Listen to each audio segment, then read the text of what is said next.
He owns this town.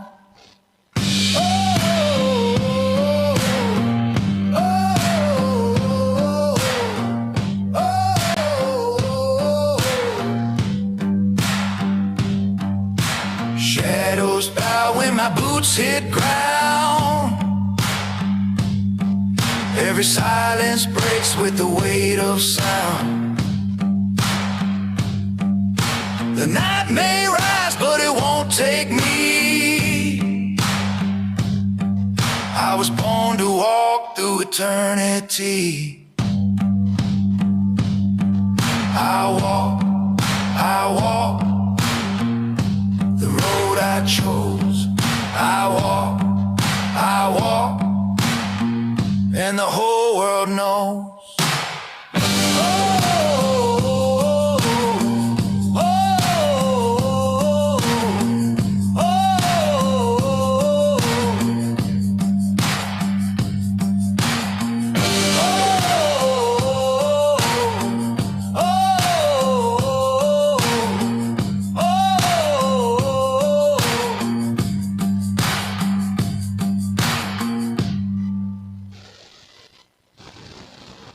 Your favorite airline flies to Hawaii.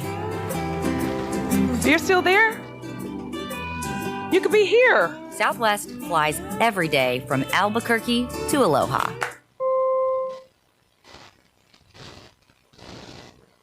I've been running on the edge of a broken line, with the weight of the world hanging down my spine.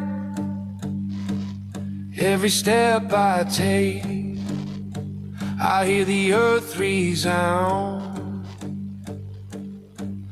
fighting for a place on this hollow ground. Hollow ground, I won't lay low. Through the thunder and the blow, I still will grow. The night can break me, the storm can pound, but I'll stand my fight on this hollow ground. I've been lost in the fire, buried in the rain,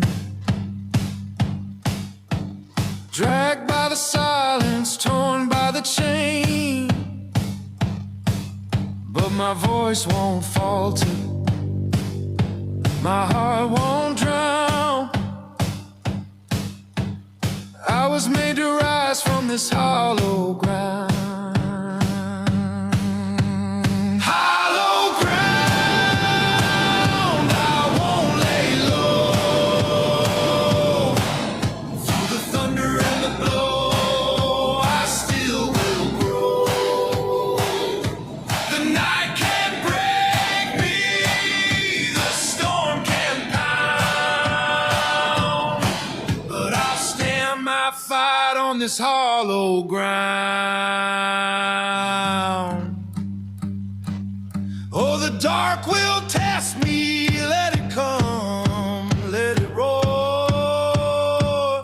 Every fall I've taken makes me stronger than before.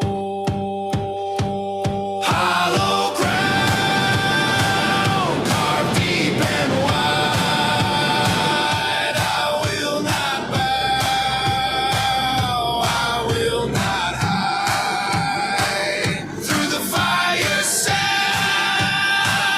through the battle's pound, I'll carve my name on this hollow ground.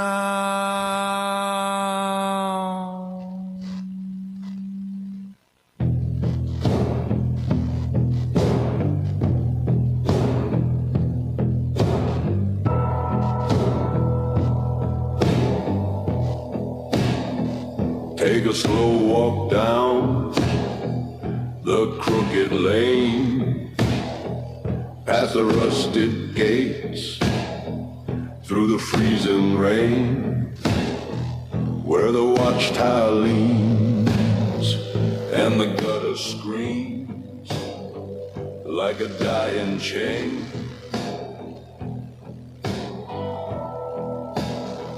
Where the smoke rolls black from the factory fires and the wire hums with 1,000 liars. Hey friend, you know you won't come back past the courthouse steps, past the railroad track, on a silent wind comes a hollow-eyed man in a long dark cloak with the iron shadow's hand.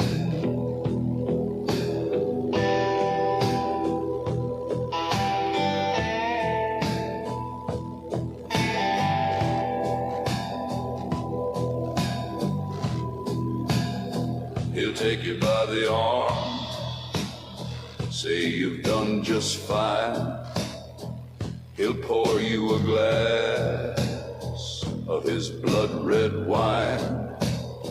He'll whisper all the things that you lost to time, make your sins a lie. He's a saint, he's a thief, he's a king, he's a slave, he's the shadow on the wall of the unmarked grave, and the children sing his name in this cursed old land. But buried in his coat is the iron shadow's hand.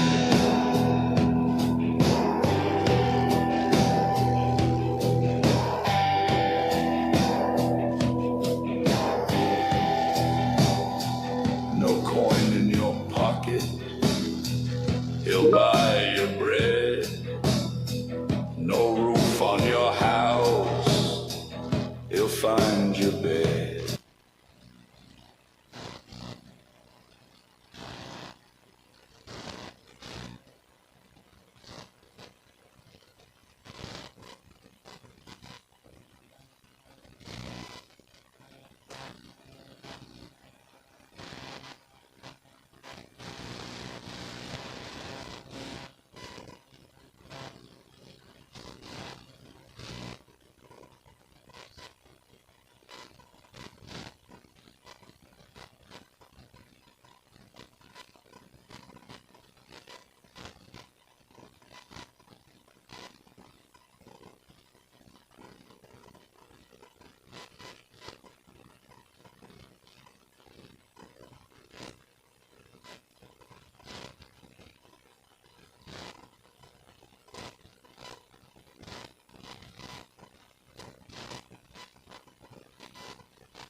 If everybody will find a seat, we're going to go ahead and commence with this meeting.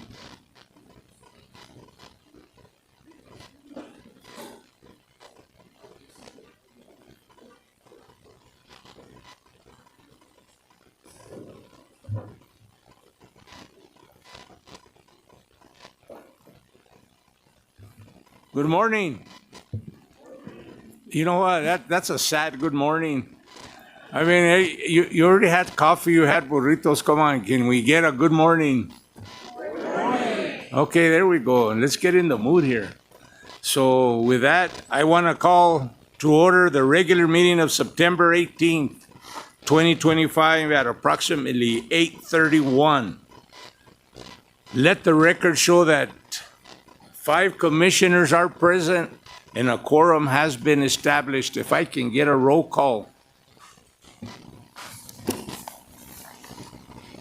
Commissioner McElroy, Here. Commissioner Tonjes, Commissioner Chinoweth, Here. Chairman Adams, Here. Commissioner Taylor, and Commissioner Lundstrom. So let the record show a quorum has been established with 5 commissioners. With that, is Anthony here? Anthony, I just saw you outside. Where are you? Yes, sir. Okay, can you lead us in the Pledge of Allegiance?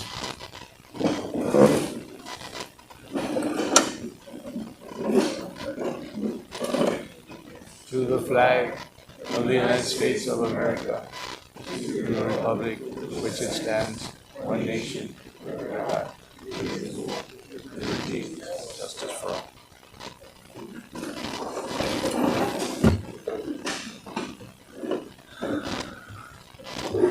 Fellow commissioners, you've had a chance to review the agenda. Is there any additions, deletions, or any other changes at this time? If not, what is your pleasure? I move to accept the agenda as presented. We have a motion by Commissioner Chenoweth to accept the agenda. Do we have a second? Second. Second that. Second by Commissioner McElroy. All in favor? Opposed? Carries unanimous. You had a chance to review the minutes of the special meeting of August 27, 2025. Is there any questions, additions, deletions, any comments? If not, what is the pleasure of this commission?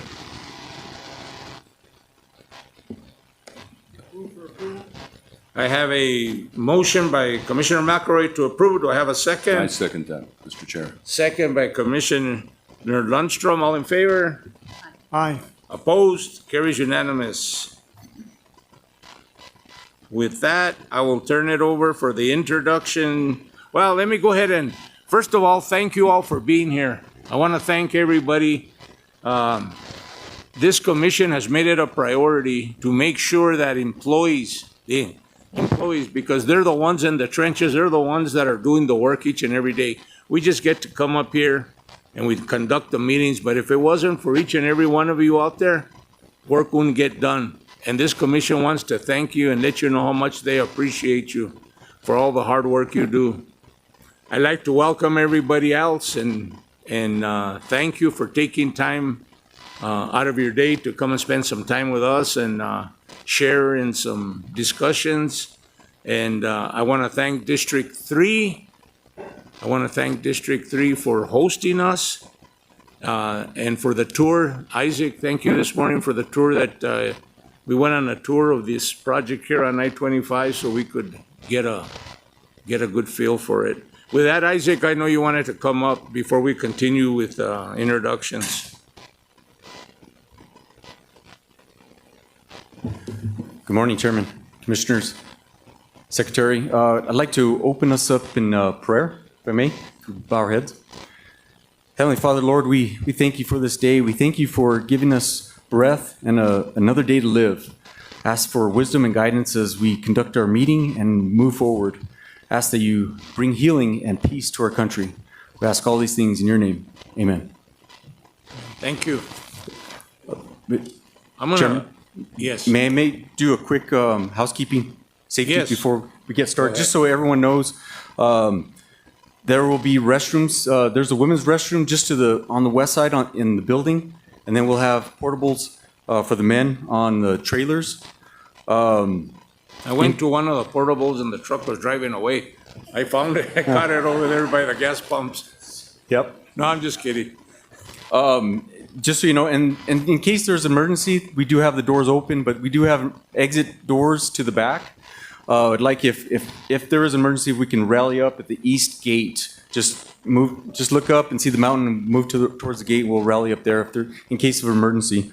Also, if we do have an emergency and somebody needs a defibrillator, we do have one on site. Thank you. Yep.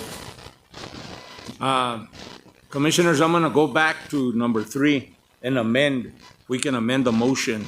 I'm going to put it up again because I didn't see where it had the special meeting of September 9th also. So, do I have a motion to amend and to approve the minutes of the special meeting of August 27th, 2025, and special meeting of September 9th, 2025?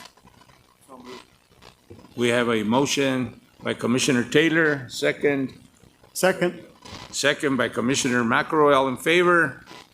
Aye. It's been amended and it carries unanimously. And so again, I want to welcome everybody for being here. I want to thank District 3 for hosting us. I want to give a shout out to our PIO, Kim. Where are you, Kim? Well, thank you for the work you do, and I appreciate reading your column every Monday, where you answer the questions of inquiring travelers, and so thank you for that. And I want to give a special shout out to Amy out of District 1, the PIO, Amy Evans, for her. She's been doing a lot of work with litter pickup, and she launched a campaign. So would you let her know that we appreciate it, and on behalf of this commission, because that's one of our priorities and one of the governor's priorities is litter, and I know the legislature, so we want to make sure that we're staying on top of that. With that, I will turn it over to the secretary for introduction of elected officials. And at the time that you're introduced, I would invite you under public comment to come up and say a few words. Thank you, Mr. Chairman. Here we go. Thank you, Mr. Chairman, members of the commission. We have a few here. I imagine that I don't have everyone, but I want to start by introducing Representative Joy Garrett, State Representative, House District 2 here in Albuquerque and Bernalillo County. Did you want to talk? Yeah. Thank you, Mr. Chair. Thank you, Commissioners and Secretary. First of all, on behalf of this commission, welcome and thank you for being here today. And we want to thank you for all the work you do up at the legislature. And I got to remind everybody that this commission and other commissions and state government relies on legislators. They're fighting for funding and all that good stuff, because without the money that they bring in, we couldn't do a lot of the things we do. So on behalf of this commission, we want to thank you for all your hard work. Thank you. And I'm thrilled to know that you guys are going to be meeting every month instead of every 2 months, because it's a huge job and doing it every 2 months isn't enough. And then I have a few kudos and a couple of requests. Okay. I live in District 3 and I love the Alice Scooper. I'd like to ride in it if I could even get into it. So as a state legislator, I actually represent not just District 3 concerns, but the whole state. And so I'm thrilled to hear about the cohort collaboration between DOT, CNM, and Workforce Solutions. I understand they're graduating a cohort, already well-paying jobs, and so I just salute that kind of unified collaboration that's moving our state forward. I also want to thank Mr. Chavarria from District 1. I've spent 12 days in District 1 over the last month, and his work and everybody's work getting the connector down in Santa Teresa paid for is incredible. And I want to put a plug in for Highway 9, which if you've ever down there really needs work. And the state legislator Jones drove us around. And so I want to put besides, of course, I care about my own district, but that's a vital thing. And then my ask is local officials in Bernalillo County have recently brought a lot of complaints to me about the release of funding for their roads. And they're asking if the funding has been allocated, if the design and everything is already done, why aren't funds being released? And so I bring that to you as commissioners, asking, it's probably an issue in other districts, I would imagine, but I just want to encourage all the people involved in our district offices to ensure that the funding that's allocated actually gets released. And that's all I want to share. I just want to thank everybody in District 3, all of our incredible district engineers for the hard work they do, and all the workers that keep our roads. Thank you. Thank you, and I just want to say that, and you know this, every organization is only as good as its employees. And if you look around, the successful organizations and businesses listen to their employees, and they take that feedback and they make things better. And today, we travel around, the commission has made it a point to travel around the state to listen from all the stakeholders, from all the public, from the people that travel the highways, from employees, to make sure that we're doing what we need to do and we're providing them with the resources. But again, I can't say this enough, that each and every one of you is appreciated, and each and every one of you is a piece of the puzzle that makes DOT the great organization it is today. So I wanted to let you know that we appreciate our employees and we appreciate what you do. So thank you, and the request that you put in, we'll address it. Thank you so much. Thank you, Representative. Good to see you. Good to hear from you. And we will, before the meeting's over, I just catch you and follow up on the cap. I think you're referring to capital outlay flow-throughs from DOT to locals. Great. We also have Senator Linda Trujillo. Senator Linda Trujillo, thank you for being here. Good colleague, former colleague over at the Regulation Licensing Division, and now Senator from Santa Fe. Welcome, Senator. On behalf of this commission, thank you for being here today. And again, I want to thank you for the job you do up there and what you do for the state of New Mexico. Thank you, Mr. Chairman, and thank you for giving me an opportunity to speak. I had no intention. I was going to sit and be quiet and listen. I, too, am a retired state employee, and so I appreciate, Mr. Chairman, specifically your comments to the staff. When I hear individuals talking about how state government's not doing something or doing something wrong, it just pains me, and I will do everything in my power to continue to defend state employees. I've worked with state employees. They're my family, they're my friends, and they're my neighbors. So thank you very much for your comments about them. I really just have a couple of things that I'm here for. The most important one being, and I'm in District 5, the most important one being, why did House Bill 145 not pass? And I'm very concerned about that. I've looked at how it went through the House, how it came to Senate Finance, where it was supported on. There was only one vote against it, and I believe that vote was in regards to some electric vehicle increases. I drove here in an electric vehicle. I'm happy to pay my share. But why it didn't come onto the Senate floor is very concerning to me. So I've been trying to figure that out. You guys need the money in order to continue. And when I hear about funding not being given out to our communities, I think it has a lot to do with House Bill 145 not passing. So in that regards, I'm here. I'm at your service. I don't know a lot about roads and road construction other than I drive on them and they get me to where I'm going. The last thing I will just ask is, and this has been my issue, Secretary knows, please work on our rest areas. Because as I'm driving, and I love driving, my dad was a truck driver, so I love traveling. But when I need to stop at a rest area and use the restroom and I pull up and it says it's closed, I just can't tell you how frustrating that is for me. So if I can help with funding to that, if I can help you figure out how to update them to look like, they're a welcoming area, I'm happy to do that. So thank you for allowing me just a few minutes. No, and we appreciate your comments, and I'll let you know that rest areas are very important. And we get a lot of travelers on our highways, and I know that when they pull in, they're expecting that the facilities be open, and the facilities be cleaned, and the facilities be maintained. So that is a valid concern, and we will continue to work on that too. Thank you. Thank you, Senator. Thank you, Senator. Good to see you. Mayor Jack Torres, I haven't seen him yet, but he's one of the taller ones. All right, well, I want to thank you for being here. I think you have a presentation for public comment, but if you'd like, Mr. Chairman, he can come on up. This is... Are you on the agenda for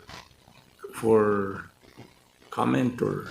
Commissioner, I put my name on there just on behalf of Mayor Torres.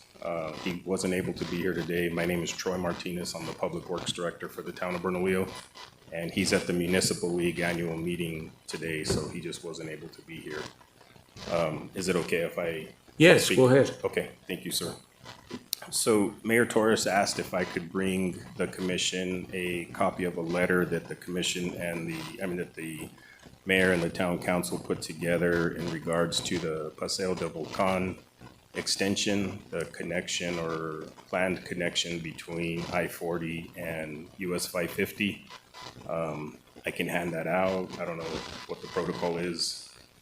Is this in reference to the speed cameras? No, this is in reference to the extension of connecting Paseo del Volcan from I-40 to US 550. So you can go ahead and hand that out. And on behalf of this commission, thank you for being here and representing the mayor.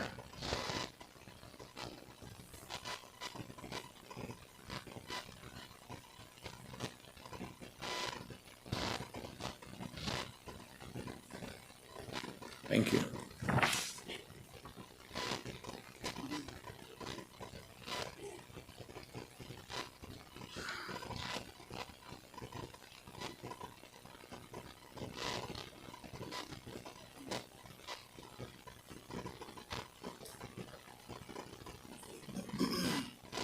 Thank you, Commissioner. Just a quick synopsis, I guess. The town has some concerns about that connection of Paseo del Volcan and what the traffic impacts will be for the town of Bernalillo if that goes through. There's some real concerns. The town, I know the mayor has specifically asked multiple times for copies of any traffic impact studies. What that will include. Will traffic on US 550 increase by 50%, by 20%? Every time he's asked for copies or for what the traffic study is, he's never been given anything.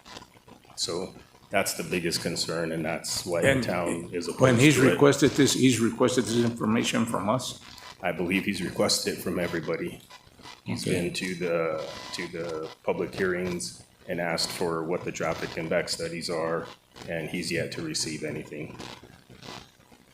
Okay, well, I'll tell you that we'll have the secretary get together with him, and we'll provide the resources we need to do our part and on our area to see how we can aid in this study or whatever it is. If it's on our roads, well, it's always going to be an impact, so expect our full cooperation. Thank you, Commissioner. Thank you, members. Appreciate your time. Thank you. Thank you, Troy, and thank the mayor. So we did get the letter directly from the mayor, hearing after some attempts to get that information from the district weren't successful, and so we assured the mayor that we'll provide him with any information we have that'll be helpful in assessing the impact of 550 through the town of Bernalillo and otherwise. And just to point out, Chairman, Commissioners, and you'll see it in the letter, certainly the impact is to whether or not it would reduce commercial spending and commercial traffic through the town of Bernalillo, or conversely create a lot of congestion, right, as those drivers move from that bypass route onto I-25 or through Farmington. So understanding what data we have from consultants with regards to volumes, traffic counts now and in the future, it'll be helpful for the town, and so we'll get that to you. Thank you. Thanks, Troy. Thank you. Thank you. Thank you for your attendance here. So, Mr. Chairman, just to recognize a few others, he always wears two hats, and the one he typically wears here at our commission meetings are not the elected official one, but nonetheless, we have Dan Lewis, City Council for the City of Albuquerque. Dan, thanks for being here, and I know you're more than welcome to speak, but I know we'll be hearing from you later. Please, come on up. Danny, come on up. Yeah. On behalf of the commission, thank you. And I can tell you, thank you for the work you do for the city of Albuquerque. And I know it's a lot, and you guys have a lot on your plate, so thank you for that. And thank you for being a part of this award that's going to come up later, but it's always a pleasure to have you here. And again, on behalf of this commission, thank you for the hard work you put in. Mr. Chair, thank you, and Mr. Secretary, all your work that you do is greatly appreciated. And just a few words on behalf of the City of Albuquerque, our Department of Municipal Development and District 3, I know work so closely together, and just want to show some great appreciation for this district and the engineers and all the work that all these employees do around our city, and of course in the large district that they have. I would mention one project on the northwest part of Albuquerque. It happens to be an area that I represent, about 100,000 people that live in my district. I think if it were a city, it'd be about, I think, the fourth largest city in the state of New Mexico.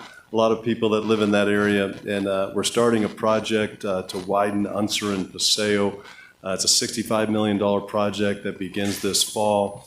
Some preliminary work on it that's actually starting this month. And it's a massive project for the city of Albuquerque. I think it's the largest city-owned project, roadway project that the city's ever done. But I wanted to mention that because it doesn't. I mean, it takes certainly the New Mexico DOT, District 3, all the engineers, all the great expertise and work from our DOT for the city of Albuquerque to be able to complete a project like that. And of course, it includes some state dollars and federal dollars and representatives like Representative Garrett and others that have put a lot of work into that project in areas that they represent. But it's just another example of the city of Albuquerque and the state, the New Mexico DOT, and all the expertise working together for a great project. So thank you very much, Mr. Chair. No, thank you for being here, and I'm very proud that this commission has strived and advocated for partnerships. And we have partnerships with all the entities, counties, cities, villages, and that's the only way that we can get things done is together. And these partnerships are throughout the state. And I'm proud, along with this commission, to be up here saying that we have tried in every aspect to partner with us and do what we can to help improve every community across the state. That's what we're all here for, help each other out. You certainly have. Thank you, Mr. Chair. Okay, thank you. Mr. Chair, I believe we also have Bernalillo County Commissioner Baca is also in the House, District 2. Want to recognize him. Thank you, Commissioner, for being here. And by all means, if you'd like to address the commission, please do. Good morning, Commissioner, and on behalf of this commission, we want to thank you and welcome you for being here today. And thank you for all the work you do. All these elected officials have a lot of weight on their shoulders because people expect a lot. And I know you work hard each and every day to do as much as you can with what you have. So thank you. Well, thank you for that, those comments. And as you know, there's a lot of really good work done by our staff, our public works staff, who are here today. Yes, Antonio is around here someplace. Anyway, so we have a lot of good staff that do all the real work. But thank you for allowing me. Thank you for Commissioner Chenoweth to invite me to this meeting. I'm here primarily just to learn. I'm a newly elected commissioner, and I'm just here to learn and understand the process.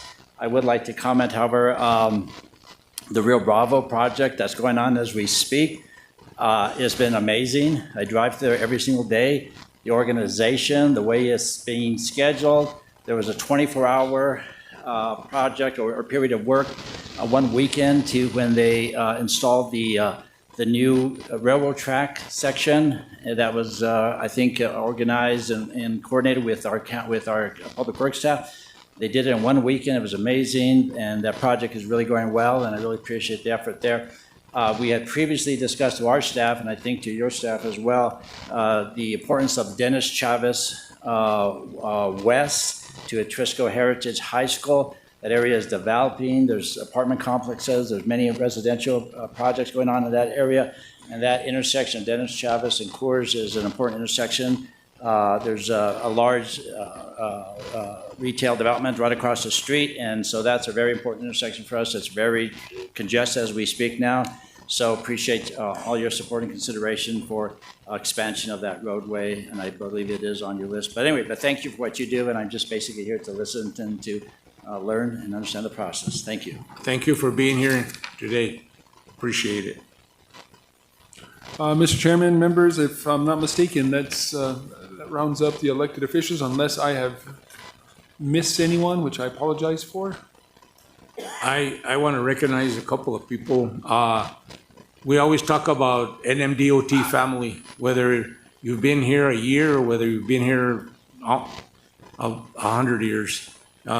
We always stay as family. When you retire or you go somewhere else, we're always family.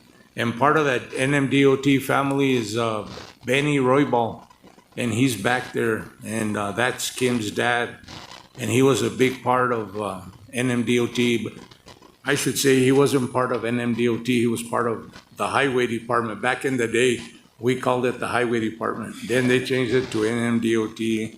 So we want to thank you and for all your contributions that you made, and thank you for being here today. Anthony, who helped us with the Pledge of Allegiance, if you'll stand up.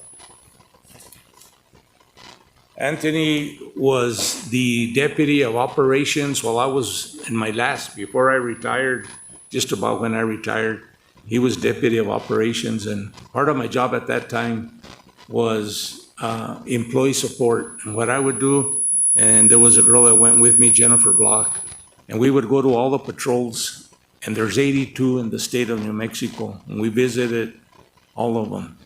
And what we would do is go in, sit with the employees and ask them, how can we make life better for you? What are we doing? What resources that you do? And they would give us feedback. And the number one thing always was salary. And we wouldn't talk too much about that, but we'd talk about all the other things that we could help them with. And if you noticed, one of the times that we came to visit here, over here right across from us, we have the graffiti crew. And what other crews are housed here? I know it's the graffiti crew, fire, all that. So one of the concerns that they said was that every time that they needed to go to the restroom or they needed a bathroom, they'd have to walk all the way to the main building, and they took that back as a concern. And a lot of people might say, well, that's not a big concern. Well, it is when you gotta be walking a long ways. So we took that back to, at that time, Secretary Church. We took it back to Deputy Secretary Anthony and Lujan, and Deputy Lujan said, well, let's get it done, and Tom Church said, let's get it done. And if you notice right here, at the end of this building, they got the money to build a little restroom so that people could just come across here. So we've been coming here for a long time. That was very much appreciated. It's those little things that you do, the little things that you do for employees that they appreciate. Because at the end of the day, all they're looking for sometimes, and I was one of them, and I'll introduce myself in a while, but I've been here almost 50 years. By next year, I'll be here 50 years, 42 as an employee and almost 8 as a commissioner. And it's those little things when I was in the field, that's just a simple thank you. Being out in the cold on a snowstorm, clearing roads and someone saying thank you. Working construction and someone saying thank you. So if you see these employees out there, give them a thank you. Let them know how much you appreciate them, because that goes a long way. And with that, I want to thank you. And Anthony was also my boss. And he's not my boss no more. That's not why I'm saying good words about him, okay? So I want to thank him and Benny for their contribution. So thank you for being here today. And I think, if I'm not mistaken, Horak and ACNM did the dinner last night. So I want to thank them for that. And then I see another NMDOT family here. That's Larry Maynard. He was the DE, district engineer up in D6. I worked with him also. And we want to thank you for your years of service and your dedication. And I don't know if I've missed anybody else. I left my glasses in the truck, so I'm doing the best I can. So if I missed you, I apologize. But Larry, thank you too. And so with that, we will go ahead and move on to executive staff. Thank you, Mr. Chairman. I'll start at the end of the table there with District 6 Engineer Lisa Vega, District 5 Engineer Rhonda Lopez, Adam Romero, District Engineer, District 4 Isaac Chavez, District 3, thank you again, Isaac, for hosting us, Francisco Sanchez in District 2, and Aaron Chavarria in District 1. You all know your right hand and mine also, Tammy Trujillo, Deputy Secretary Mo Moabed, Deputy Secretary Jessica Cooper, and our Acting General Counsel, John Newell. Thank you all. Thank you, and we'll go ahead and let the commissioners introduce themselves, and we'll start with Commissioner McElroy and work down this way. John McRoy, the District 1 State Transportation Commissioner. District 1 is in southwestern New Mexico, kind of south central southwestern New Mexico. Total of 6 counties: Socorro, Sierra, Doña Ana, Luna, Hidalgo, and Grant. So we kind of take care of that part of the state. Thank you. Good morning. I'm Commissioner Chinoweth, Hilma Chinoweth. I am in District 3, in which you are sitting today. Thank you all for being here. I also want to echo some of the comments that Chairman Adams directed towards the staff. I just want you to all feel very deeply and seriously how important your jobs are, not just to District 3, but to the entire state of New Mexico. What you do is foundational. It's mission critical for us to be able to get our children to school, for commerce, for getting to our jobs every day. I will guess everyone in this room accessed a DOT facility getting here today, right? One way or another, our roads, whether they're state roads or municipal roads, they are the lifeline of our communities. And so your role and your job affects all New Mexicans. Thank you for the work that you do. Thank you to our legislators and our public officials that are here today, and everyone that works cooperatively with NMDOT for this very important work that we do. And I would also like to encourage other folks that are in the room to support trying to get that House bill on the special session, if possible, because it also affects and impacts our contractors. I had a conversation last night with Mr. Bob Wood about the impact to not only his own organization, but also other contractors here who haven't been able to plan ahead for the year as they normally would, and we potentially are losing that workforce, and that would not be a good thing. Even if we have funds later on, adequate funds for our DOT work, we may not have the workforce for it. So I just would like to strongly encourage everyone to remember how important the work that NMDOT does is to our communities, to our state. Thank you. And I just want to say on Commissioner Chenoweth's behalf that here at District 3, you're lucky to have Commissioner Chenoweth. She's always inquiring and always seeing how she can help. She took us on a tour this morning on this project because not only was she wanting us to see what was going on, she was learning the project herself, and that takes a lot to want to learn, not just to be here, but want to learn, to see what you guys are doing, what's going on in her district. So she's a fighter for you, and you should also let her know when you see her how much you appreciate her. With that, I'll go on, Commissioner. Good morning. I'm Commissioner Tom Taylor. I'm from Farmington, the southernmost city in Colorado. Anyway, Four Corners is a little different because we tie in with 3 other states up there, and it's an interesting get-together of various highway departments and everything else in that area. I'm former mayor of Farmington and also served in the state legislature for 16 years. and just couldn't quite keep my fingers out of it. So I was delighted to be appointed to this position, and can echo the comments. It's the roads in New Mexico are difficult. I always tell people in District 5, if you made a one-lane highway, you would go from Farmington to 300 miles the other side of Berlin, Germany. And there's about 300 people to take care of that. So it's a big challenge in a state with so few people. And anyway, the department does a great job. Still short on people, getting better, but it's important to continue to work on that. Thank you. Good morning, everyone. My name is Charles Lundstrom. I'm the District 6 Commissioner from out west, Cibola, McKinley, and Catron counties.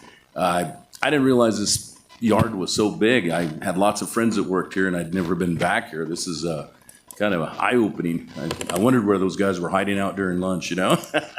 Anyway, again, thank you for having us. We're going to do our best to try to get our funding for the DOT. My sister, Representative Lundstrom, I know that she knows a little bit about the budget, so we're going to try to talk with her a little bit, see what we can do to make this work. Like the chairman says, without roads, we don't have any economic development. We need roads out where we live everywhere. Big projects, things need to be done. Again, thank you for having us. Let's have a great meeting today. Thank you. Thank you. And I'm Walter Adams, and I'm out of District 4, represent District 4, but you know, I said this earlier, I worked in District 4 for 27 years. I worked another 15 in Santa Fe at the general office. I've been here as a commissioner almost for 7 years. I almost have a total of 50 years here. And why am I still here? I get that question. Why are you here? It's time for you to leave. And I'm going to tell you why I'm here. I started in 1977, and I started in the trenches. I started at the bottom. And I know what it is to be in your shoes. And I know what it is to be check to check. And I know what it is to be worrying about your truck payment and your house payment. But just like you, I had a passion. I had a passion for the work I did. And I loved my fellow employees. It was like my second home. Every time I came to work, I enjoyed it. And I got satisfaction out of seeing things getting done out there, whether it was cleaning snow or when I was out there getting roads built, bridges built. It was just very satisfying. And I continue to be here because knowing that, I know how important it is for your boot allowance and your clothing allowance and your per diem.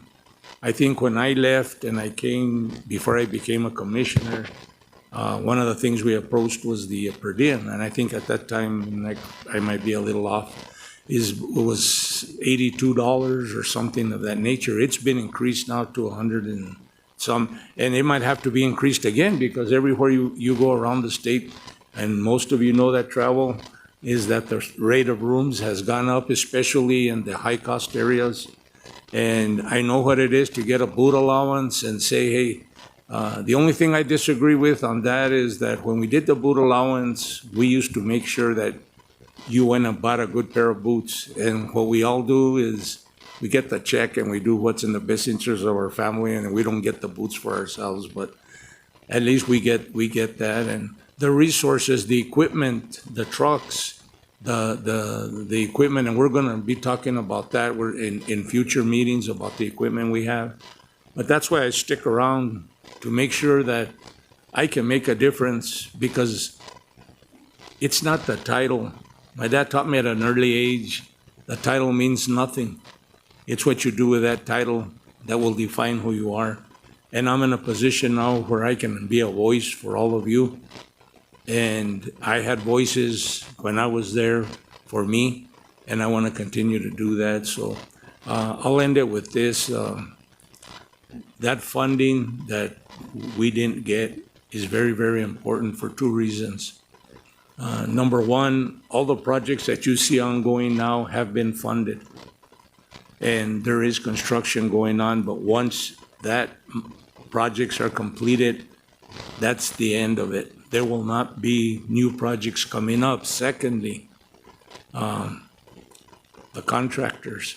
Contractors have a lot of employees working, and they have brothers and sisters and uncles and aunts and cousins and our neighbors that work there.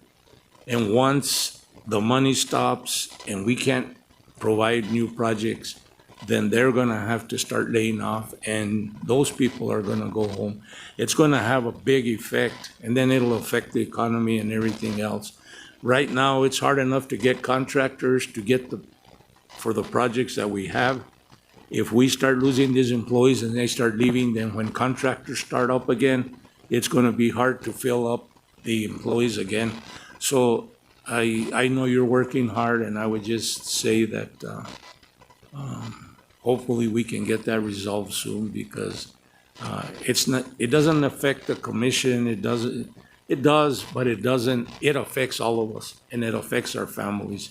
And each and every one of us travels these roads every day. With your jobs, you're back and forth, whether it's to Santa Fe or it's to Hobbs or it's somewhere across the state. So I thank you for coming here today and supporting that. And I just want to say that hopefully as we move forward, that will be a good thing. So with that, I will ask, is there anybody to come before this commission on public comment? If there is, raise your hand or forever hold your peace. You heard that before. So, okay, so we're gonna move on to number 6 on your agenda. It's our General Counsel, Steve Hamilton.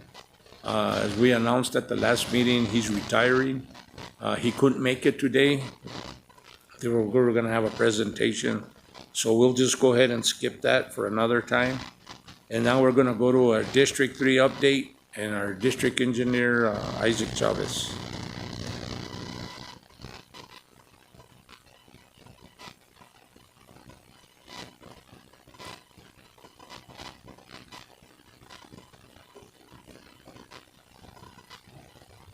Isaac, the meeting today was casual. I didn't get the memo, sir. Okay. Morning, Chairman, Councilors, Secretary. Before I begin, with your permission, I'd like to introduce District 3 staff. Is it possible? No. No? No.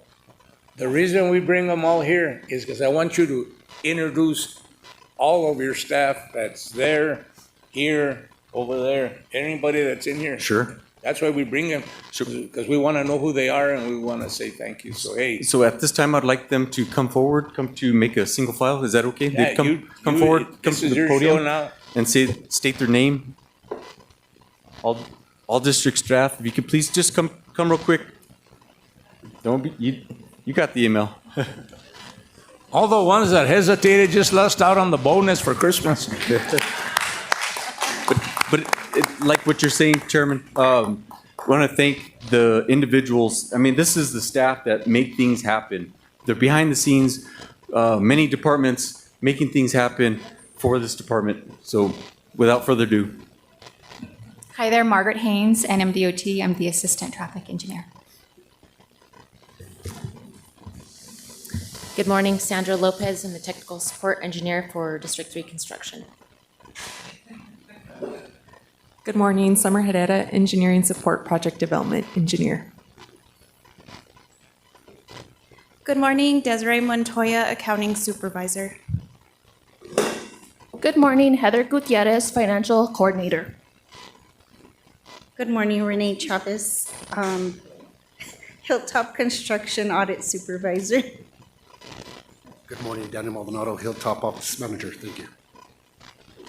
Good morning, my name is Sherry Cook, and I'm the Purchasing Manager here for District 3. Hi, good morning. My name's Letitia Lovato. I'm in Stores Warehouse. Good morning, Rocio Padilla, and I'm in Purchasing. Thank you. Good morning, I'm Noemi and I'm in Purchasing.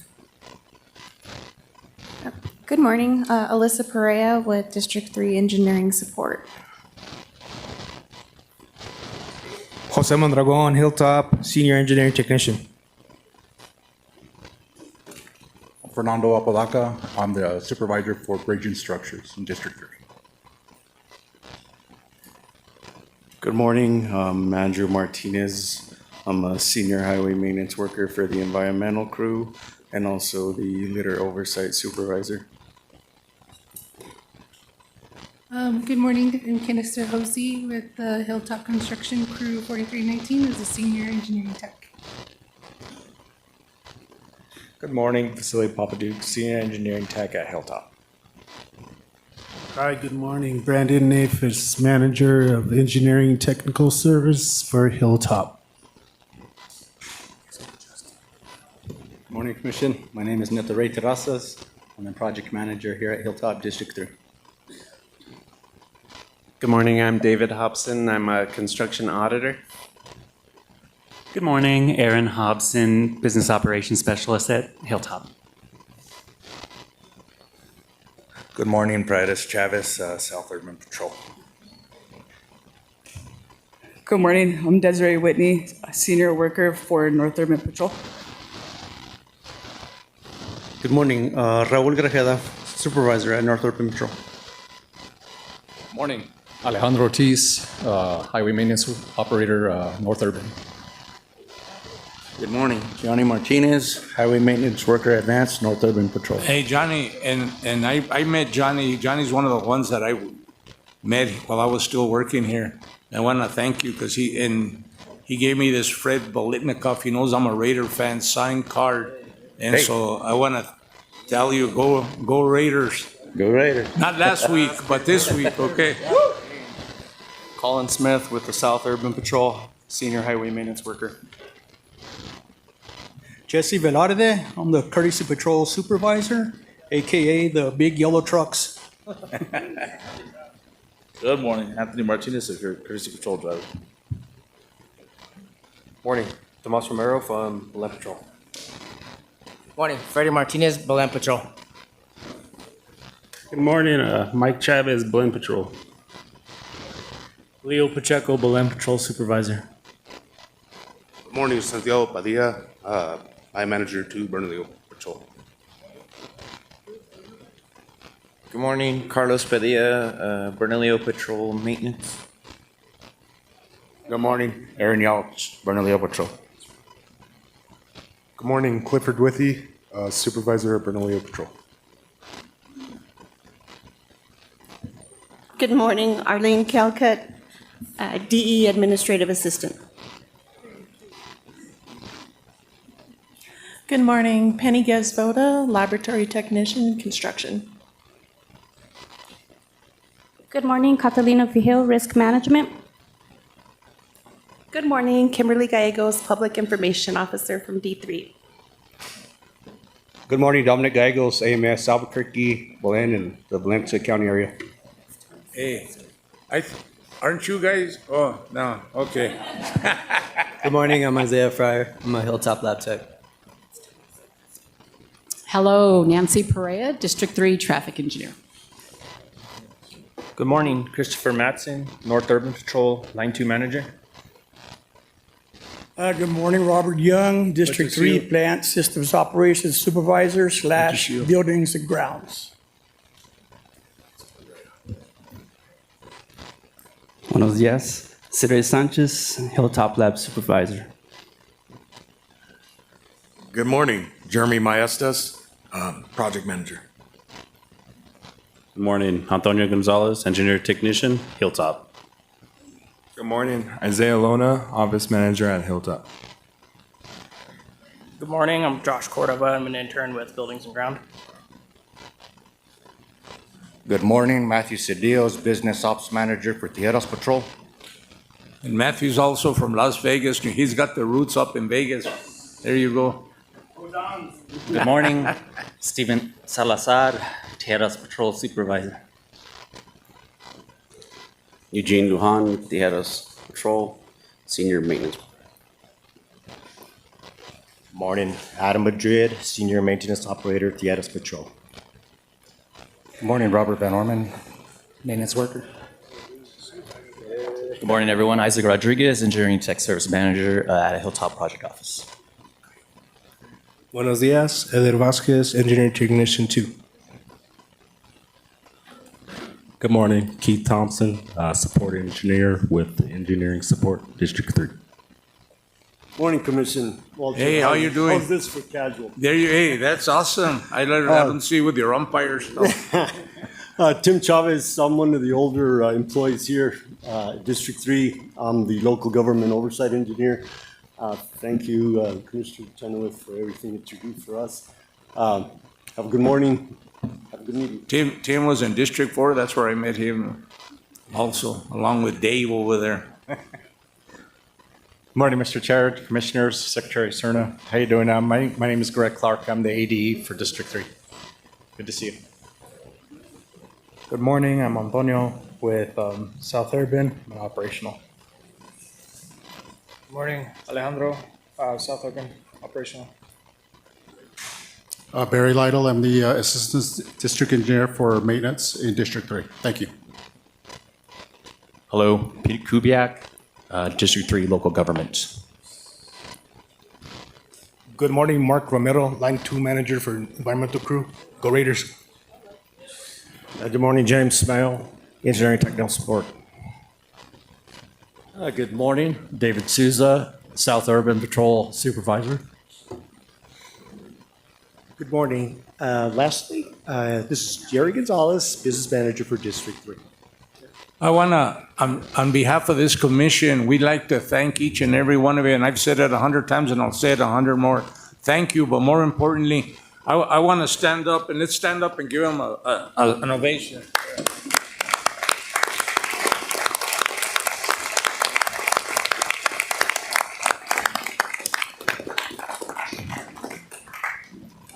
And I hope in the future, if we're no longer here, that they continue to let employees come in and see how government works and let them see what we talk about, because everything that we do here affects you in some way or another. So with that, I'll let you go ahead and continue on your presentation. Yes, sir. Thank you. Thank you for this opportunity. My name is Isaac Chavez. I'm the acting DE right now, but my official title is Assistant District Engineer for Construction.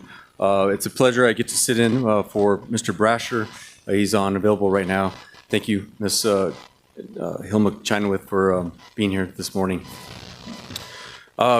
District management staff, I believe executive staff has already introduced themselves, but I think there might be a few. I don't remember if Kim and Arlene, did you guys come up?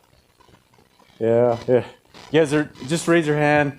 And Jerry Gonzalez, our business manager, Greg Clark, our AD of construction, or rather engineering, and Barry Lytle, our maintenance engineer. I just want to make sure, I don't remember if they came through the line. Just want to give them a shout out. District 3, next slide please. So District 3 consists of, we have multiple counties, Valencia, Bernalillo, portions of Sandoval. We have 16 local governments, 8 tribal governments, 28 state representative, 17 state senate districts. We have over 2,000 lane miles, 647 bridges, 5 maintenance patrols, and 4 construction project offices. So project crews, that's what that means. I want to jump in and highlight the FY26 budget on the bottom left. I'd like to talk about the top 3. We've had compared to last year, a significant decrease in funding. Our operating budget is less, it's about $500,000 less than it was last year. Our contract maintenance was about $1 million less than last year. And our field supplies was exactly $1 million less than last year. But what has stayed the same is our striping and signing. And actually, our IT budget was, we lost about $500,000 on our IT budget. But what has gone up is our construction contracts. What it was last year was a little over $300,000, $306,000, or $306 million rather.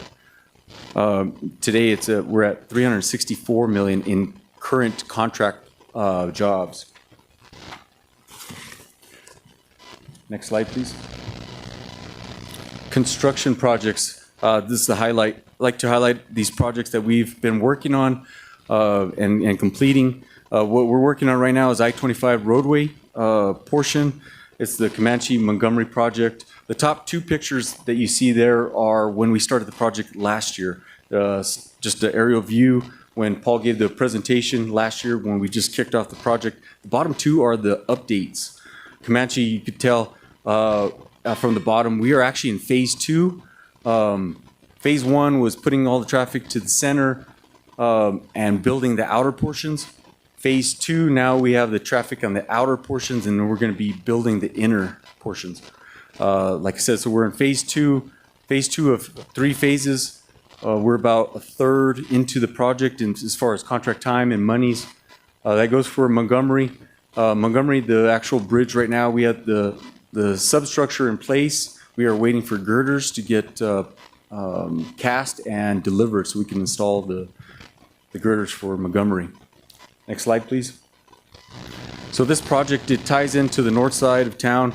North Diversion Channel is just south of Jefferson Interchange.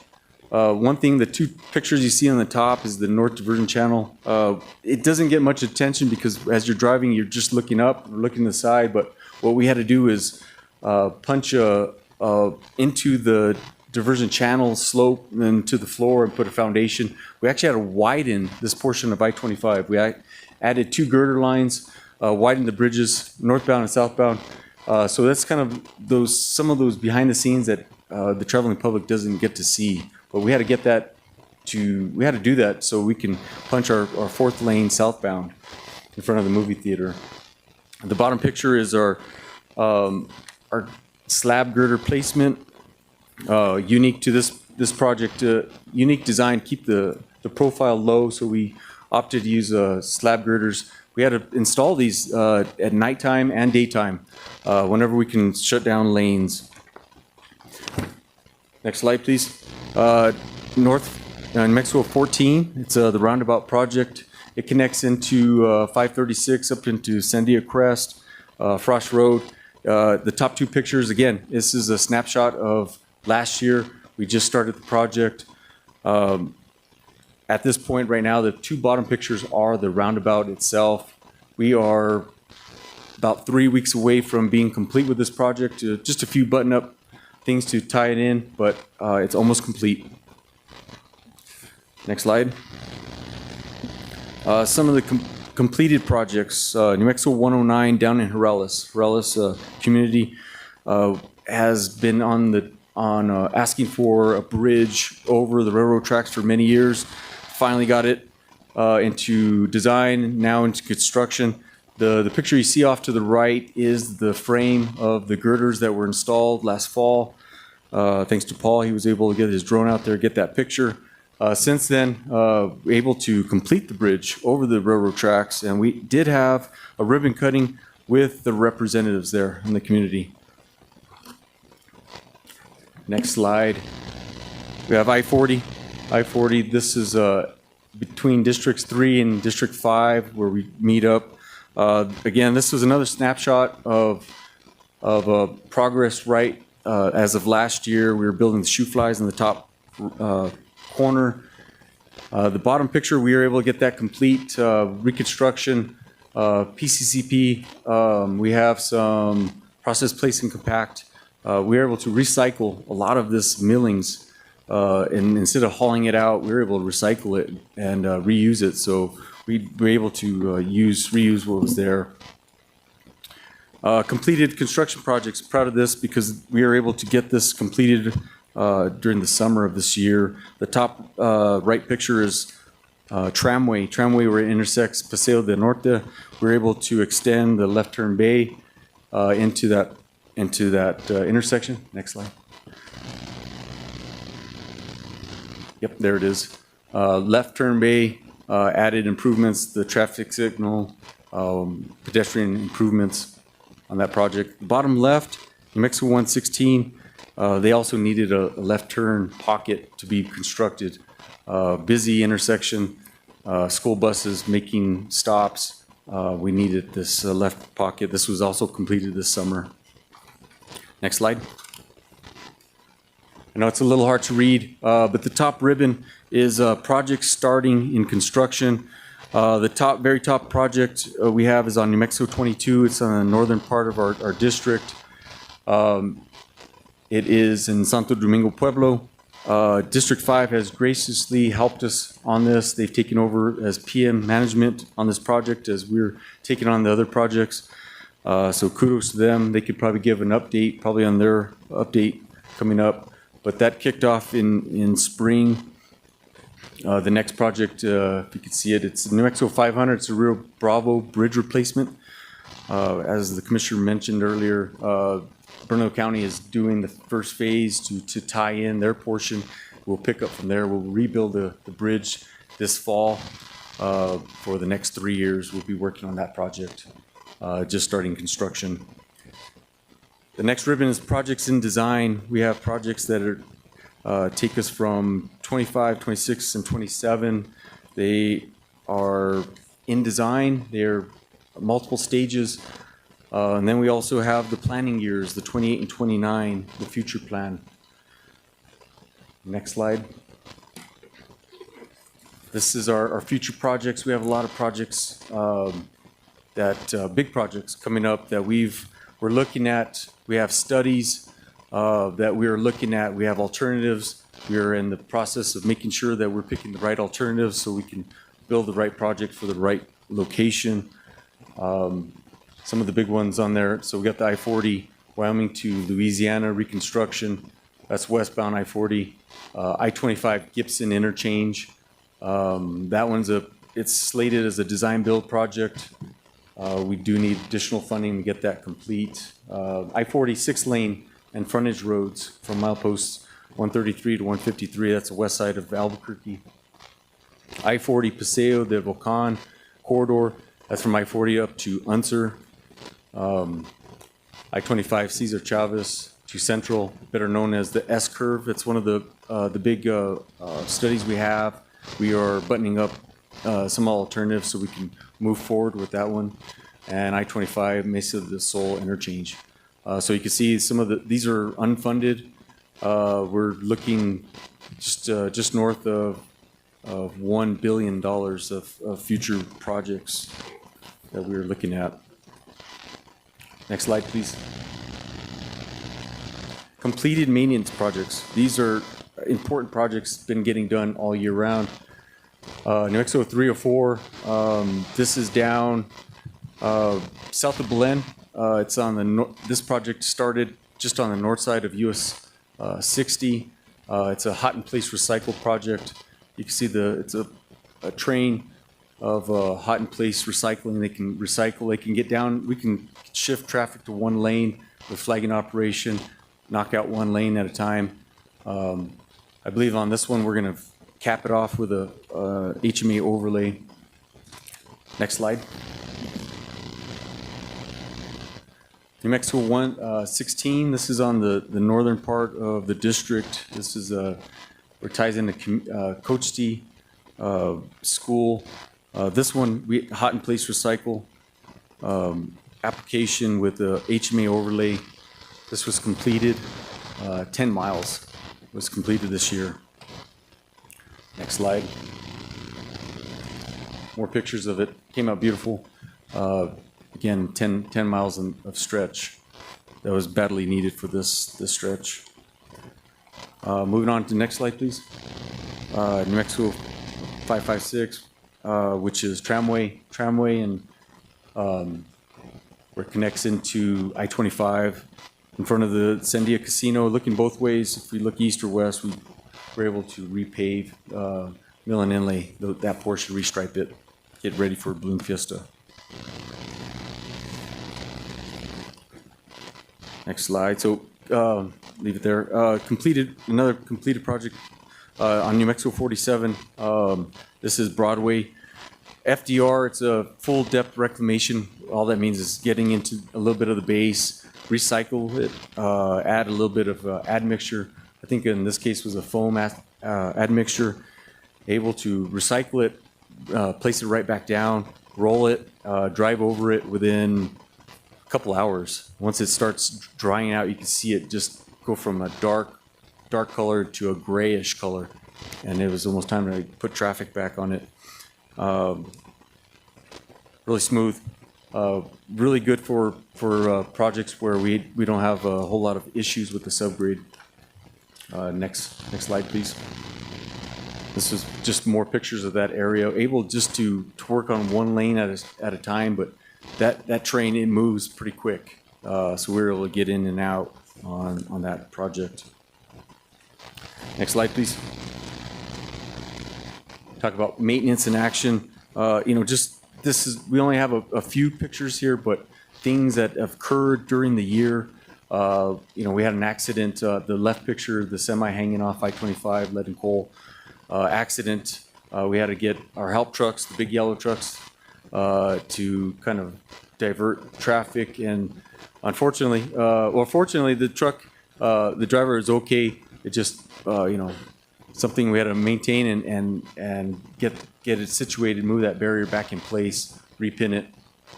On the right side, emergency bridge repair. Every once in a while, we get our bridges. Somebody, oversized load, they hit the girder, and we got to get it up and do some repairs. New Mexico 304, the flooding happened early in June. This was on the project we were doing, the hot and cycle replacement, and they had just a downfall. I think they got over 2 inches down there. This is down in like La Jolla area. At the southern end of the district. But crews working, that's what they do. They got out there first thing and started cleaning it, get it ready to be open again. Next slide, please. Completed maintenance projects. A lot of projects, different contractors, different things we're doing. I-25 projects on 528, I-40, Mexico 116, some of the pictures I showed you earlier, New Mexico 313, I-25 northbound, southbound, 556, the Sandia Casino, 337, 304, a lot of projects. I do want to point out, compared to last year, right now, we did this year 29 million in maintenance projects, completed maintenance projects. Last year, we were just at about 15 million. The reason for the increase, we end up getting monies kind of at the last minute. So when we had projects ready to go, so when we got that money, we were able to put it to work. So great kudos to the team. It's almost a double. It's a double from the year before. Just completed maintenance projects. Upcoming maintenance projects, we're on track to be in the mid to upper 20s, 20 million. A lot of projects just to complete, put the final topping. These are some that we have programmed, just ready to go. Next slide. Talk about programs that are unique to District 3. Courtesy Patrol, those big yellow trucks. I can't stress how important they are, how they help manage events and situations out on the road. In fact, like yesterday, we had a fatality on I-40 westbound at Carlisle, but they're the first to be on the scene to assist motorists. The top right is our map, what they cover from Tramway down to, I believe that's Rio Bravo, and then along I-40 from Tramway all the way to 98th Street, and then on Paseo, they cover, I believe it's everything west all the way to Coors. So great kudos. So these are the men and women, just being there when something happens. We have our trucks available for motor assist. Next slide. Our litter program. Litter program established in 2023 consists of district patrols and a couple contracts that we have. As of September 8th, we picked up 67,828 bags of litter just along our roads. We continue to clean up and keep it maintained. We will be doing another pass-through right before Balloon Fiesta. In a couple weeks, we'll be making sure that roads are clean. but just ongoing work that they do. Next slide. Local government funding, assisting our local governments. There's a lot of local governments making sure that they have the money to do their projects. So just another thing we do. Our local government has, I believe they have over 70 projects in-house right now. Next slide, please. TPF. This is what's completed. We have a new batch of projects coming through. Almost the same amount. I think we're at 15 million that's been just recently approved. So we have a whole new list of projects that are improved, but able to get these done. Next slide. Our District 3 awards. Employee of the Year. I do want to announce our Employee of the Year, Catalina Vigil. Third District 3.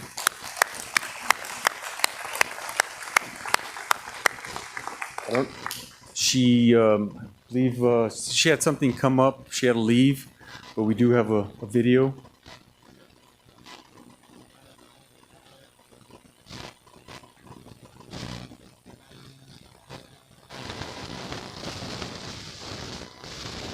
So we're going to check the fire extinguishers to make sure they're being monitored and checked monthly. So we oversee the employees, making sure they're safe. We do the inspections. I do training for CPR and first aid.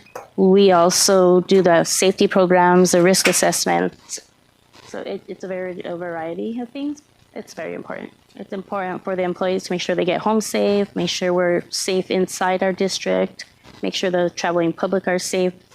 While our employees are out there, they're doing safe operations. When we're doing the compressions, there's little lights that will tell you if you're far off, if you're doing the motions too slow, too soon. In my department, it's just me right now, but the team that I do have is huge because it's a united group here. I mean, not only at the district, but I can reach out to districts and ask them for help.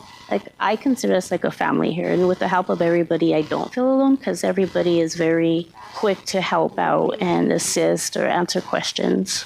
Very excited because then it'll go good with the book and people will know that why they're not doing it right. Some of the employees came and told me I made Employee of the Year. It was great. I liked it. I mean, it made me feel welcomed, and it helped realize that I got here because of the unity of our district. It was like a group effort, so I wouldn't be here without them. I feel like I always try to make sure everybody's safe and comfortable, and I pretty much just talk to them, make them feel like they can always come to you, like an open door policy. And if somebody can talk to you and you have that welcoming, like you care, and you're there for them and their family and the community, it just makes it easier for people to talk to you. I just feel like working for the DOT is just, it's really great. It's welcoming. It's a fun job. I mean, you're always busy, but the people here make it your second home because you spend most of your time with them. And I just think my time here has been great because I've learned a lot and I've grown a lot.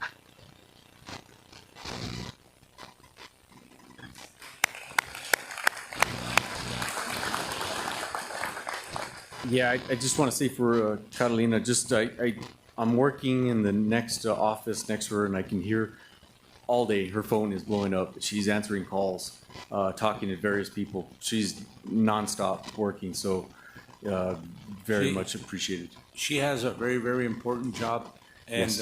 but I'm going to tell you something, but don't tell her.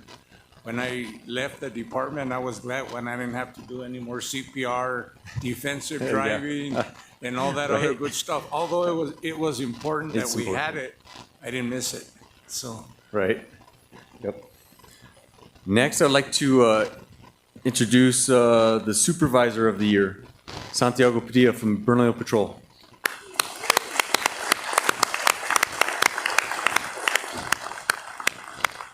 I don't know if Santiago's still here, but hey, he's hiding back here. Yep.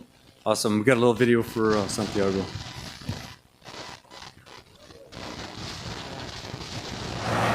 Just try and get underneath. All that. Try and you light it, boss. Beat it up real nice. Surprised I made supervisor of the month, and then it was an honor to get chosen for the year for District 3. I think it's just not being a micromanager, but working alongside with them. Anytime that we have a project kind of like this, guardrail and stuff like that, get out there and work with the guys.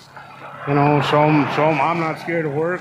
I've done it before, and would, you know, work side by side with them. I think that builds the crew. I think more than anything is having a good crew. As long as I can delegate the work to them, let them know what they have to do for the day, give them a heads up, advance as what's going on for the week. They're ready for it. They're prepared. When we get back to the patrol in the evening, they prep and they load up for the next day. So everybody's on the same page. We were after that trailer when we doing that. I went up there, neither one too. As far as the crew here in Bernalillo, we all get along. Shake hands in the morning, give each other hell all day to get our job done. Shake hands before we go home. I think it's very important they see somebody get supervisor or crew of the month, employee of the month, and I think that gives them inspiration to go a little above and beyond and want to get that, and not to mention get a free day off. I came from the private sector. I used to do concrete work. I came to District 3, applied at the NMDOT. I got hired. Compared to what I was used to, I was in awe when I came. Saw the equipment, saw that we had all the tools to get the job done. And to me, I really honestly enjoy working for NMDOT. I enjoyed the people at District 3. I love my crew. We all get along. In my eyes, it's a great place to work.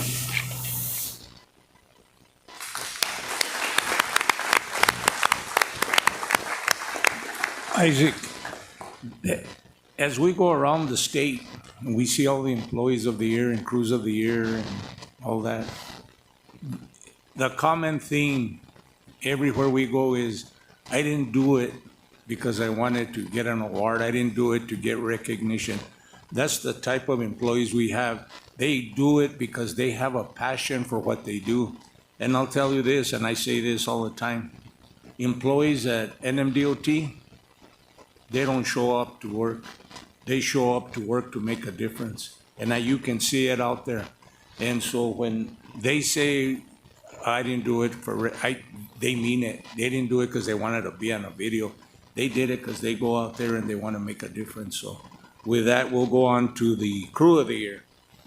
Just real quick, if I may, just, Bernalillo Patrol they answered a call about 5:30 on Tuesday. We had 2 inches of rain that fell just north of Algodones in the mountains on the east side, and it washed towards I-25. I-25 was a standstill, but that crew was able to get in there, just clean debris and open it up, clean off the roads. It was like nothing never happened the next morning. So just an example of them being able to take care of the public. Yeah. But yes, moving to now the team of the year, the crew of the year, North Urban Patrol. I don't know if the guys can sort of raise their hand. Guys in the crowd. Yep, they're here sitting down. You guys could stand up actually. Second. Yeah.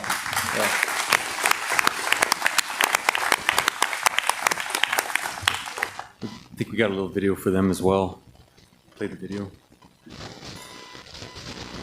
Honestly, it's an honor. My crew, they put a lot of hard work in. We take a lot of pride in what we do, and it's something that these guys, I feel, deserve. I'm sure a lot of other crews feel the same way, but me being their manager, it's an honor, and it's nice to get recognized for the hard work that we do that may go unnoticed for some. Well, this is one of the busiest areas in the whole state of New Mexico, mostly urbanized, I would say. So lots of traffic, lots of emergency call-outs on top of our regular scheduled work. We also collaborate with a lot of the special crews too, so we're always busy. I like to think that I have a lot of leaders within my patrol. They can work with minimal supervision and get the job done. They're motivated to do well, and they're looking forward to that next step. You know, everybody's looking to move up in my patrol. Everybody has the ability to move up in my patrol, and they know that when we get called out, we're gonna get it done. I mean, most of it is we need to get it done due to safety reasons. You know, if an attenuator gets hit, a guardrail gets hit, we're on a time crunch. We need to get it fixed because that's a safety barrier for the traveling public. Comparable, to I have weeds that are growing in overgrown kind of calls off the right of way that may not be so impactful to the safety of the traveling public, but the importance of our job is to keep people safe, and we're out there and it's a dangerous job. So to be able to be noticed and you know, awarded an award such as Crew of the Year and also Patrol of the Year within our district, it's a good feeling, not only for myself as a manager, but for each individual that works underneath me. They're all equally just as important. So it's a very proud moment for my guys, and I'm proud of them, and I think our district is proud of them, and it hasn't gone unnoticed.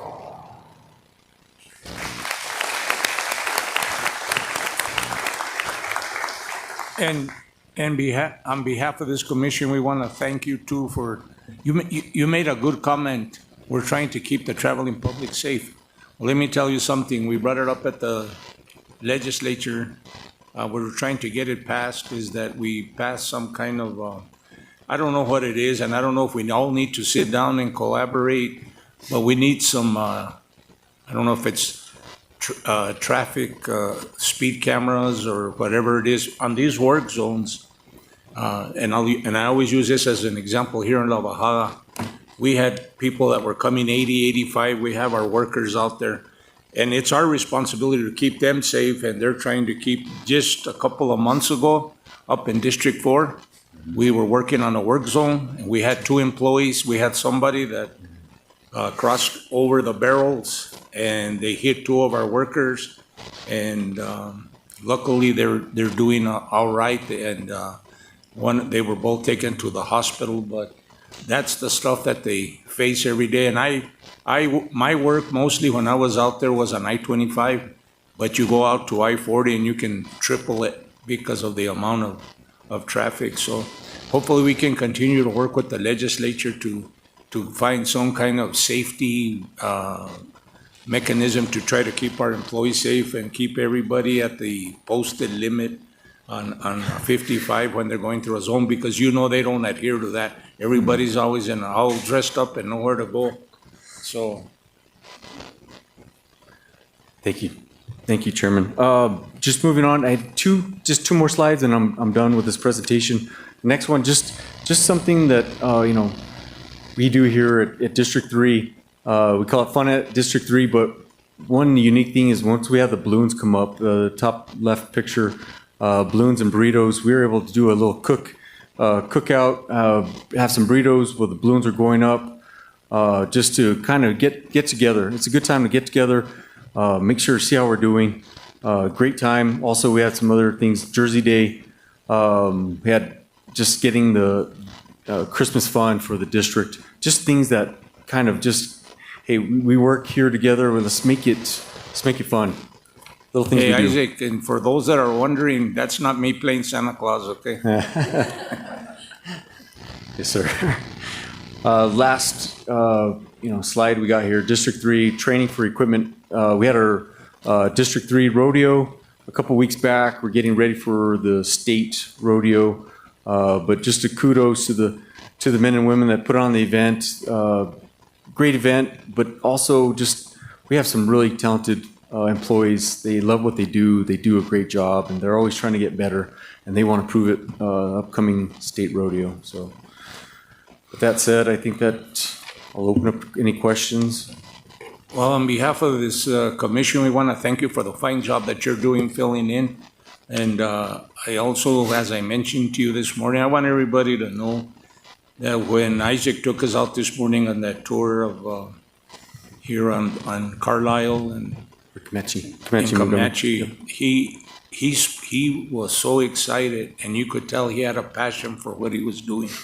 And I told him when he came back, you can tell when people take you out there and they go, well, this is this and that's that, and they're going through motions. He was excited about everything that was going on. We didn't have enough time to see everything. But I want to thank you for the job you're doing and the leadership that you're providing here in District 3.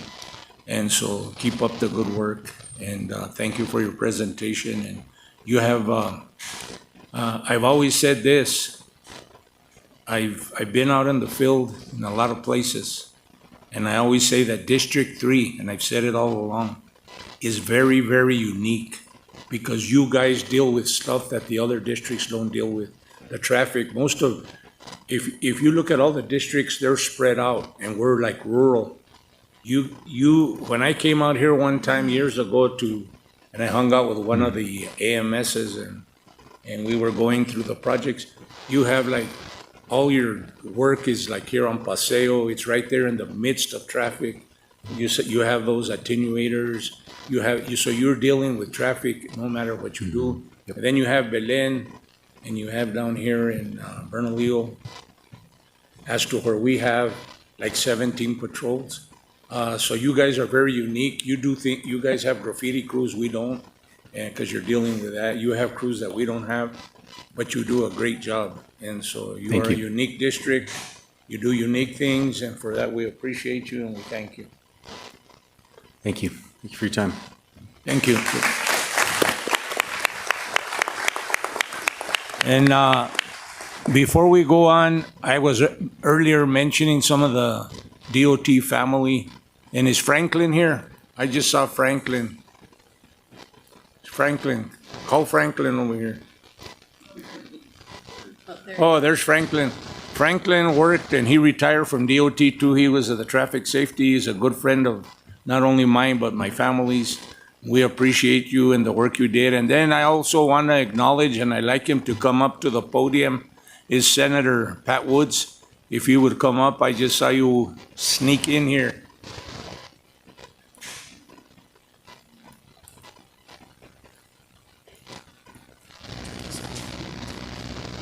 Thank you, Senator, for taking time out to be with us today.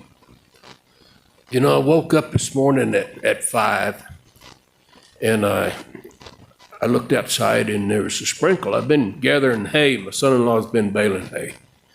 So I gathered bales last night till dark. And I told my wife, I says, I just can't make it. I can't get to that committee meeting. But it was sprinkling this morning. Time to come to Albuquerque. There you go. Thank you, sir.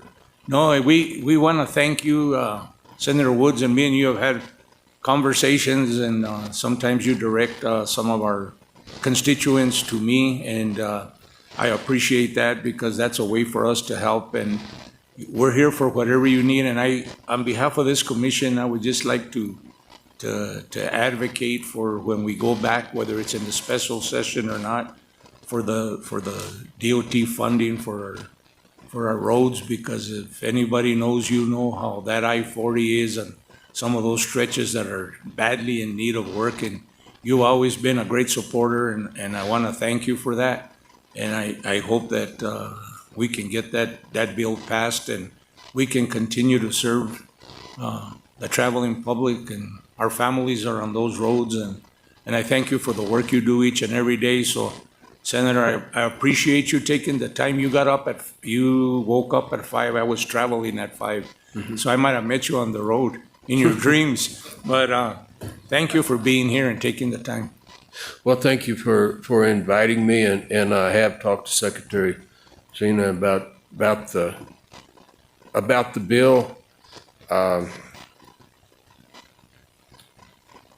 Probably a poor decision on my part, sir. And I apologize for that during the last session. I come today to talk to you about what I saw on the agenda, so we can certainly have a sidebar and talk about that. See if we can figure out a way to get further funding into DOT. We certainly need it. We've got, as you know, we've got roads in terrible shape. Our secondary and third roads are are just terrible. And I know we're having trouble just getting our primary roads fixed. So, it's my great concern, and that's the reason I'm here. And I'll So- tell you, Senator, it's not where you've been, it's where you're going. Yes, sir. And I think we're gonna finish strong. And one of the big concerns, or one of my big concerns is that the delay of projects, if we were looking, and I'm just using numbers out of the sky, if we were looking at a project that was a $20 million project and we delay it 6 months, 8 months, a year, the cost could escalate into $8 to $10 million more. And that's 8 or 10 million more that we could put into another project. But you always advocated for us, and I appreciate that, and I appreciate your phone calls. And I want to let you know that we're here to see how we can partner. As we said, partnerships, we'll partner, and we'll get this thing done. It's not where you start, it's where you finish, right? That's true. We've got the opportunities in this state to do so many good things. And part of it is transportation that we need to get our goods and services in and out of here. And to attract new companies, we have to have good highways to do that. Highways are just one piece of an infrastructure, but it's a huge piece to get our services in and out. So I want to thank you gentlemen for the work you do. I'm sure, not always pleasurable to hear from constituents. And it's just the same way with me. I hear all the time, everything in the world. I'm expected to be able to fix anything from mouse traps to highways.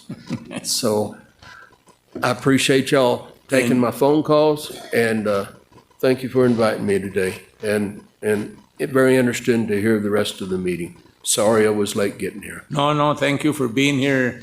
And again, like I said, we appreciate everything you do. Well, thank you, sir. Thank you. With that, we're gonna go on to the secretary report.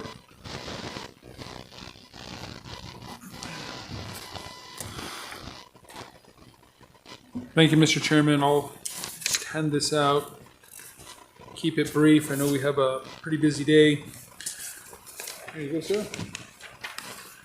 So just to highlight a few things, the first two upcoming, just to share with you that we'll be on the LFC agenda next week, September 25th in Hobbs. It'll be what's referred to as a Legistat report, and the focus will be traffic safety, staffing, and project selection.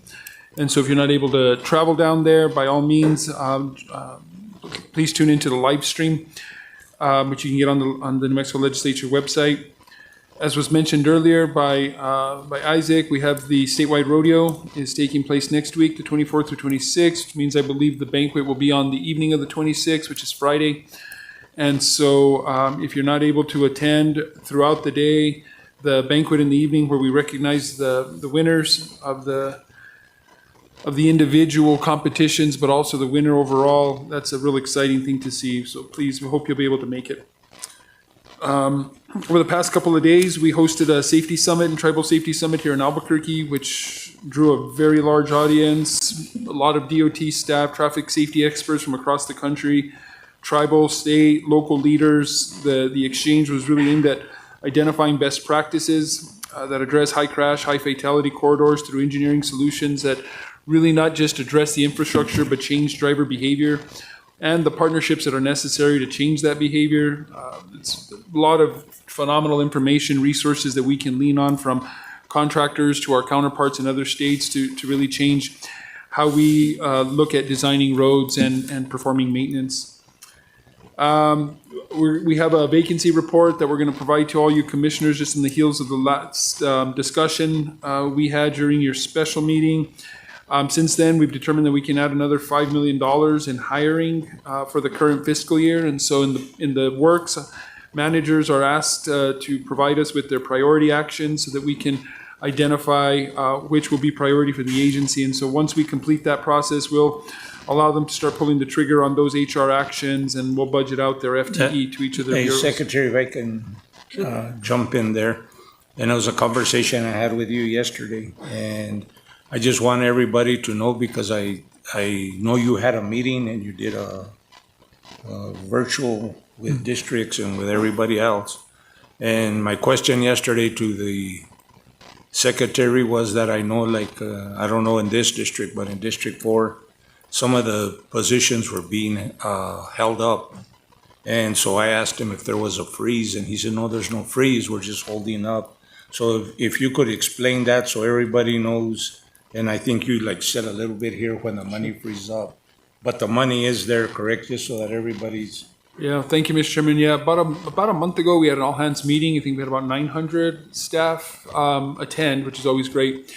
And so what we shared with them was what we were doing was holding up these HR actions so that we can get the vacancies budgeted in everyone's budget. So kind of recapping what we went over during the special meeting, if I have a department of 12 FTE and I only have 10 of them filled at the beginning of the fiscal year, well, my budget is equal to the cost of those 10.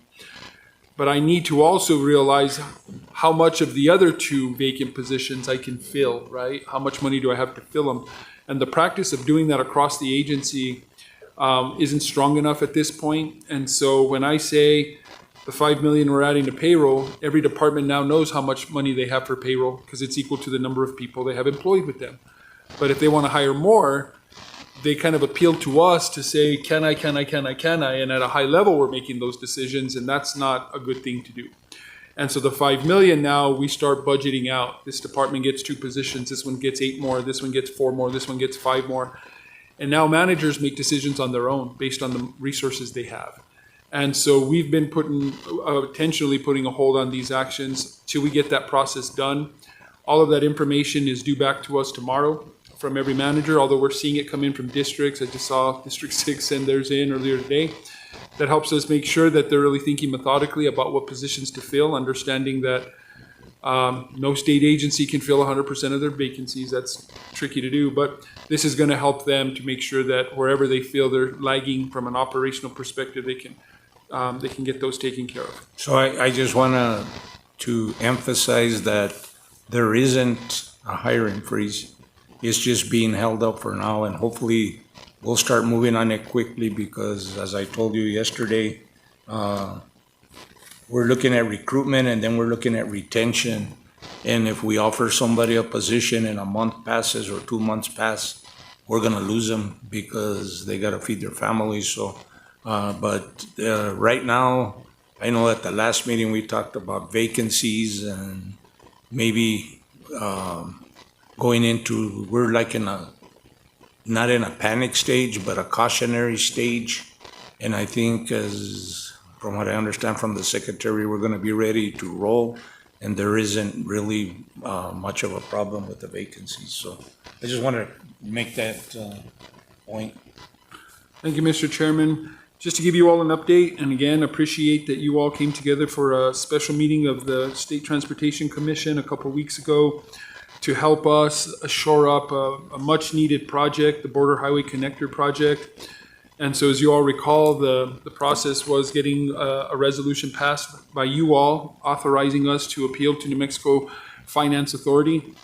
That appeal was for $125 million in bond anticipation notes and revenue anticipation notes necessary to fiscally constrain the Border Highway Connector project. It's a $170 million project attached to $45 million federal grant. We had up until tomorrow, really, to get that done. And so for our legislators here, this is kind of a tale of, tricky times, tricky measures. And so we had this project funded in the governor's rec. Over the course of the session, that allocation went away from DOT's budget. We put our eggs in the House Bill 145 basket, and that's how this would have then been funded alternatively. But since that bill didn't pass, we've spent the last 7 months trying to figure out whether or not we were going to be able to hang on to that $45 million grant or if we were going to have to hand it back over to US DOT. And so with some creative measures, NMFA approved their resolution to issue a line of credit to us to secure this project. Up until this point, we have the project in production, PSC in production. As of a couple days ago, I signed the grant agreement yesterday We're waiting for the El Paso MPO to get this approved into their tip, which will happen at their meeting tomorrow, at which point we believe Federal Highway will put their signature on the grant agreement as well. And we'll have, in a very creative way, done the tricky measure to address the situation we were in with funding. So I want to thank NMFA Board and you all commissioners for helping us get that done. It's not easy to rush through $125 million solution, but we did that together. So that's what I have, Mr. Chairman. I'll answer any questions you all have. I was going to ask you, do we still have the best practice program going? Mr. Chairman, not to my knowledge. We haven't had, at least not across all districts, on appeal to our district engineers to see if that's occurring at any of them in isolation. It looks like District 1. We used to have somebody from the general office, which was me. I created the best practice program when I came on. Rhonda Fott, who was the secretary at the time, challenged me to come up with something to sort of showcase some of the best practices that were happening, and not only showcase them, but share them with other patrols. And so if we could get that going again, I think that was a motivator. And it wasn't only maintenance. We had a lot of things from audit, there was some best practice winners in here. And I think that goes a long way in morale. And at the end, they would get a jacket. I would apply for a grant from Washington, and I think it was $3,000, if I'm not mistaken. I don't remember. But I think that any program that we can recognize, especially our best practices, something that somebody's doing, because at the end of the day, we sometimes ask employees to go do something, and they don't have the resources or the budget, and they figure it out. They get together, they brainstorm, and they come up with a way to get it done. And sometimes those ideas are great, and we can share them with everybody else. Accounting practices, audit one sometimes. I think the procurement one sometimes. We had it was universal. So I would like to see that program because that was a great program. Mr. Chairman, it's been a while since I've attended one, and I've been to at least a couple of them since I've been here. But one of the things that we're continuously strengthening is we really need to standardize from the safety service to the best practices to the employee recognition across the board. It just needs to be consistent so that our employees know exactly what to look forward to on an annual basis. And then, of course, each district will have the traditions that they want to keep for themselves, like the balloon fiesta and the burritos here at District 3. So that's an ongoing challenge for us, but primarily with a focus on our patrols, because far too often those of us in an office, we kind of celebrate the luxury of being able to pop around and do things more freely. They don't out in the patrols, and so we're just trying to be really intentional about making sure that, as we get 2 or 3 hours here to celebrate this, a fiestas, a conference or whatever, that we're also focused in on what we do to recognize them. Okay, fellow commissioners, is there any other questions, comments, or anything other at this time? Commissioner McElroy. I do have a question or a comment. When our managers, like say the district engineers, provide you with their priorities in their district regarding the vacancies, the positions that they would like to fill, obviously you're part of that decision-making. Secretary, you're part of that decision-making process, but who else is involved in that? The deputy secretaries? Mr. Chairman, Commissioner, they're involved in it too. So we've pulled in our district engineers into our senior management team. We meet weekly, and last week we shared with them that the decision will be of the collective, and that'll include them, myself. That's that table, generally speaking, along with our ASD director and other senior managers. So they'll be part of that process. All right, thank you. Let me ask you a question on those lines. So let's just say, because we talked about this at the last meeting, are we going to prioritize certain positions that they be filled? And like I always say, we got snow coming up, and we got to make sure those trucks are filled out and stuff. And so as we move along, let's just say, and so I can understand this better, if we have 10 positions in a patrol. It's usually anywhere between 8 and 12. And they're missing 4, but their budget says they can only hire 2. Is there a way they need those other 2? Because we're on the interstate and we gotta clean that stuff, or we're in, how would that work? So, Mr. Chairman, that's exactly where we're at now, is they have 8 or 6 of them filled now, and they need 4 more. And so they're in the process of saying, we need these 4, and they're a critical priority. And the same is happening too with our chief engineer. He's saying, hey, listen, this is what I need for PD engineers. This is what I need for, my regional design teams. And so all of them at this point are saying, this is where we need that surge in hires. And then together we'll identify, all right, let's see where we spread $5 million of new hires in the next 6 months.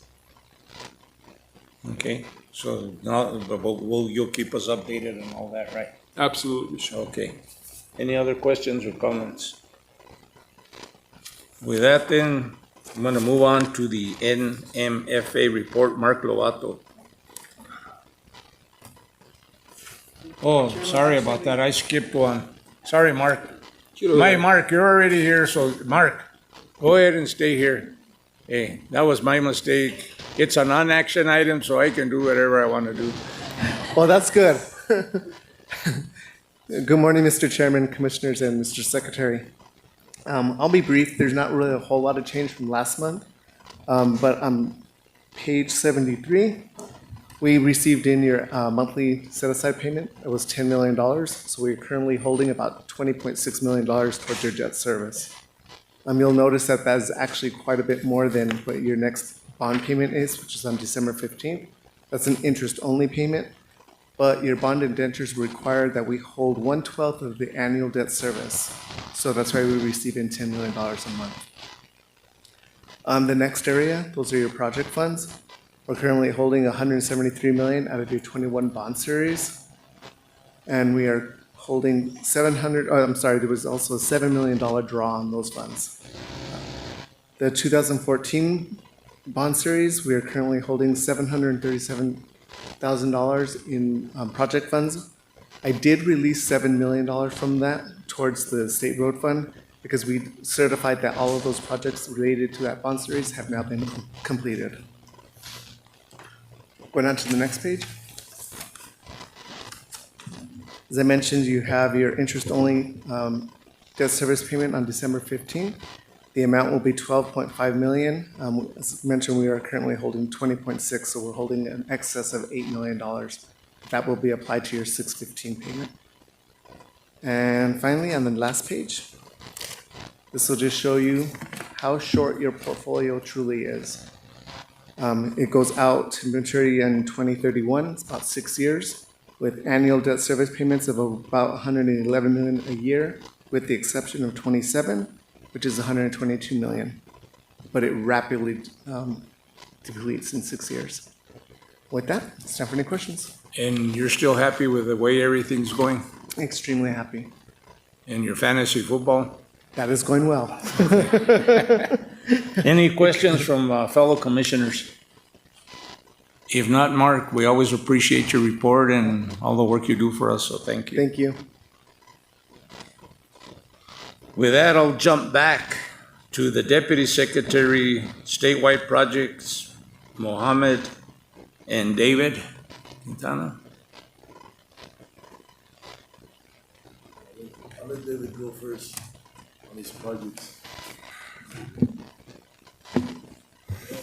Mr. Chair, Commissioners, thank you for having us today.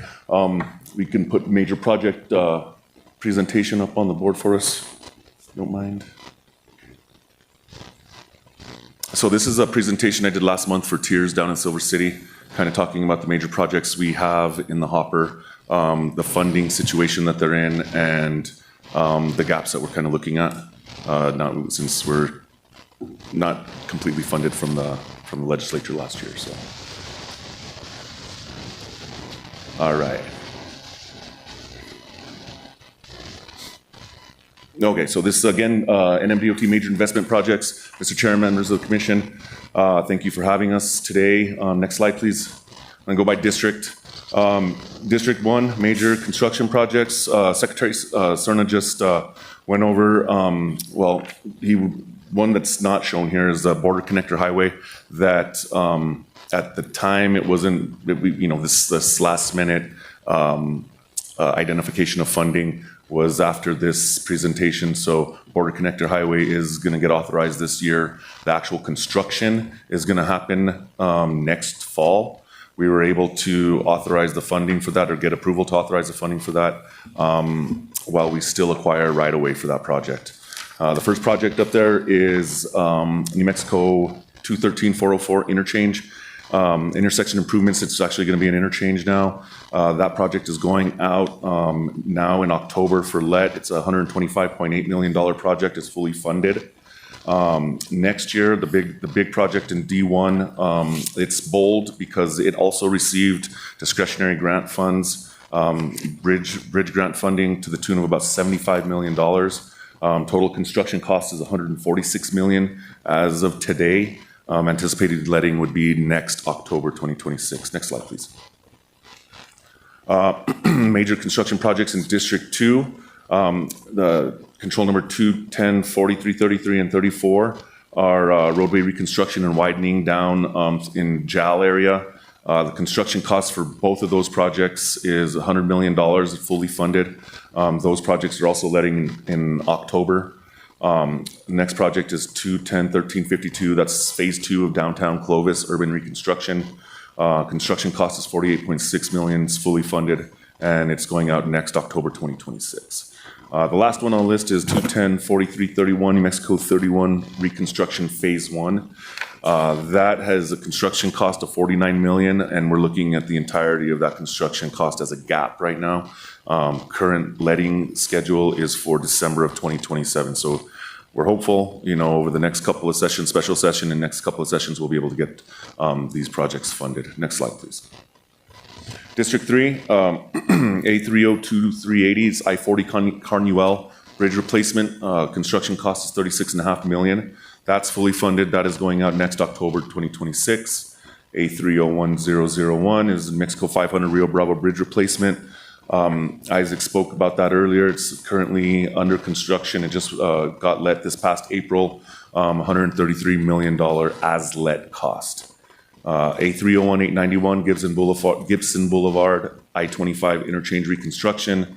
Construction cost right now, very early, is $150 million with the funding gap of $150 million. We're looking at letting that in about 3 years, December 2028.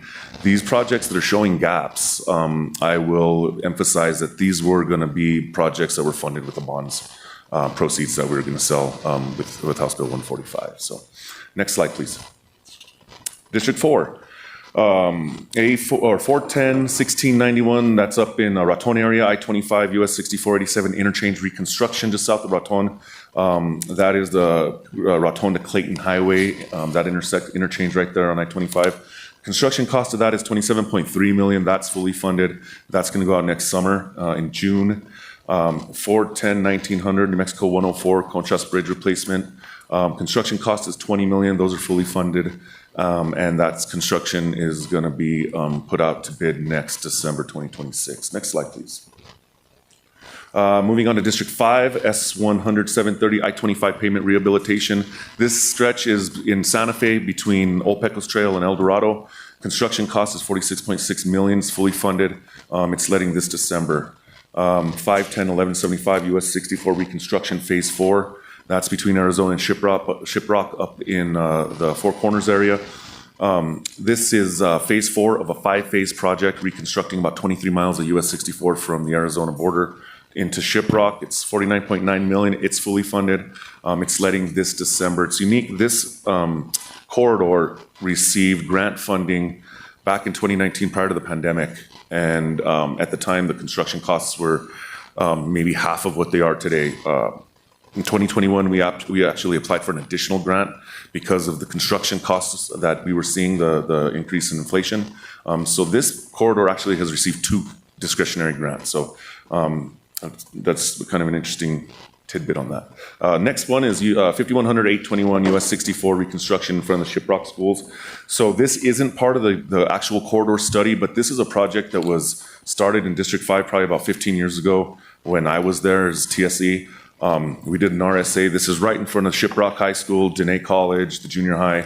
Currently, students are walking along goat trails and not a whole lot of pedestrian facilities, not a whole lot of shoulders. There's just not the safest area for students to walk. So good news is this one is fully funded at $34.5 million. It's going to go out next year in October. So been a long time for that one. Next slide, please. Last one in District 5. This is the fifth phase of that US 64 corridor. This is a $33.8 million project. The gap is $33.8 million. This has to be completely state funded. This is our match for the 2 discretionary grants that we received on this corridor. So it's bold. It's in bold because that gap is a must fill. Next slide, please. Lastly, District 6, last but not least, Lisa. 610-1151 I-40 corridor drainage improvements near Church Rock. Construction is $68.3 million, fully funded. It's letting this month. 6100-849 I-40 Rio Puerto Bridge replacement. Construction cost is about $49.2 million. The funding gap right now is $12.7 million. That's going to go out next October. That is also in bold because it received discretionary grant funding. And we need to make sure that that goes out next October. That is the deadline, or next September is the deadline for authorization of that discretionary grant funds. Last project, 610-1371. This is another project that received discretionary grants, CRISI funding. This is from FTA, actually, to get rid of at-grade railroad intersections. So this is a new bridge over the BNSF in Gallup, Allison Road. Phase A, its construction cost is about $56.1 million today. Funding gap's $11.2 million. Anticipated landing date right now is May of 2028. But this was also, there's the nice thing about CRISI grant funding is we aren't held to a deadline for authorization. So that's what's kind of what's different between this project and Border Connector or any of our other discretionary grant projects that we receive through US DOT. We don't have to have this authorized by a specific date, which is good. I don't know if there's another slide, but next slide, I think it's questions. Questions, Mr. Chair. Or is it just one, and I don't know if Mo's gonna have it, but for the next time we meet, if we could have a report like on all the ongoing projects and if they're on time and budget or time of completion. Okay. Mr. Chair, members of the commission, I believe Deputy Secretary, Okay, or I so can do it, but if he asks me to do it, I'll do it for sure, but no problem, we'll get that taken care of. That's why I said he might have it in his presentation. You have it ready? Okay, come on up.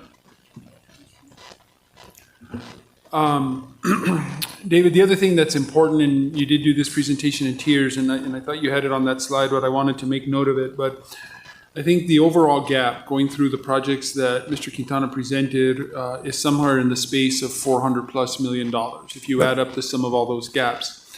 But what's important is this, of those projects that were bolded, that gap, right, is smaller by $300 million, which has come from the federal government through grants, which means that if we don't shore up those projects, we stand to lose $300 million in federal grants. And so this is important because when we use grants for funding major projects, there's low predictability. We don't know what we're going to get and when we're going to get it. And it's a strong likelihood that that grant is not going to cover the cost of the project. One, because there's match, and two, because cost escalations.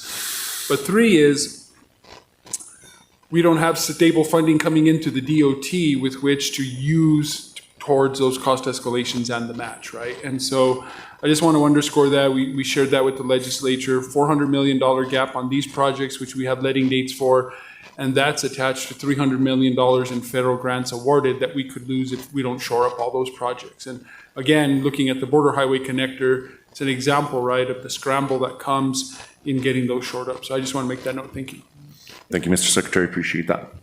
Dave, I was going to ask you one more question. I was talking to Commissioner McElroy about, you remember in the past when we would let projects and there was an incentive for contractors if they would get like a bump if they were on time and on budget, and it was like an incentive to get them to finish their projects on time. Yep. We don't have that anymore, no? Mr. Chair, members of the commission, I mean, we do have that ability. We can definitely, in the bidding process, put some incentives in there for early completion, on-time completion. We haven't done it in a while, to your point, but it is something that we still have in our toolbox. I think that would be something to explore for the future, because on some of these projects, even like the one we have ongoing right here, if we had a contractor and he's got an incentive, he might even finish. We were talking this morning, and Commissioner McElroy remembers when we did the Big I, and that one was not only on time and on budget, it was a undertaking and a half. Yeah. And the property they got was very valuable for that incentive. There you go. Yes. You see. But in order to get traffic flowing and the least interruption, it was there. So maybe we could talk about that at future meetings. Mr. Chair, Get absolutely. input on it anyway. Mr. Chair, members of the commission, I agree completely. We can do that. Okay, thank you. Mr. Mobe. Good morning, commissioners. It's always good to be in front of you and talking about the department. Obviously. No.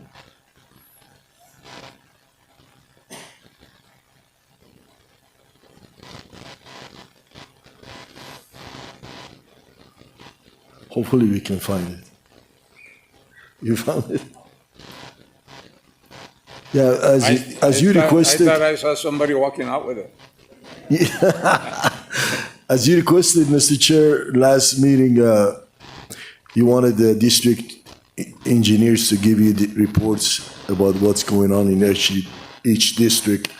And Commissioner McElroy and I met several times on the phone or email.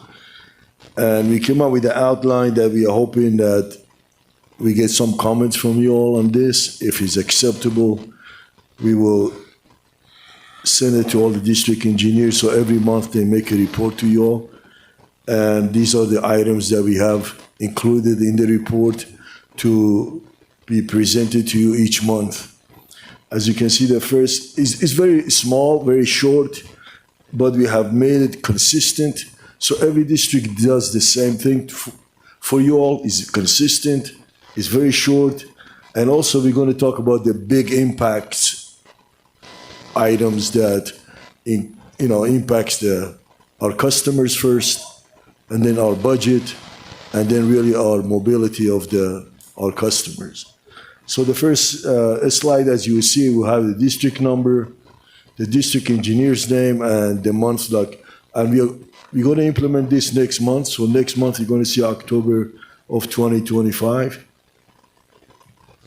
And on the dashboard snapshot, as you will see on the first slide, we're going to talk about safety, and this includes work zone safety. If there was any incident, we're going to show if you had 5 reported incidents this quarter, down from the 20% down from last year. That's just an example.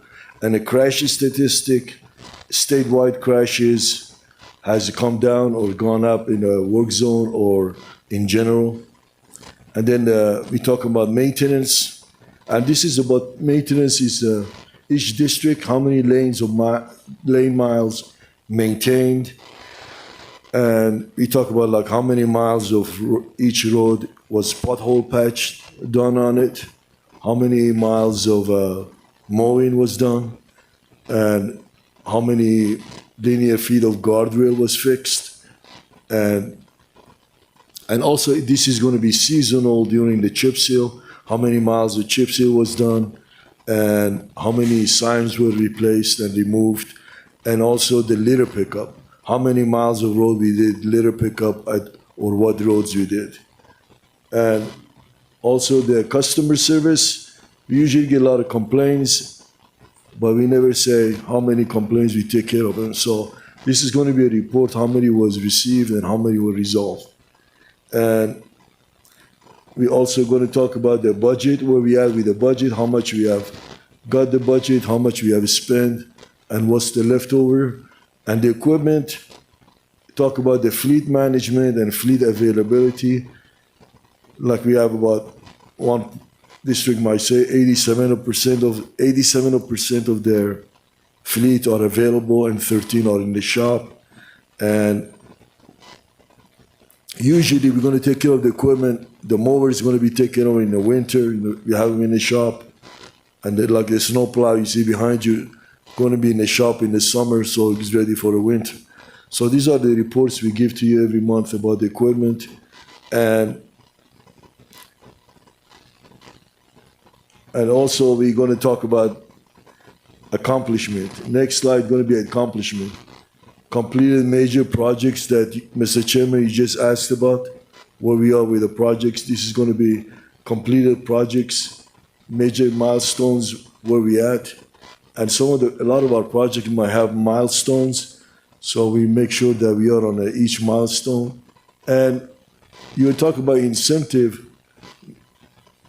I work in California, Texas, and New Mexico, and I haven't seen any contractor likes to spend more time on a project than they like to. I mean, really. Contractors want it because it's costing them money. Their signs are up on the project. That means they're liable still if somebody has a crash. They don't like to do that. And also there are people on the project, so they got to have a payroll. So the contractors are normally trying to finish the project. There was a project outside of Espanola that exceeded time. You know which one I'm talking about. In Alcalde, and that one, it was way over the time limit. Well, and that's So true. there's always exceptions to the rule. But what I'm saying is, it would be good to give the contractors an incentive to speed them up. Yeah. And get them off the road and get the traffic back to normal as quick as possible, especially where you have businesses and all that good stuff. And so. Mr. Chairman, you're correct. And as David Quintana talked about it, we have that ability to do it. And it's a business decision. We got to look at it. Is the user cost going to be a lot more than what we pay the contractor? If it is, then it's an incentive for us to pay the contractor to get out of the way. So I just think it's good for discussion. Right. And hear everybody's take on it. Maybe we do, maybe we don't. Maybe it's better if we don't. But I think it's good to have that discussion. Thank you, Mr. Chairman. And also, we're going to talk about access permits. How many permits they receive each district, and what's the major delay on those access permits? Is it right-of-way issue? Is it a conflict between a couple of the property owners like we have right now in District 3, that they don't give each other right-of-way, access to get to the property? Go ahead, Mr. I have a question on that, and that's another point for our next meeting, whenever that is I'd like to hear discussion to make sure, to see if we're consistent as districts. I know it has changed, but what I'm alluding to is when I was still out in the field, if they applied for a permit and, for example, they were gonna move a trailer in, we would put the culvert in or the gate. Now, from what I understand, we don't do any of that. Now, the reason that we had gone to that is because we had people moving in a trailer at midnight so that they wouldn't, and they'd put a PVC pipe or whatever. They didn't meet the requirements. In other places, they weren't putting the right size of culvert, and so people down the road were getting flooded. That's true. Once we got a good rainfall. So I don't know if everybody's doing the same, but we could hear, to see if, as long as it's consistent in what we're doing. So I don't know what every district is doing. I know back in the day, we would supply gates. If someone applied for a permit and they want to put a gate, we would supply it. I don't know if we're doing that anymore. As I understand, we're not. Yeah. So, and that's fine, but I just want to, see on the permit process if everybody's on the same page. Mr. Chair, I agree with you. We will do that if you have issues like that. And also, each district engineer going to report to you all local partnership and coordination, how many projects they have met with the local entities and tribes and what they are coordinating on the reports. Like in District 1, Mr. Chavarria is doing with Lordsburg on a bridge that was hit. So we are coordinating with him so we can do to help him and move the project faster. And also employee spotlight. We are recognizing a maintenance patrol or for a rapid pothole response, or highlight a project manager who delivered the complex interchange project, and anything else that really shows our crew, as you saw it today, they're doing something extraordinary to finish the project faster. And also entity legislature contact. The district engineer, they always have contact with our elected officials and elected also entities, and they give you a report on that to see what's going on. And we're going to also talk about show you a report on personnel and training. Like Secretary talked about, last 2 days we had one of the best training I've ever been to on the safety summit.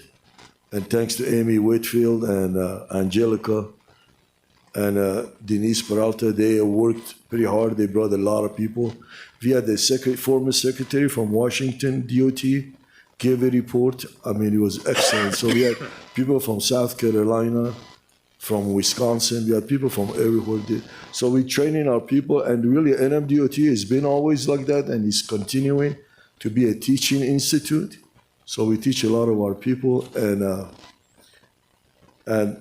the next one we're going to talk about natural resources, natural events like we had. Isaac talked about it last Tuesday, and I-25, the first time I-25 went underwater between here and Santa Fe, and we're going to look at it more seriously. What happened? How did it happen? And we're not going to take it lightly, and we're going to contact our drainage engineers and bridge engineers, see what happened and what do we need to do to be proactive. So next time we won't have to, because we were very lucky this happened during daytime. If it was at night, there was no light out there, I don't know what would have been the result of it. And on equipment and budget, again, we have a lot of our fleets are aging fleets, and nothing looked like that behind you. So, but a lot of our equipment getting look beautiful, and we're hoping with this report keep you track of it, that we are keeping track of our budget and the equipment and taking care of it. And financial snapshot, again, this is going to show you what our budget is to date and what have you spent and what cost, what is the one that has major impact on our budget, like the fuel, the material, and also a lot of emergency response that we had not accounted for. And also we're going to talk about next month, if like next month you will see October, we'll be forecasting the cost that we are anticipating to have for the snow removal and ice and the snow removal. So that's going to be next one. And looking ahead, and we're looking at the key priorities next month. So each month we're going to tell you what our priorities are next month, and major construction coming up, major maintenance work coming up, and also what is the seasonal hazard we're looking at. Again, monsoon season, snow and ice removal season, everything. We're going to give you a heads up of what's going on, and hopefully with that gives you and also show you that collaboration across the districts. Right now we have it. It's done for a long time, and it's going to continue. But some districts will come help other districts when during the bad natural events. So these are going to happen, and we give you a report on that. And also check in with the crews and make sure the district engineers and assistant district engineer visiting the crews, is it maintenance crews, construction crews, how many times they visited them, where they went, and what was the result of it. So these are something that we are hoping that give you all a report of.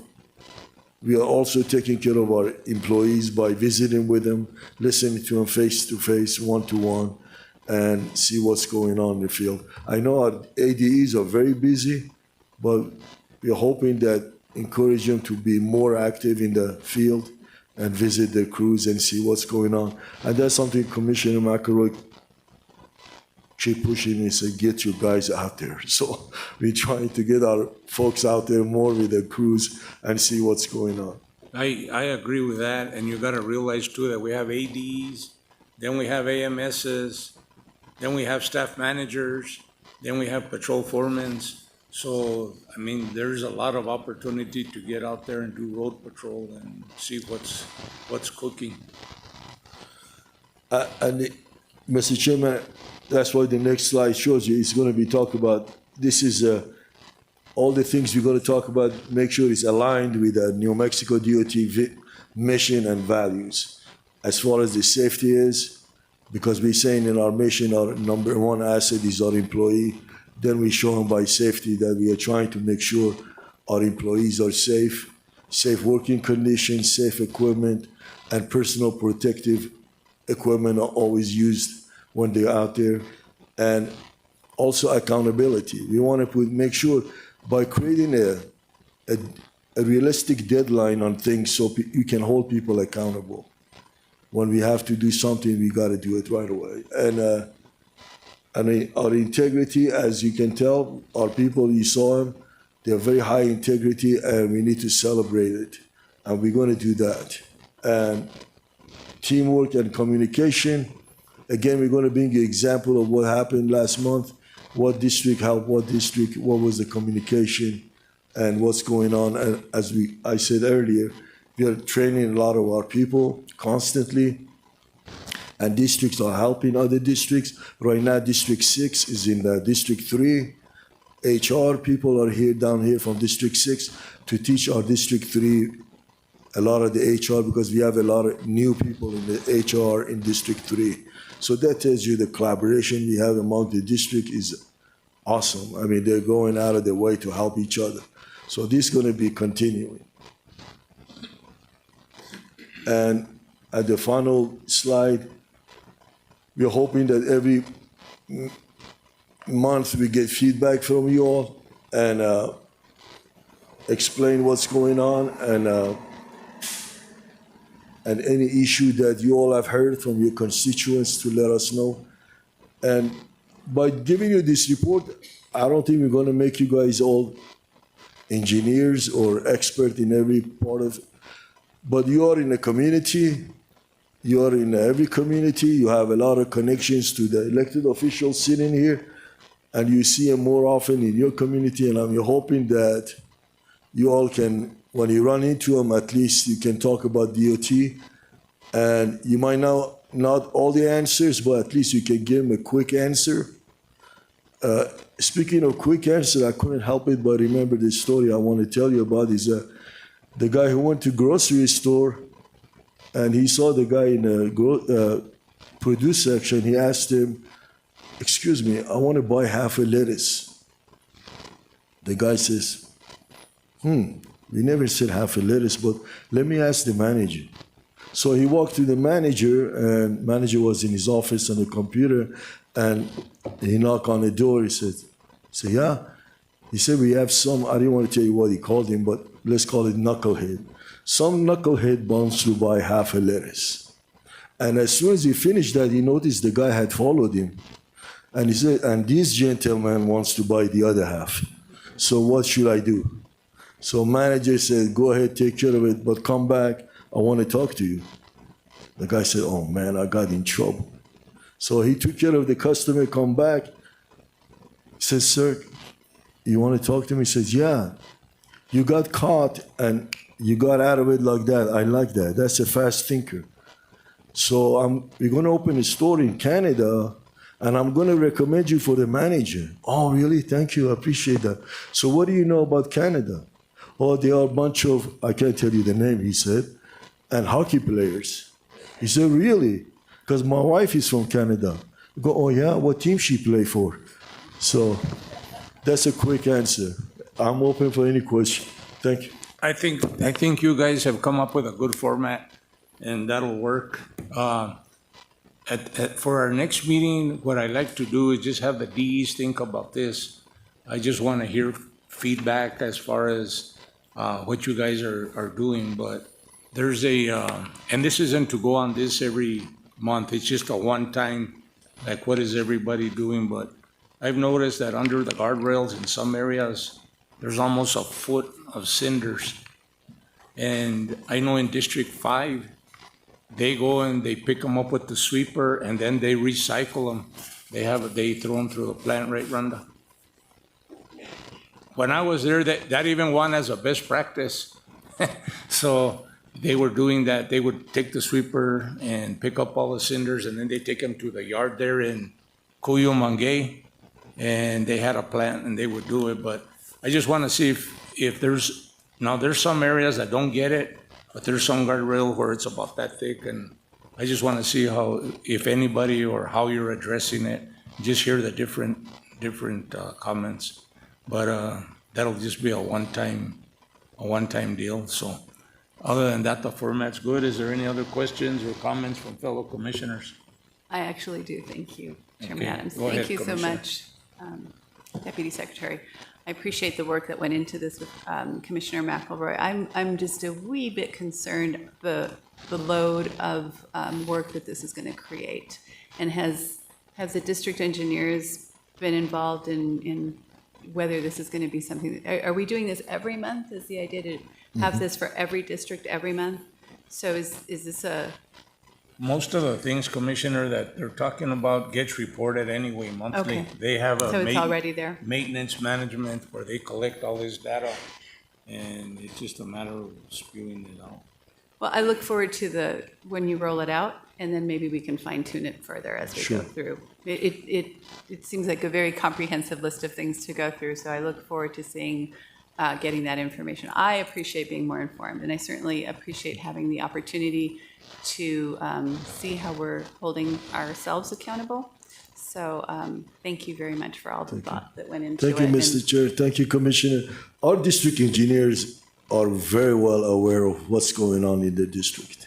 Yeah, I and was that way we district can be engineer as well. myself, so I know what's going on every day. But it's just, I don't think we tell enough story of what we do, because this is what we do. And as Mr. Chairman said, we are not doing it because we really love what we do.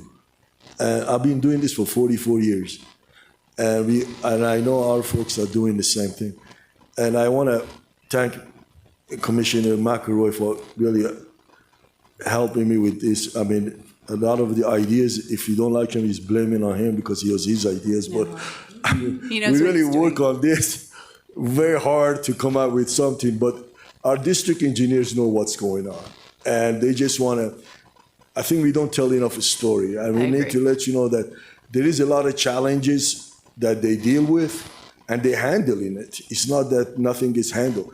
Everything that comes through their door, it gets handled. It's just, we don't tell enough a story that 30 items came in and we took care of the 29 of them.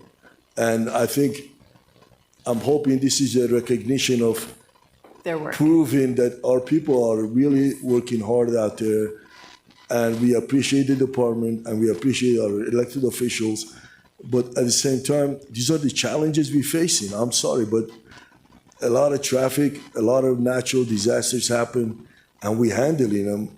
And we are not complaining about it, but we just want to say sometimes I can't get there in 5 minutes. It's going to take me a couple of hours.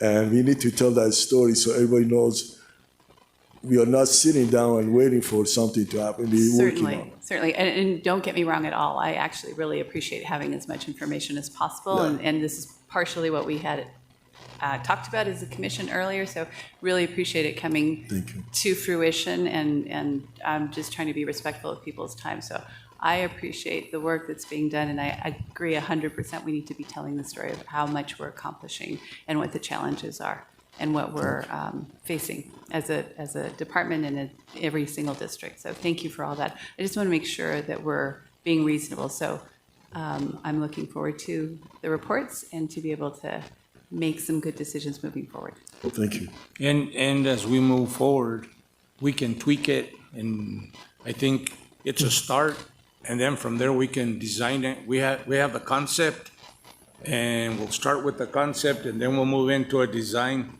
and then we'll get it to a point where it works, and it might not be so complicated, but everything that we just talked about is captured anyway, monthly, correct, by your maintenance management analysts, and it's reported, and then it's also reported to the legislature. I think it goes in there quarterly, if I'm not mistaken, and they get to see, because it's a concern to them also, how much trash is being picked up. You know, I want to see, and if how much is being mowed. You guys get the same calls we do, and so all that information is captured monthly. Because everything they do out there is reported. They have to report it as far as hours they spend on it and all that. It all calculates into a, what is it called now? What's the program called now? NMMS. I have one more question. Yeah, go ahead. Sorry, thank you. Is there a way that we can also see how quickly we're reimbursing the communities for work done with the money that was appropriated from the legislature, so that we can keep track of that? Is that possible? Is that something that you have available? I would love to see that, as well as how responsive we're being to the municipalities once they have completed work that has been funded through the legislature. Mr. Chairman, Commissioner, yeah, we can absolutely do that. So there's a few buckets of funding. We flow through capital outlay funds directly to communities. And fundamentally, we track their progress in getting that money spent. That's done on a reimbursement basis to make sure they're spending in accordance with capital outlay. Then we also have our TPF and LGRF funds, which I believe are full disbursements, and we're tracking the progress there, although they have the money on the front end. And so we can work with our pod team to get you those figures on a monthly basis to spend down, because our goal, of course, is we don't want them to revert funding. It's not necessarily a reflection on us as spenders, but if we keep nudging them, then DOT, at least the flow-throughs, aren't part of the discussion about funding not being spent. Yeah. Thank you. I just wanted to address what Representative Garrett had brought up earlier. Thank you. Any other questions or comments from fellow commissioners? Yes, Mr. Chair. Yes. Go ahead, Commissioner Lundstrom. Thank you, Mo, for the report. This, I know Lisa and I talk all the time. People are calling me. This is all public information, right? As far as, hey, this person calls about the cleanup. I can tell them, read from my report. I probably put on my phone because we're getting those calls all the time. And if they want to go deeper, then I'll let Lisa know about it, and then she can get probably a staff person. But all public information, nothing that anybody can't see, right, in this report. Okay, I just wanted to make sure of that. Thank you. That's Thank all you. reported. Commissioner McElroy. Just a few comments. I think the intent, it can look kind of maybe a little overwhelming the way it looks through the PowerPoint. But I think the idea, or at least my thought on it, is a snapshot of what happened in the last month or between commission meetings. A snapshot of what's happening in the district or what's happened, and everything.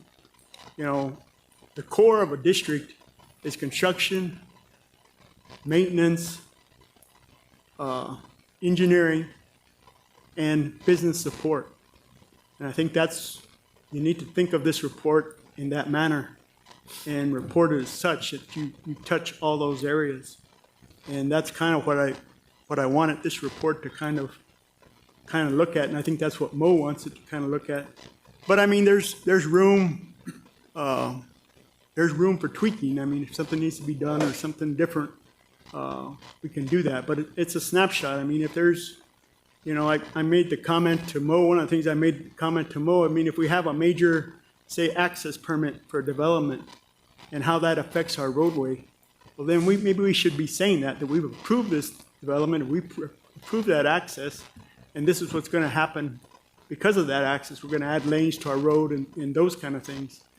You know, the number of, you know, how well are we doing with getting our permits? Say our access permits, you know, is another example.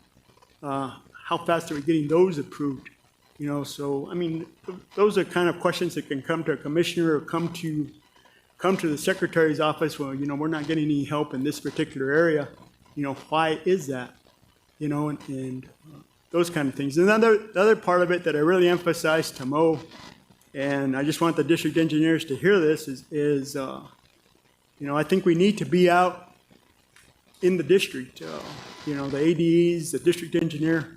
And, you know, I know everybody's busy. I mean, I was a district engineer for 7 years, and I understand that.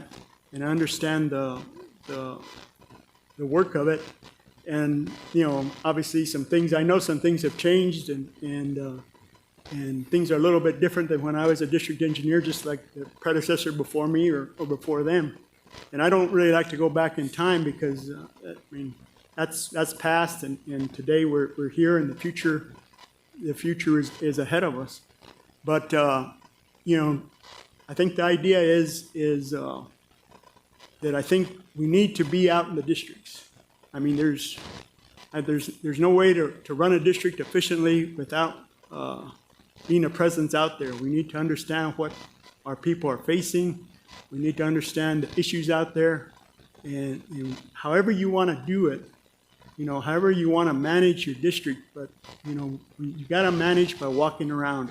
I mean, that's my core. I mean, that's what I've always believed. You got to, and staying in a district office or whatever doesn't make you understand what's going on in Shiprock, New Mexico, or San Juan, New Mexico, because those places are just as important as wherever that district office is. Because those people out there in those communities or those areas need our services, and we need to be cognizant of that and do the things we do from an equipment standpoint, from a personnel standpoint, and from a management standpoint to do the best we can to serve the people of New Mexico and to serve the people of those areas, because they deserve it just as much as the people, and you know, the Animas people, and they deserve it just as much as the people in Las Cruces, New Mexico deserve it. And I mean, that's just my thinking behind it. But this report is really to be a quick snapshot, and hopefully it works out that way. But you know, I'm sure things are going to have to be tweaked. I mean, it's not going to be perfect right off the bat. And I hope with the district engineer's involvement in doing this, you know, they can collaborate to make it better than what Mo and I made it. Because it's not my report, it's not Mo's report, it's the district engineer's report, and I believe they can make it better than whatever comments I made, or whatever comments or whatever stuff that Mo and I thought of. You know, so it's your report, and you know, it's to be a snapshot, and think of it in that manner, and think of it in those core areas of the district, reporting on those core areas, what was important in the last month. I guess that's. And just to echo, I agree with that. And like I said, as we move forward, the concept is there. Let you guys design it, and we can put it into where it makes more sense, and it's something you're comfortable with. Way back in the day, and I'll take credit for this. I started the no boundaries. You guys heard about that.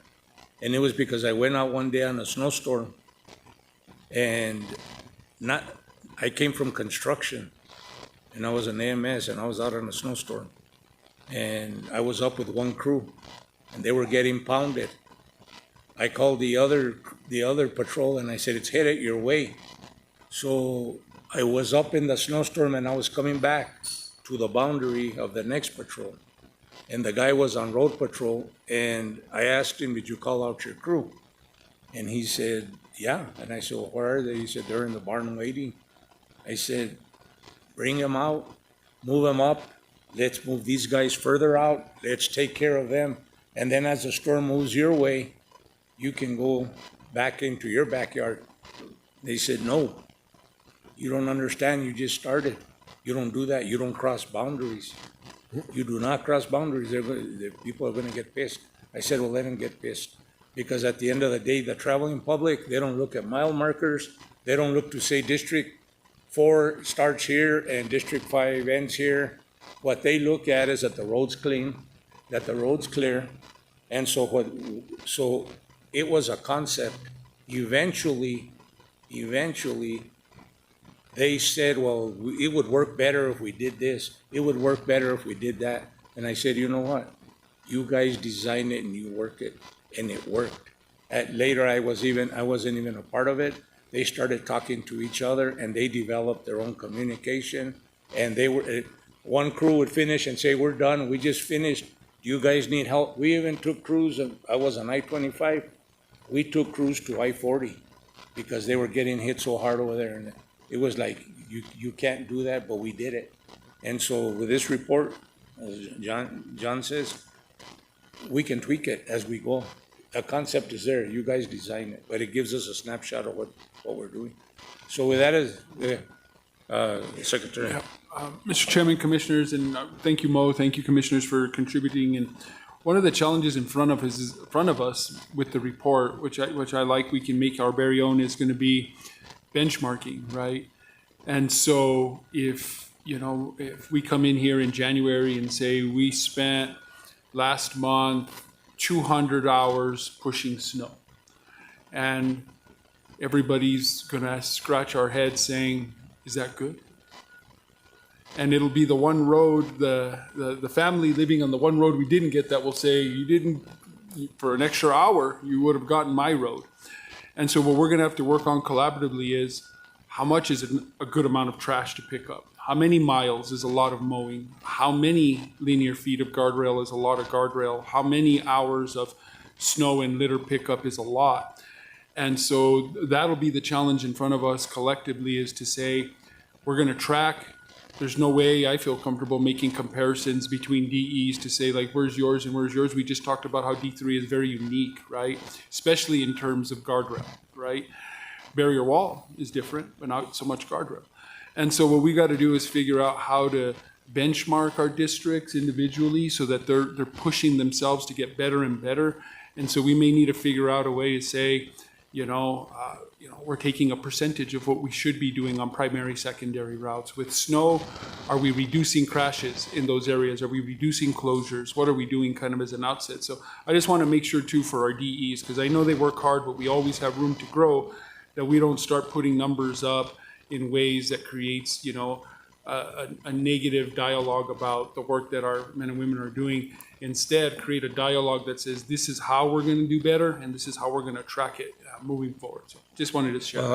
I just want to say that that's always been done, and this isn't to compare what people are doing, but this is more, let me tell you this, common sense tells you that you're going to get more snow up south than you are up in D1. So your numbers are going to be a lot higher over there with snow removal. It's going to be a lot higher in Tierra Maria than it is anywhere else. It's going to be higher in Holman Hill than it is anywhere else. And so when you come and you look at the numbers and you see that D1 and D2 were here, but everybody else was here, well, that's common sense, is that it's going to be that we have a lot of mountainous area. Secondly, like with the mowing, it's not to compare, but it's to see what everybody's doing. Because if there's secondary roads that haven't been mowed, then, I don't think we put a number on that and say, well, we were only going to do that. The mowing should be going on. We have fires and everything happening right now on the shoulders, and we have places where the mowing's like this. That's especially in the areas that have been hit with the fires. So it's numbers are not going to match. There's people that are doing herbicide. There's people that are doing other things. I would tell you, for 2 years up in D4, we weren't mowing. And why weren't we? And when people called me and said, you haven't mowed, I said, we can't, because we're flooding and we're on the fires, and we had crews over there 24/7. And so that's the next, we can come in here and say, hey, we weren't there because of this.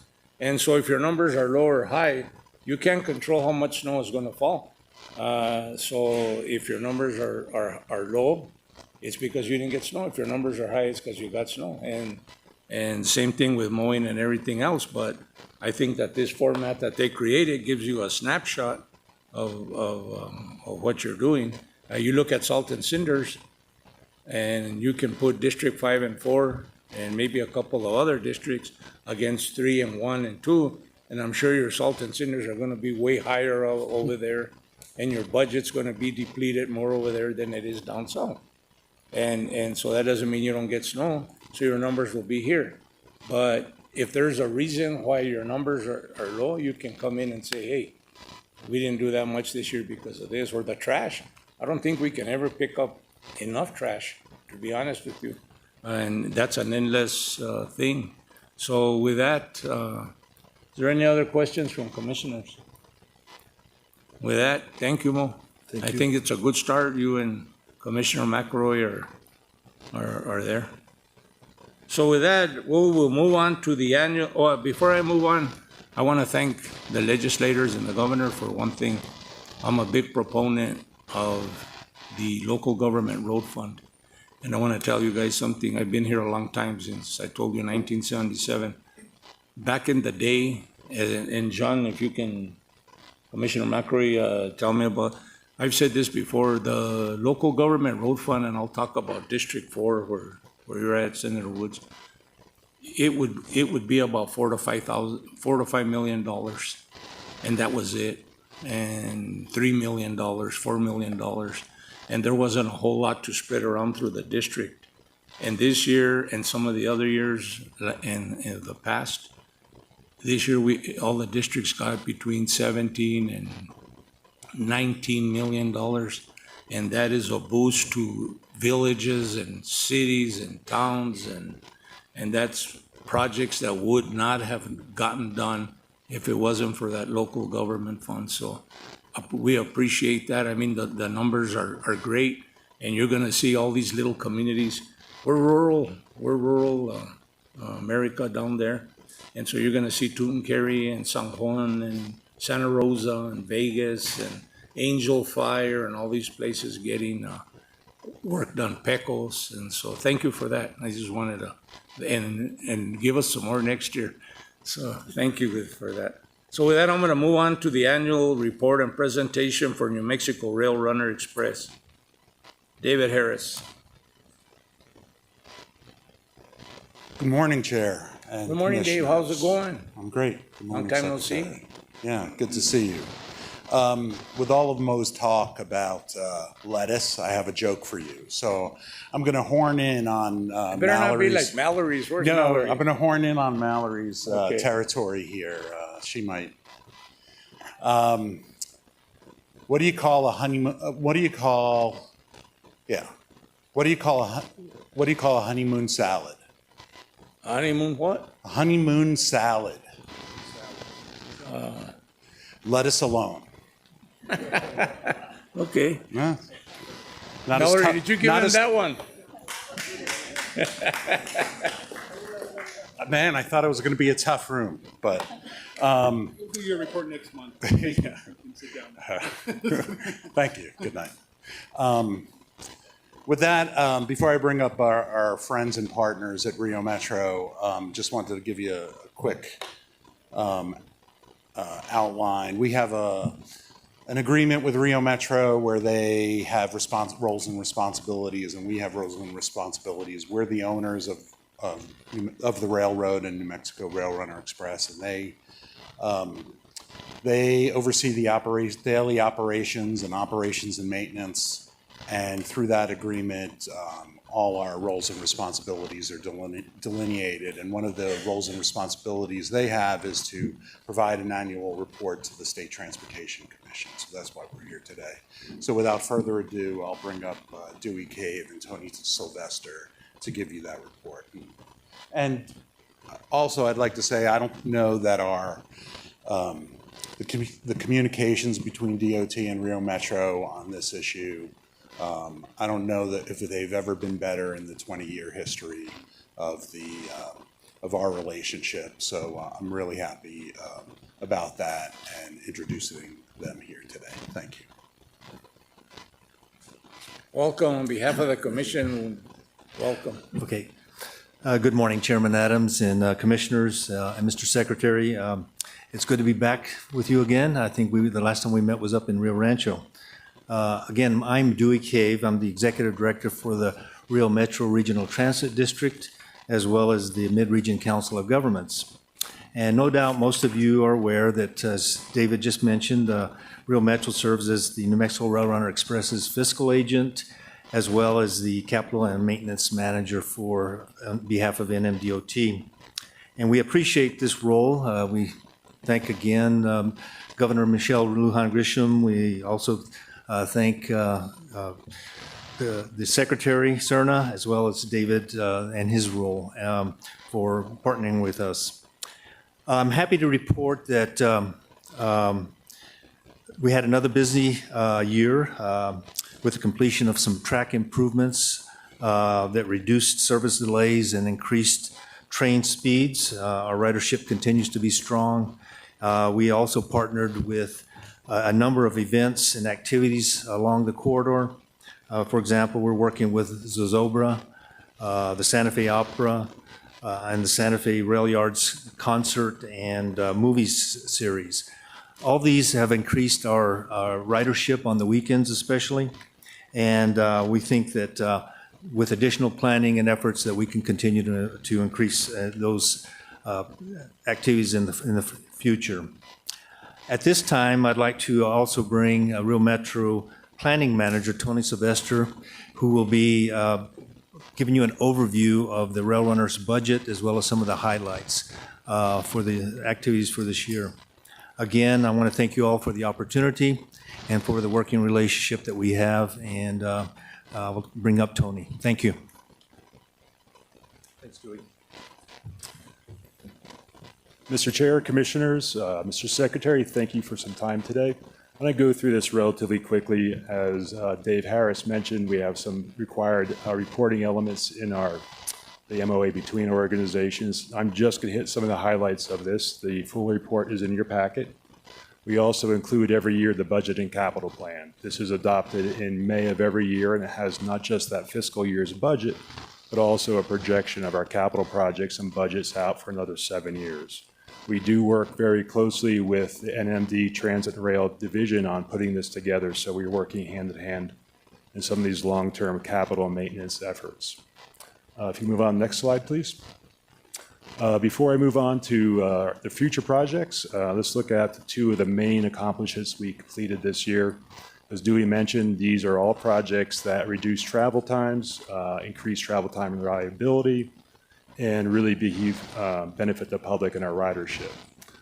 Broadway and Alameda sidings, these are both north and south of the city of Albuquerque in a very congested area that, remember, we have not only the New Mexico Railroad Express, but Amtrak and BNSF using these tracks too. So important passing zones and operational benefits. Centralized traffic control is largely a communications and switching improvement in that area, allowing Amtrak to get on a separate track. So we actually have 3 active platforms of the ATC in downtown Albuquerque. Huge benefit for our ridership. And then finally, we're happy to report the sort of moving forward on the operations and maintenance facility.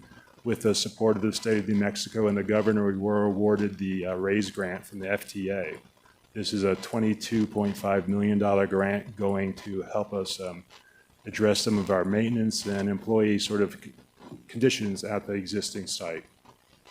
Also like to note the New Mexico Match Fund. This allows us to not use our limited resources of local match money to match these large capital grants. So that's been very beneficial for us.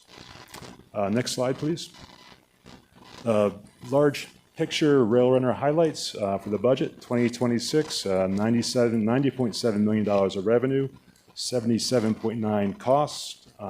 We do have a cash balance and a fund balance that we carry over, which is very important for us, and I'll show that in a second.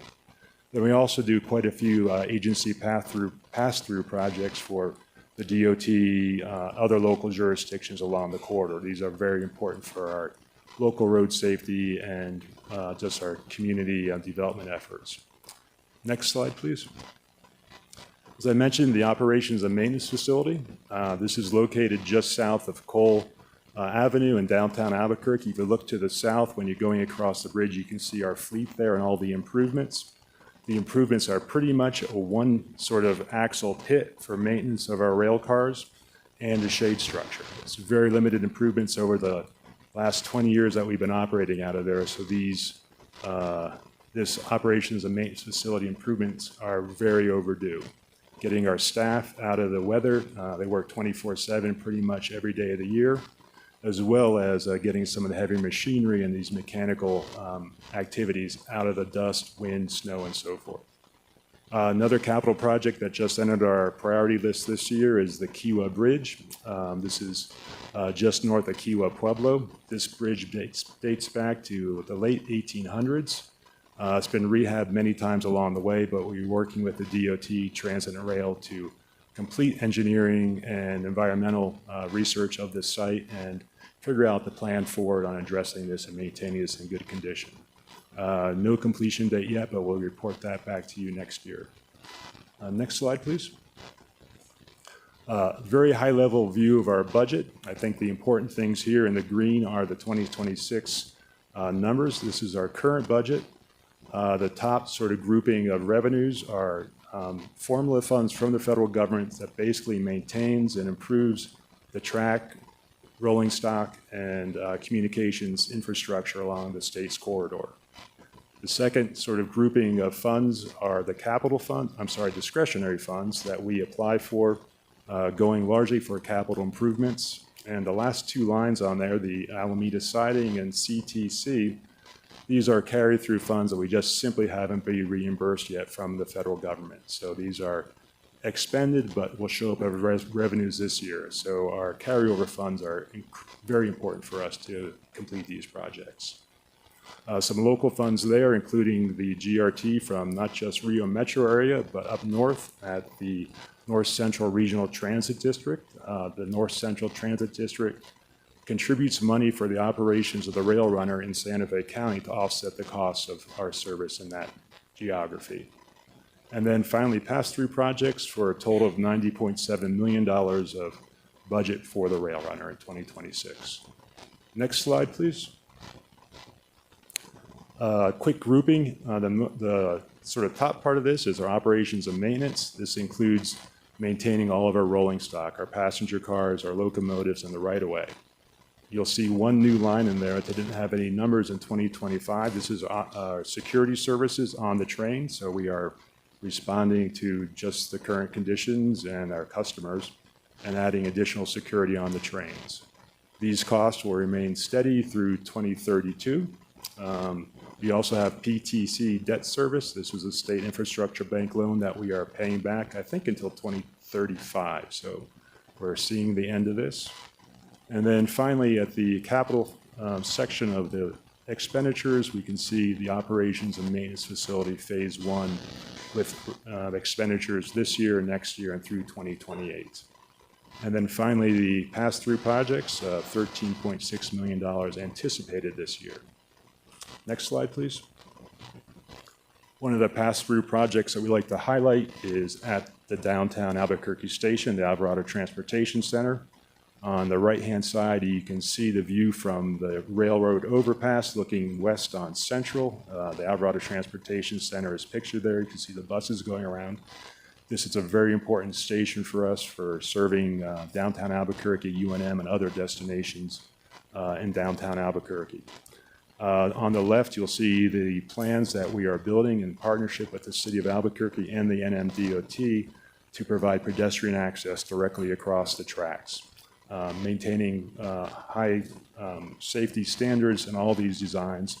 But the key benefit here for the rail runner is that we'll have direct access to the east side of Central without having to walk underneath the underpass that is sometimes intimidating and generally unpleasant. Next slide, please. We also do take care of all the rolling stock. So the stated good repair measures, this is all the NMDOT's capital. In the green, you can see basically the percentage of that category of assets that is needing sort of assistance or maintenance, increased maintenance. The rail locomotives, the passenger cars are all in very good conditions. Even our fleet automobiles and trucks are in good conditions. The commuter rail line itself, the tracks, the bridges, and so forth are in good condition, as well as the parking lots and passenger facilities and the maintenance facilities themselves. So we are paying a close attention to taking care of these long-term operational assets as well. And then finally, the last slide, I think is our ridership. There should be some more information there on the right. It might not have come through. But there's our ridership increases since 2022. 2022 is our first full year of operations post-COVID. We are at 605,000 passengers in 2025, a steady increase. And something that's not showing up in the right there is each one of these passenger trips is about 50 miles. So there's 30 million passenger miles traveled on the New Mexico Rail Runner Express in 2025, largely along, obviously, I-25, the I-25 corridor. So a significant amount of capacity accommodated by the Rail Runner in this congested corridor. Dewey mentioned we are seeing increases in our weekday, Saturday, and Sunday ridership because of our sort of marketing efforts, as well as just the return of ridership and the Wi-Fi on the train now. So with that, that ends my presentation. I'll hand it back to Mr. Chair, but thank you for your time. Thank you, and thank you for your presentation and your information. And do we have any questions from fellow commissioners? If not, we thank you. Great. And thank you for your presentation here today. I appreciate it. Thank you. Thank you.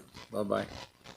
With that, we're going to move on to the... And thanks for the commissioners. She attends all of our meetings, our board meetings, so appreciate you. Thank you. We'll move on to David Quintana.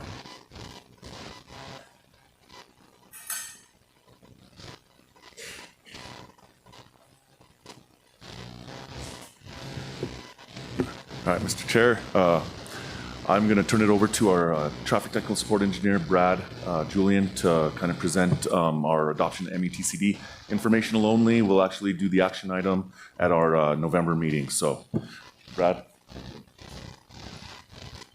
Good morning, Chair. Good morning and welcome. Thank you, Commission members and Secretary. As David said, I'm just going to give a brief update on the progress we've made in adopting the 11th edition of the Manual on Uniform Traffic Control Devices, more commonly referred to by its acronym, the METCD. So currently, NMDOT is operating under the 2009 edition, the third edition, the third revision of that edition. And NMSA 66-7-101 requires the State Transportation Commission to adopt a manual and specifications for the for a uniform system of traffic control devices for use on highways within the state. And the term traffic control devices covers things like striping, signing, signals, beacons. It's an extremely important document that guides or dictates, it can dictate many of the decisions that we make on state highways and even on local roadways as well. And I would also add that, so this is the first new edition in like 14 years. So this is I've been with DOT since 2004, and this is only the second time we've had to go through this. Federal Highway Administration released the 11th edition in December of 2023 with an effective date of January 18th of 2024. Along with that release, they've given all state DOTs a 2-year window before adoption is required. This allows DOTs to review any state policies, standard drawings, specifications, things of that nature, to bring all of those documents into compliance with the new edition of the METCD. And there's three options that a state DOT has. They can adopt the national manual, they can adopt the national manual with a supplemental, and they can prepare their own. NMDOT is going to go a little bit different route this year. Normally, we've always just adopted a national manual, but in reality, we've had a large amount of supplementary information like standard drawings and specifications that also apply to the information in the METCD. And so moving forward, we're going to have a manual, a national manual with a small state supplement. And I'm hopeful this will streamline some of the DOT's activities. As we've been reviewing all of the related information, I noticed that there was a lot of repetition between the drawings that we had, specifications that we had, and what was in the national manual. And then there's also a few areas where we need maybe some additional clarification. And so that's the plan moving forward. This is being done in consultation with our FHWA partners. They will be involved in the review process and approval process as well. And that kind of wraps it up. As David said, the plan is to submit the final document for approval at the November commission meeting. Thank you for your presentation. Is there any questions from fellow commissioners? Thank you. If not, Chairman. yeah. Thank you, Commissioner Chairman. Chenoweth. Thank you for your presentation. So we will be given a chance to review that prior to the November meeting, I'm assuming? If that's what you would like, yes, we can. Well, I would just like for us to have some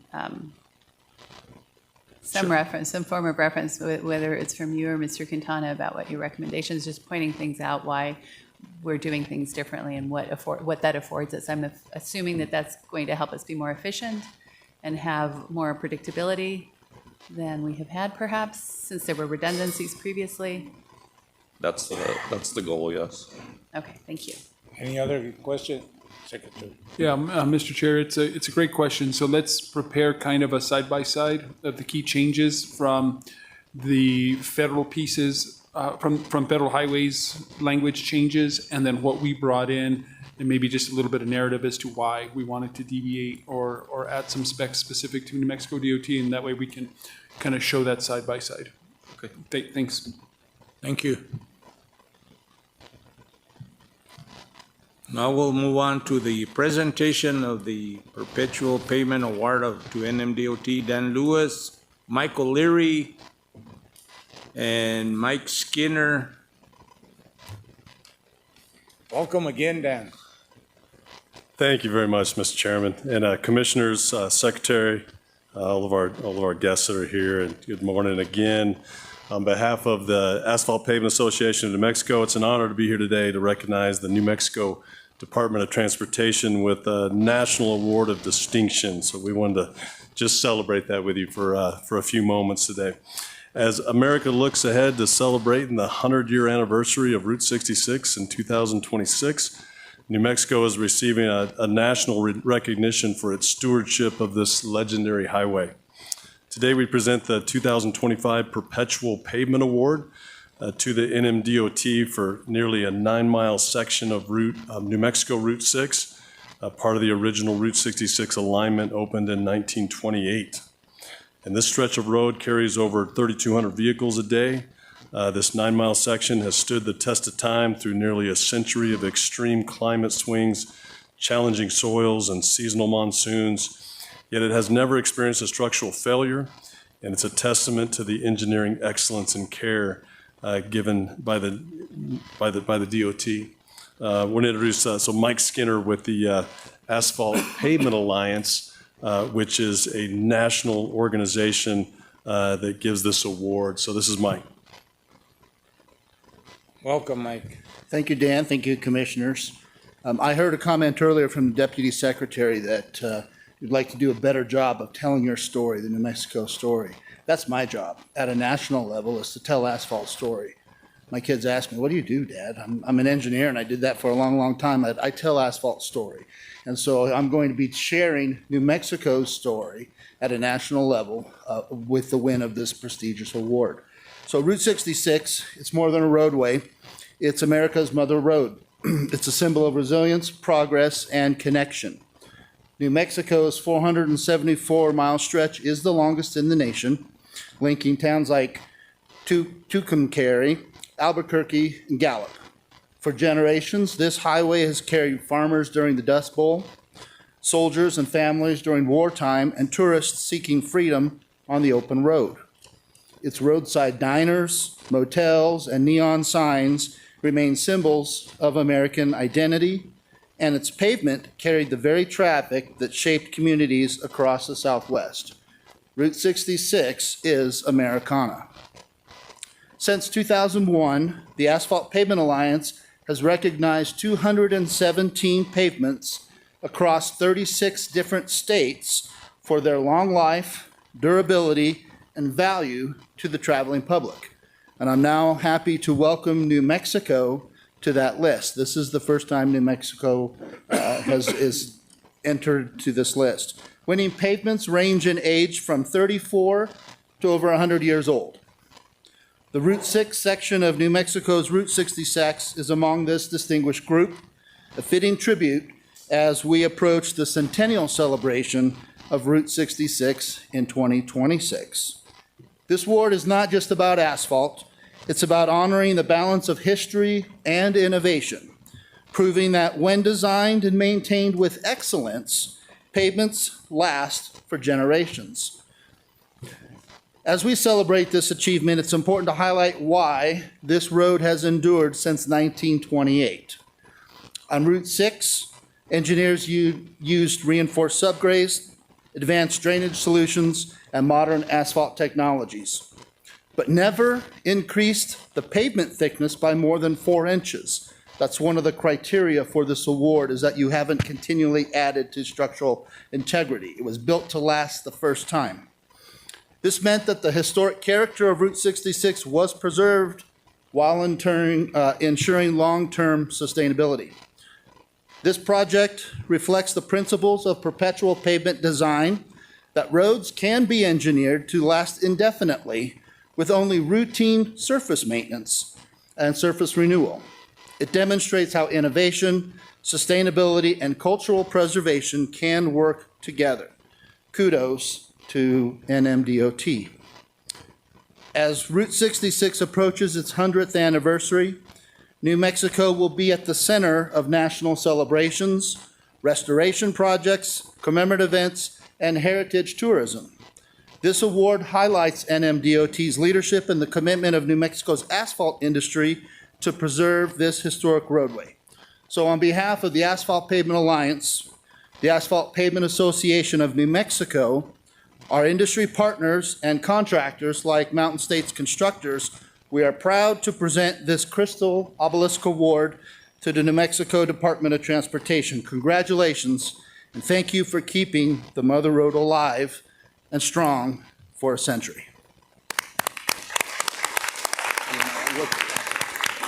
So, Mr. Chair, this is presented to you, Mr. Secretary, and the DOT. But we want to recognize the commission districts where Mike mentioned that 475 miles of the roadway that goes through New Mexico is the largest stretch of Route 66 in the nation, and so we do want to make sure we recognize all of the districts. I think almost all the districts actually encompass Route 66. And all of the work, over 100 years of work and partnerships with the contractors, with the industries over the years, and you all absolutely amazing. The award is for the 9-mile section of Route 6, which is the original section of Route 66 back in 1928, and that section specifically met the requirements of this national award. But we do want to make this, and over the next year, as Albuquerque and the rest of New Mexico recognizes and celebrates this award, and really worldwide recognition, we want to make sure that that pavements, that the work of the DOT is especially recognized for this mother road. So again, we thank you. I also have Mike Brown is here, and he'll come up and he's from representing Mountain States Constructors, one of the contractors who did a lot of the work along with other partners over the last 30 years on this roadway. So very much appreciative of all of our contractors and industry partners as well in this as well. So thank you very much. Appreciate it. On behalf of the commission, we want to thank you for taking the time out to come and present this award. I think it's a major achievement and something to be proud of. And that goes to show the work of the contractor and the work of the inspectors out there working collaboratively to make sure that we're getting a quality project at the end of the day. So thank you very, very much. And what we'll do is I'll let you bring up, and then we'll take a quick picture, if that's all right with you. Yeah. And then I want to see it plugged in again because it looked real nice over there. Really did, yeah. Yeah. This is a difficult award to win.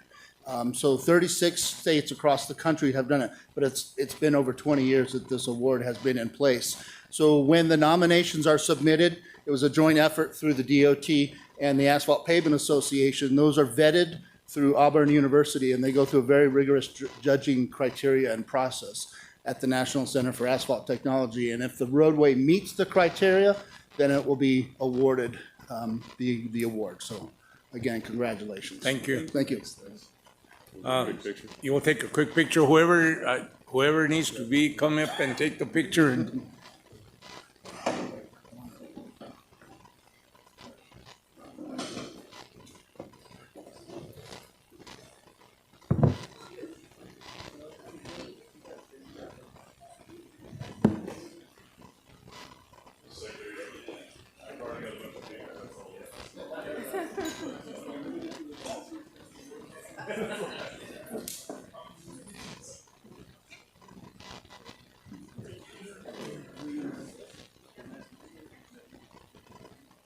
I think you guys are gonna have to squeeze in a little bit more. Ricky, you squeeze in a little. Okay. Do you see Paul?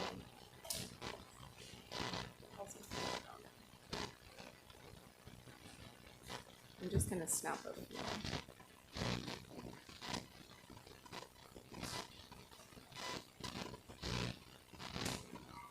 Okay, it was 10.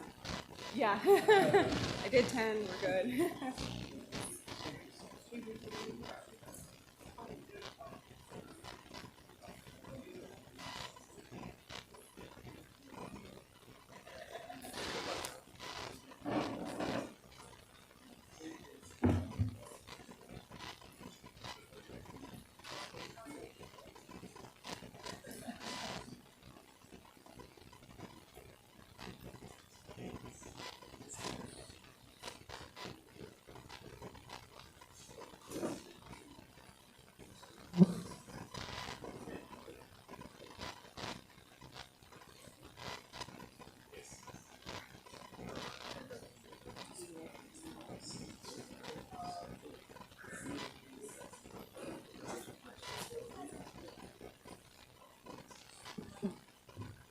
We're going to take a 3-minute break before we continue.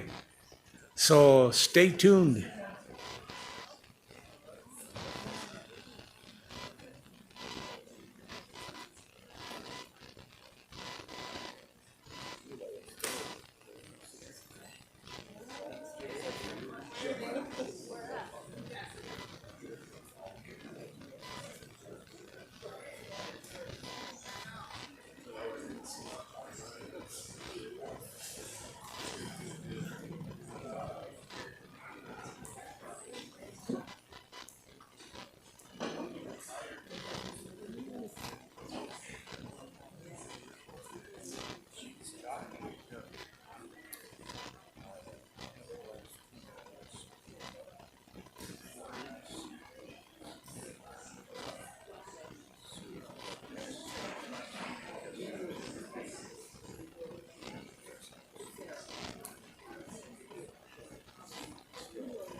Time flies. It's nice meeting you guys. You guys need anything, let me know. Thank you so much. Nice to meet you. Thank you. We're going to go ahead and continue with our agenda. We still have quite a few things. We're going to go on with the Village of Las Lunas speed cameras. Greg Clark. Welcome. Hello, Mr. Chair, Commissioners, Secretary Serna. My name is Greg Clark. I'm the AD for District 3. I'm here to help the Village of Las Lunas navigate their request. This was a result of I have a bi-monthly meeting with each entity within District 3. We meet with each Pueblo, local government, and the 3 counties. And these next 3 agenda items are related to speed cameras. But I'm here to help the Village of Las Lunas, and Chief of Police, Mr. Lucero, is here today to present his request. Welcome and thank you. Good morning, Mr. Chair, Commissioners, Mr. Secretary. I'm Chief of Police of the Los Lunas Police Department, Frank Lucero. It's an honor to be here. Thank you for involving us and allowing us to share this request. As all of you, I'm sure, already know, our village is experiencing explosive growth, and with a lot of that growth come a lot of traffic issues. We're requesting consideration of an agreement between NMDOT and the village that would allow us to utilize our speed enforcement, our automated speed enforcement devices, and our license plate reading devices upon the state highways in our village. Those state highways are New Mexico Highway 6, New Mexico Highway 314, New Mexico Highway 263, and New Mexico Highway 47. Just to give some background, these state highways are the major backbone of our community, and they're the major traffic corridors throughout our community. We experience very high traffic volumes through these corridors, and we have a lot of traffic-related issues, most of which are stemming from speeding. To put it in a context, I don't like to bore with too many statistics, but traffic-related issues that we're experiencing in our village from a public safety standpoint are 40% of all of our calls for service. So it's a major issue down there for us. Of course, our police officers do their best each and every day to be as proactive as they can. However, this technology will definitely supplement our abilities to better, be proactive and be able to get out there and to keep our roadways safer. We know that these technologies work because we've actually already been utilizing them on our municipal roadways within our jurisdiction. We've partnered with Vero Mobility, and that's the company that we utilize for our automated speed enforcement devices, and we've partnered with Motorola Solutions, and that's our partner with the license plate reading technology. In deploying these technologies throughout the municipal streets in our municipality, we've seen a dramatic decrease in the traffic-related issues. And we know that it would better supplement us to help on those major corridors, like I said, that are the New Mexico DOT highways in our state. It's important to highlight that the automated speed enforcement program isn't designed to generate funding. The funding that we collect with the program goes towards running the program. It costs us money each month to keep these devices running. I have some audio visuals that I can pass out after just to show you what these devices look like. They're fully portable. Right now we have 2 of them. They're equipped in vehicles, so we can deploy them strategically wherever we're experiencing significant traffic issues. The license plate readers are also very portable. They're about this big. They're battery powered, and they can also charge using solar technology. So we can literally deploy them at any moment's notice wherever we're experiencing issues. And so with that being said, like I say, we've noticed a dramatic decrease in problems after utilizing these technologies, and we know that it would be an incredible asset to be able to utilize them on the state highways so that we can better increase the safety on these roadways for all of our residents, our families. I know, your employees are out there. We have several construction projects going on down there in Valencia County. And I don't want to get in too far into the weeds about, how the programs work, but if there's any further questions regarding the programs and how they work, I'm happy to answer them. So again, I look forward to an increased partnership with NMDOT through this agreement. then that would significantly help us to keep our roadways safer for our residents. And with that, I'll stand for any questions you all may have. On behalf of the commission, thank you for coming here this morning and making your presentation. Just so that you know, the only two that we've approved so far has been City of Albuquerque and Bernalillo County. And those started because of the amount of, they started with the license readers to help track stolen vehicles, and then moved on to the speeding. And those are the only two that we have approved so far. That took, and I'm not saying, it'd take that long, but that one took like 2 years of going back and forth and getting justifications. On your roads, we'd have to, do a traffic study. We would also have to, I don't know if those roads were built with federal funds, and if they were, we'd have to get permission from FHWA. Because if anytime they've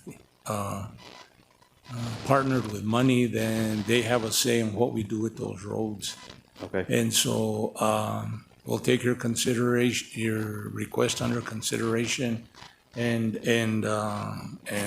maybe we'll have you come back to another meeting if there's more questions or answers.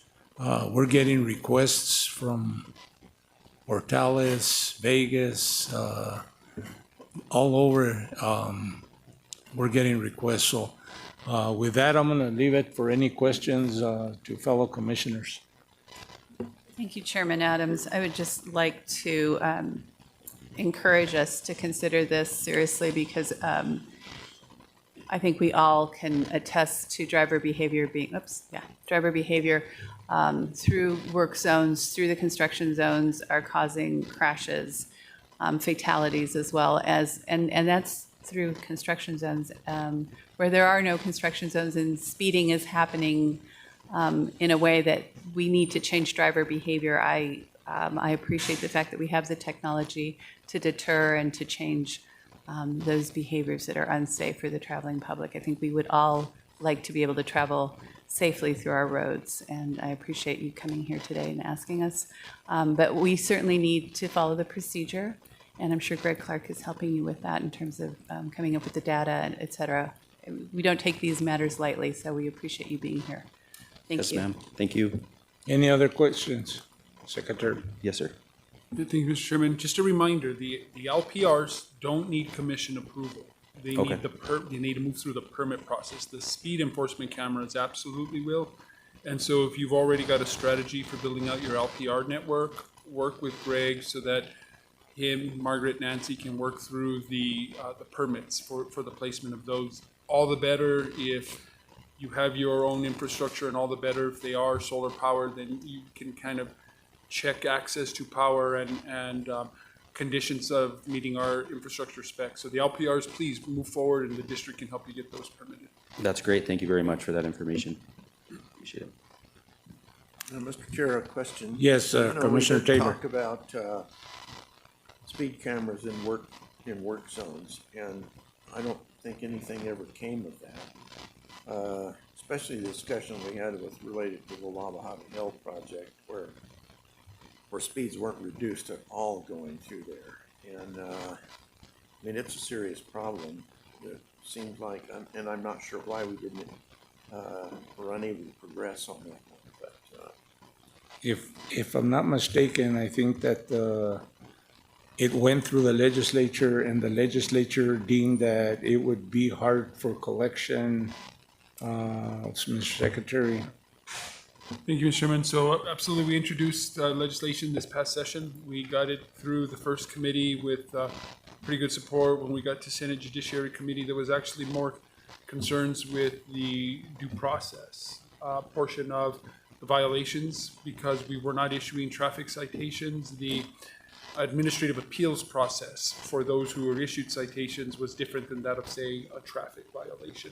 We've since met with the state of Washington, who essentially took our same concept, added some aspects that we are going to incorporate to try and get that on a call in the 30 days, so we can try and get that done too before the administration turns. So we'll consider your request, and I would say that if we discuss it again, and then it'd probably be at the November meeting. And so, we appreciate your attendance here, and we thank you. Sounds great. Thank you, Mr. Chair. I appreciate the opportunity to present, and you all have a great day. Your staff is amazing, and it's very impressive to see the operation from this standpoint. This is the first meeting that I've been able to attend. So kudos to you and all of your staff. Well, thank you. We appreciate that. Before I move on, I just wanted, since we have some legislators here, one of the issues that came up at our meeting up in Mora, which was in July, was that it was another bill that went through the House, and I think it got to the Senate, and it was on the HOVs. And there's a lot of entities that are requesting that we allow them to use HOVs, and those requests are coming in now regularly. And right now, we have criteria, and if they have to meet certain criteria in order to qualify, for example, I think we've allowed some in Rio Doso, and we've allowed some in Red River. But the question that came up was and Angel Fire now is requesting, and a couple, Pecos is requesting, but anyway, they asked us if we had any reservations or anything about the legislature approving it, that if we would oppose it, and I don't think we would. I don't want to speak for all the commissioners, but I see it as one thing less off our plate. But at the same time, I would hope that they meet, because part of the criteria that they meet is they have to do a traffic study, sight distance, and all that good stuff. So, if the legislature does consider it again, just to make sure that all the safeguards are in place, because everybody's with those HOVs now, and ranchers are saying now we got to cross the state road to get to the other side to feed, and if they get on the state road, they can get ticketed, which was what's happening. So I just thought I'd pass that information on to you that came up at the last meeting. And I don't know if there's any other comments from commissioners on that, but I brought it up now because it's not the same, but it correlates with the speed cameras to a point where, so is there any other questions? No? Well, with that, I'm going to move on to the City of Rio Rancho speed cameras. Peter Wells, Deputy City Manager.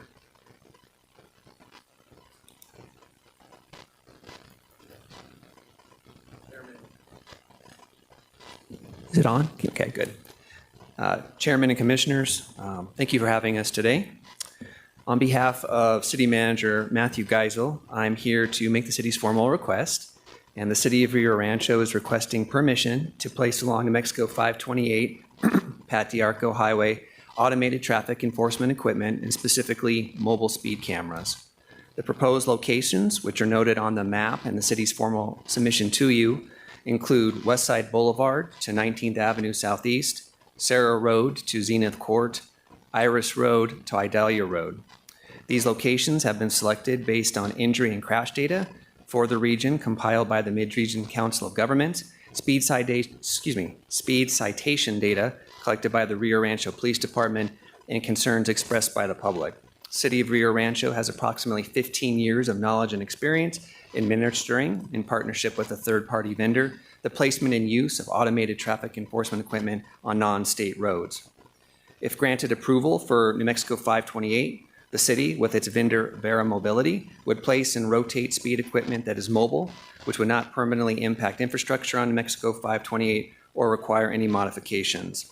It is anticipated that by implementing mobile speed cameras along New Mexico 528, the occurrence of speeding and some crashes and injuries likely could be reduced. And we thank you for your consideration.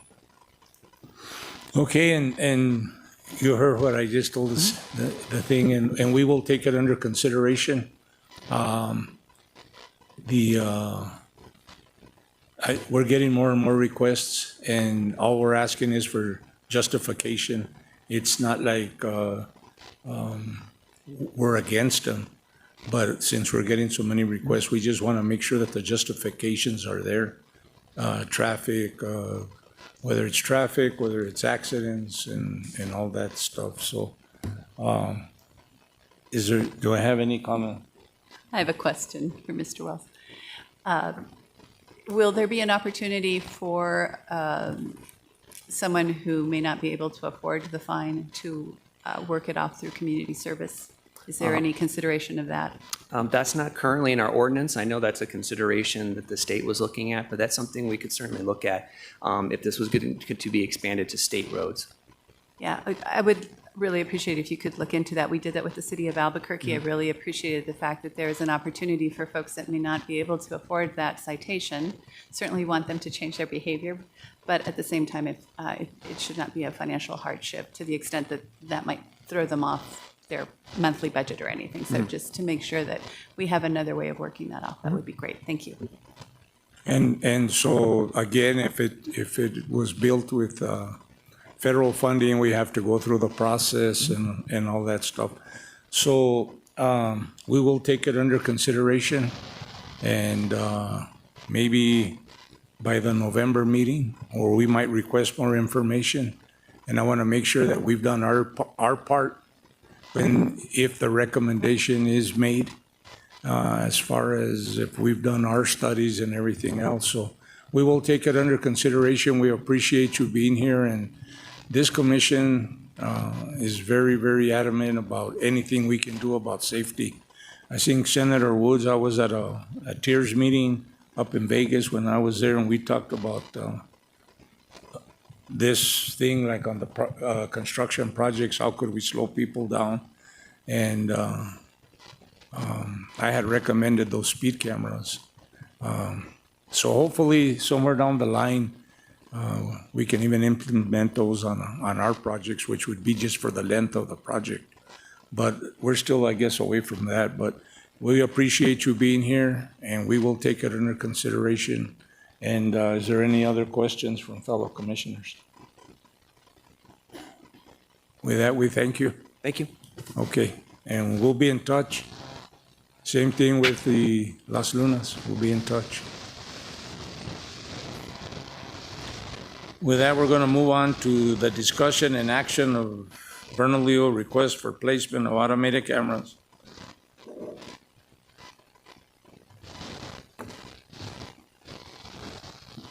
Elias, how are you Good doing? morning. Good morning, Mr. Chair, members of the commission, Secretary Serna.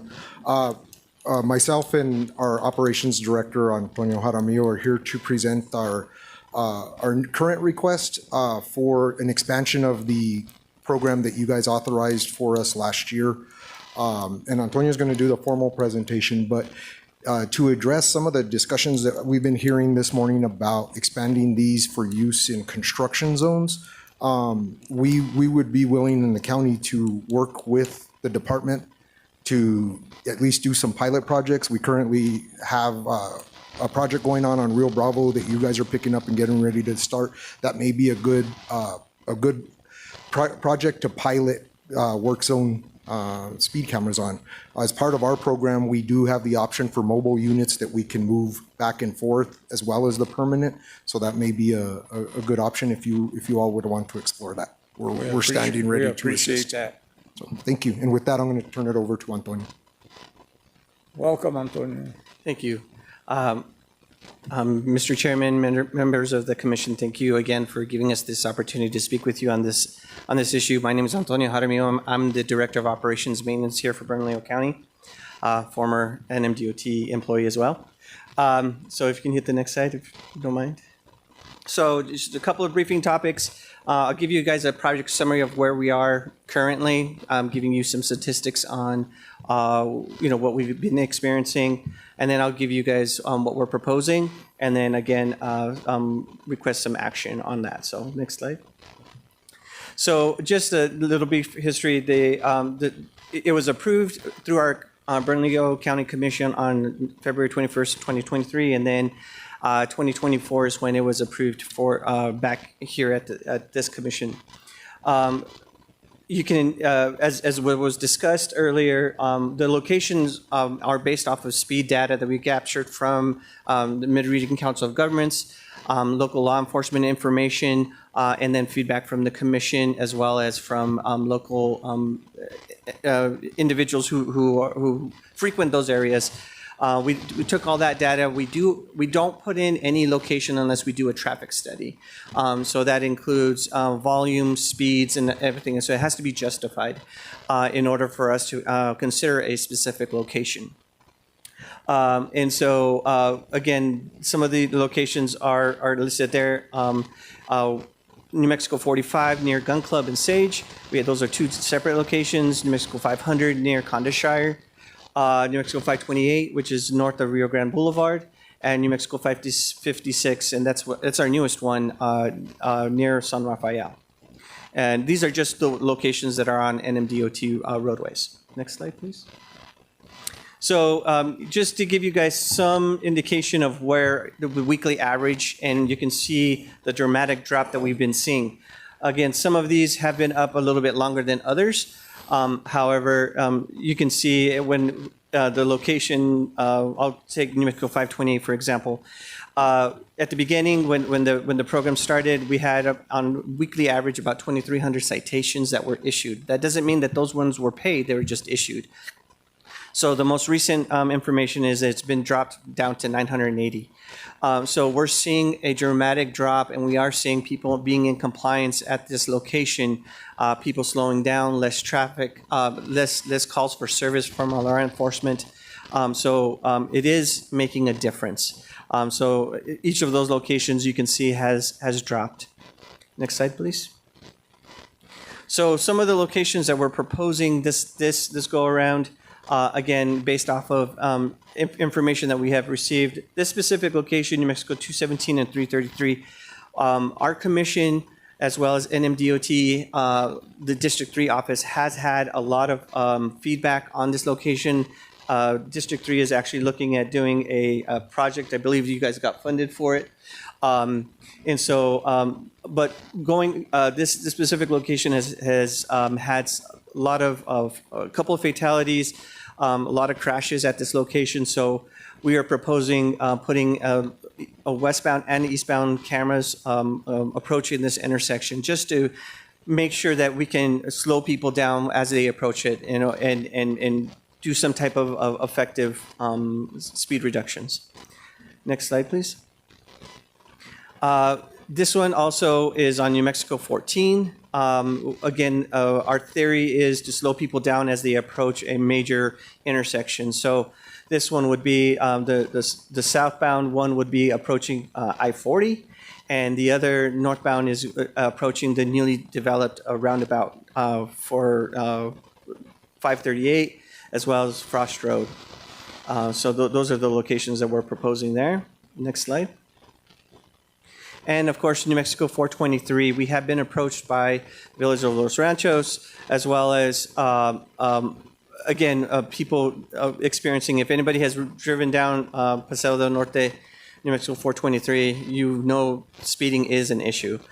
We did do a traffic study, like I mentioned, and speeds were astronomical. So we know there is a speeding problem here. We're hopeful that the potential for, you know, also looking at reducing noise, because with speed comes noise. And so hopefully this will help the residents of Los Ranchos as well.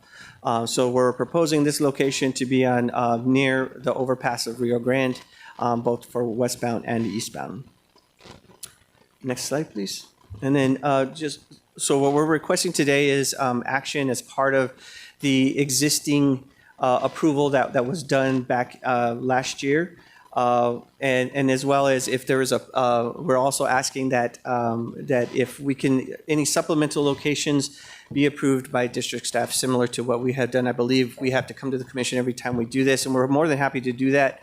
But in an effort to get these things out there as quickly as possible, due to issues like the 217 and 333, we would request if that can be vetted at the district level and then brought to you guys once it's approved to get finalized. So with that, I stand for any questions. Any questions from fellow commissioners?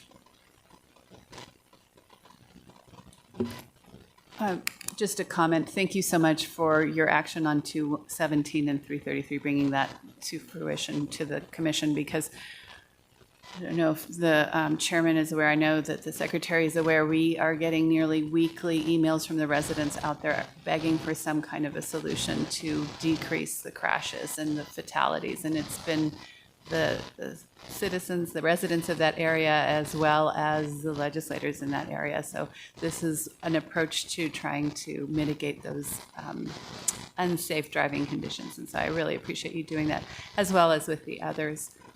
I do have a question about the process, though, in terms of having District 3 staff review that first. Is that within our purview to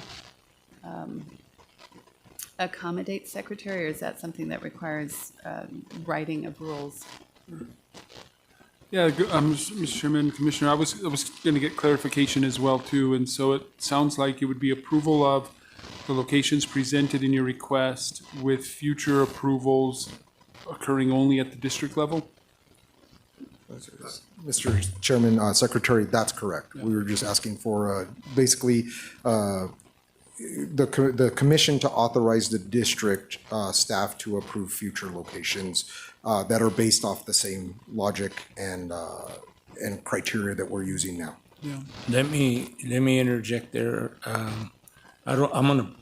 If we go to a vote, I'm not in favor of that.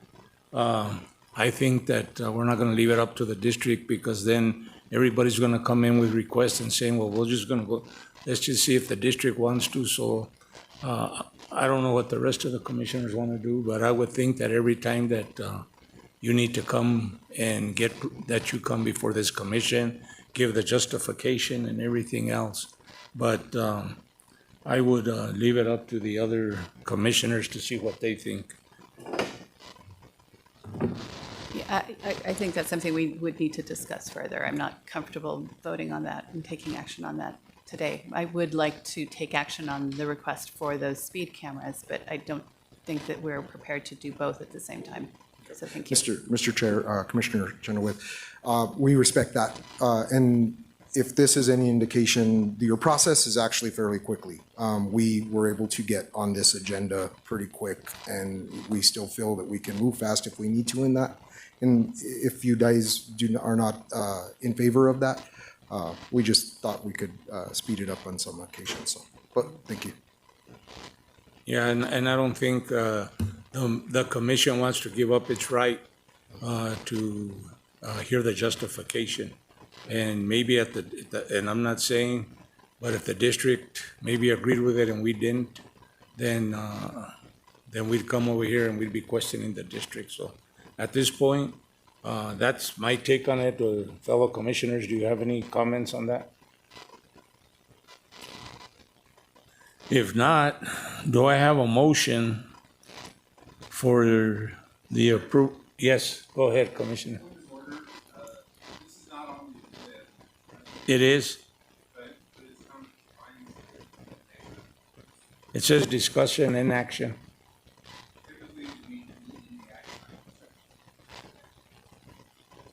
Okay.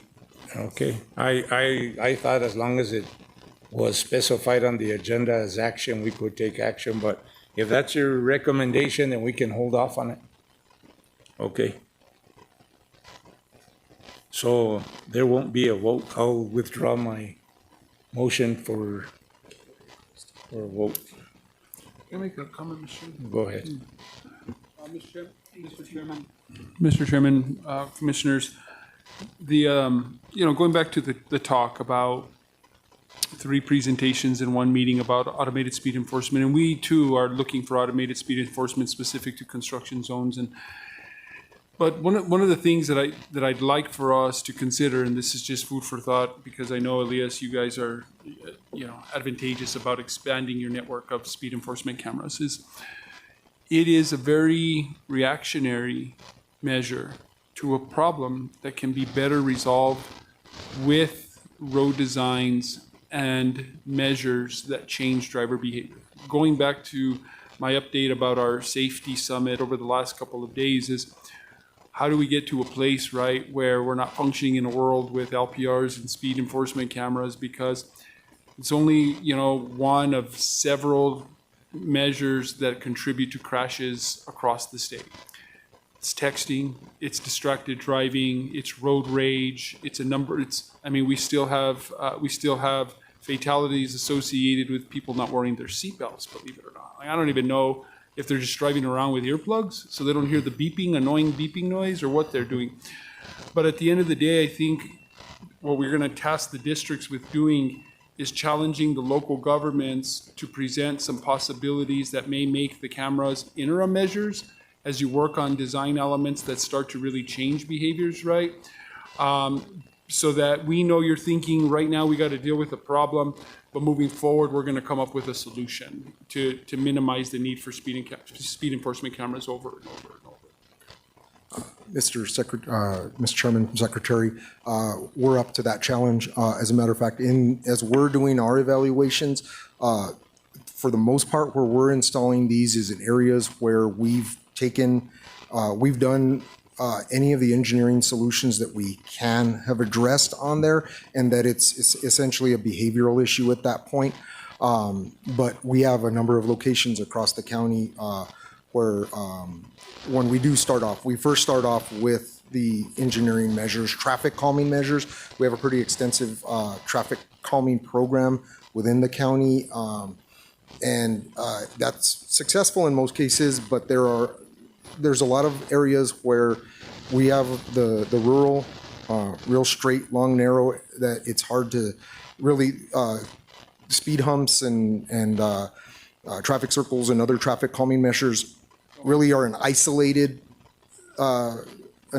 fix. So, but we work really well with the district staff and the other local entities around. So we're up to that challenge, and we're open to that discussion. And like I said earlier, we're getting requests now from everybody. Everybody wants them for whatever reason, and that's fine.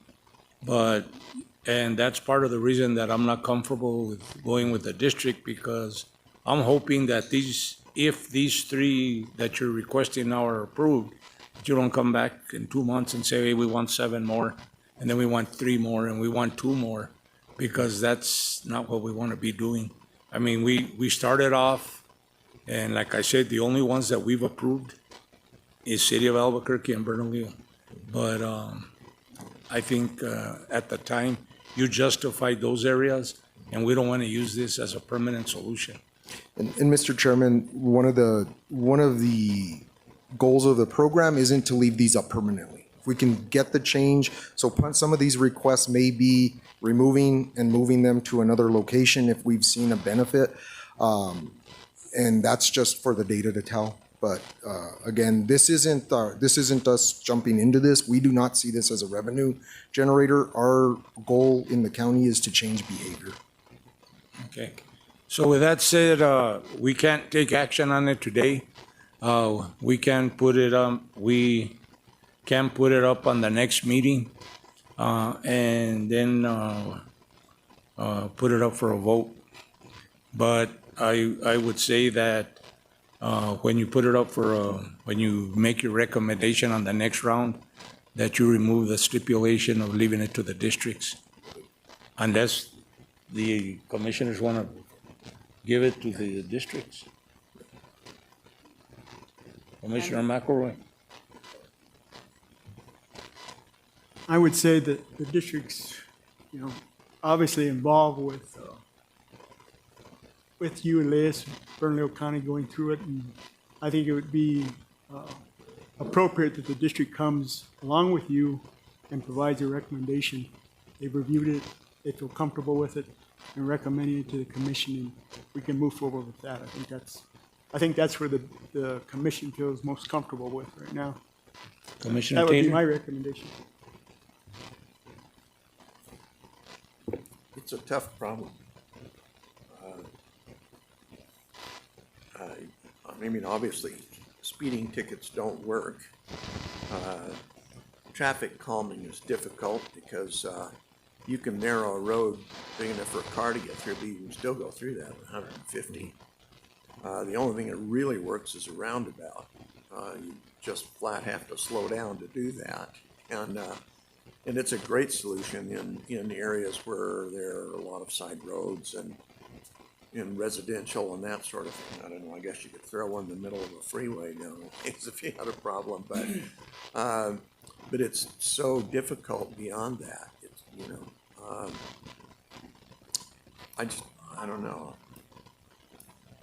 I've wondered in the work zones if instead of set the cones up so they have to make a turn past that to some degree. It's just a really difficult problem. But I agree that we should have a statewide policy rather than separate policies for the different districts. We're all in the same boat. Commissioner Lundstrom. Thank you, Mr. Chair. Thank you, gentlemen, for your presentation. I think that I echo the sentiments that if this commission approves something, this issue here, and then when you bring something back, pretty much the same thing, we're going to be doing this county by county, city by city. I think it's just that you got the population here. So they're going to look at revenue generating issues, things along those lines in the smaller towns and things along those lines. I think we need to vet this out a little bit more. Myself, I'll speak for myself here as far as I just need to know more about it, about where you guys are coming from on it, have some chance to talk to our folks and see where you guys are coming. That's my take on it. Thank you.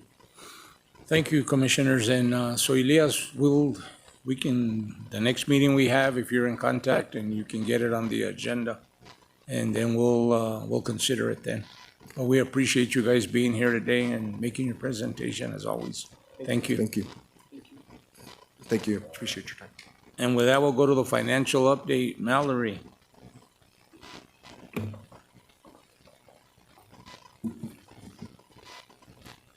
Don't go tell me David Harris morning. gave your joke away. No salad jokes? Okay. Well, I have two of them. The first one is, what do the Raiders and opossum have in common? Oh, you did that for me, right? Just for you, Chairman. Okay. And I got my card here to prove it. So what do the Raiders and the opossum have in common? DQ? They both play dead at home and get killed on the road. Okay. My second joke is on behalf of Deputy Mohammed. What do you call a bicycle that cannot stand up by itself? Too tired. All right. So I will present the department's financial position as of August 31st. This is only 2 months into fiscal year 26. If you go, oh no, that's the right page. Okay, so if you see column B, line number 14, we have started fiscal year 26 on July 1st with a budget of $1.1 billion. We have a rollover budget of $961 million for a total budget of $2.1 billion right now. Column F, line number 14, we have only received $85.2 million in revenue. However, that might look small, but again, just keep in mind, this is only a second month in state fiscal year 26, so we're not seeing anything of caution as of today. If you look on column F, line number 23, this is how much we have spent, $149.4 million in expenditures. And that is made up of personnel, which is $41.1 million, $70.1 million in contractual services. Other costs is $22.8 million, and we made debt payments of $15.5 million. On the next page, this consists of our restricted funds. Again, column E, line number 23, our restricted revenue, or our restricted budget as of August 31st is $334 million. We've received revenue of $14 million, and we've expensed column F, line number 31, $14.5 million. That does consist again of personnel, which is $355.7, contractual services, $868.7, other costs, which is particularly grants, is $11.7 million, and then $1.5 million in debt service. On the next page, this shows the department's cash position. It compares where our cash was by fund in August of 2024, that's the first column, to the last column of where we're at today of August of 2025, you see line number 1, the state road fund balance is at, or cash fund is $349.2 million. That's about a $13 million increase. And then if you go to line number 11, with all the restricted funds, we're at $195.2 million. That's about a $21.3 million increase in cash. This just shows that the department is either receiving higher revenues or we're not spending as fast as we were this time last year, okay? But this does not show any encumbrances, so not all this money is spoken for. And then on the last page is our fund balance. This shows where we expect the department to end at the end of fiscal year 26. So line number 7, all the way to your right, we show $45.8 million in fund balance that we will be able to utilize in prior fiscal years. And then if you go all the way down to line number 26 with all the restricted funds, that's about $20.2 million that has not been spent and where we project to end at the end of June of 2026. And Chairman and Commissioners, I stand for any questions. As I always ask you every meeting, is there any areas that you see at this point compared to last year that we need to be cautious about? Chairman, Commissioners, we're right now going through our financial audit. So far, I think we have seen a growth in state road fund. Again, it's not concluded yet, but I think we're in a very good financial position. Okay. Okay? Is there any other questions from commissioners? If not, thank you. And Thank you. don't be telling that Raider joke anymore. Okay.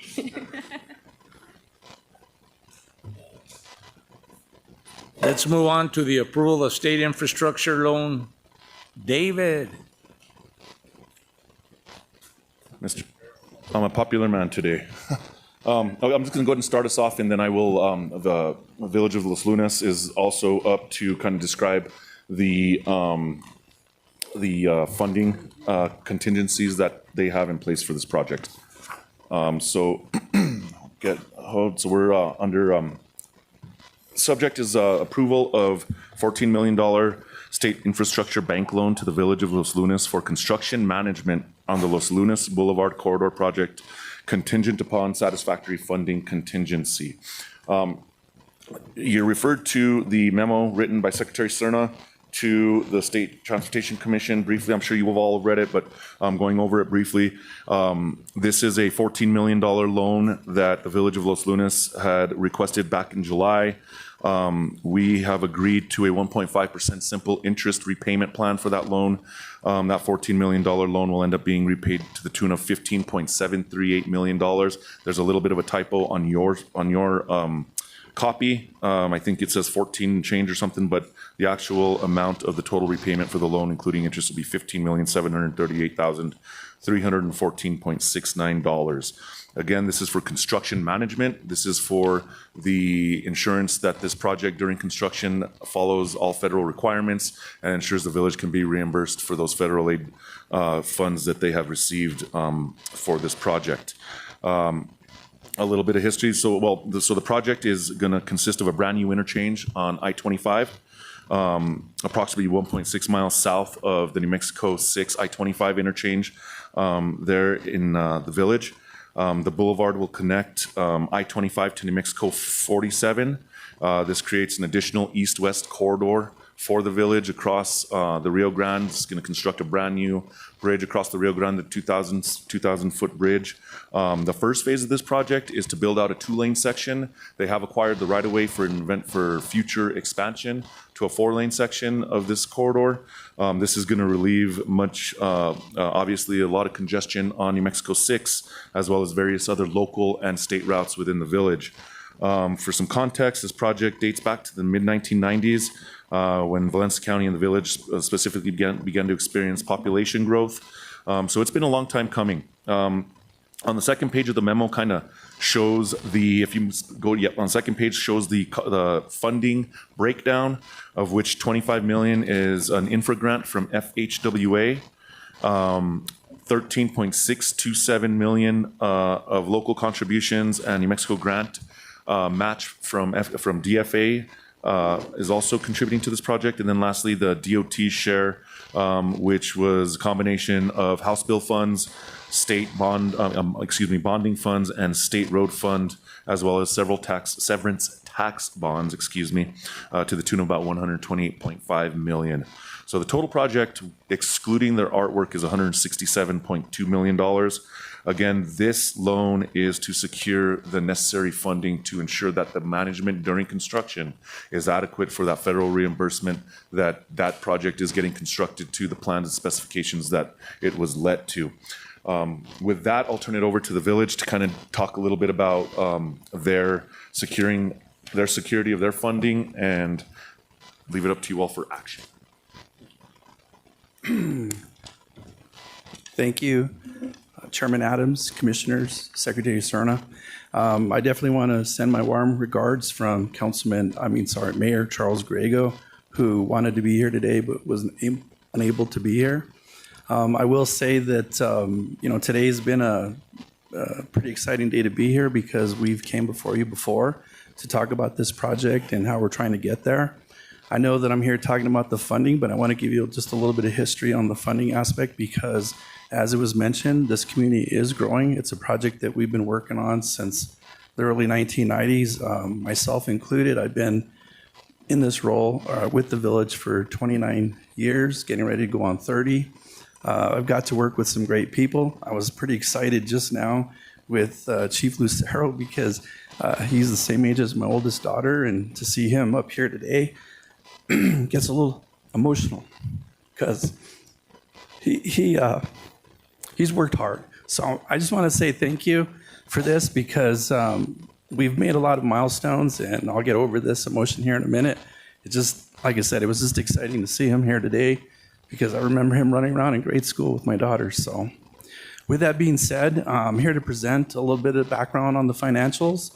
I think that the village, and I know from fact of the village, that we've been very good about saving for the rainy day.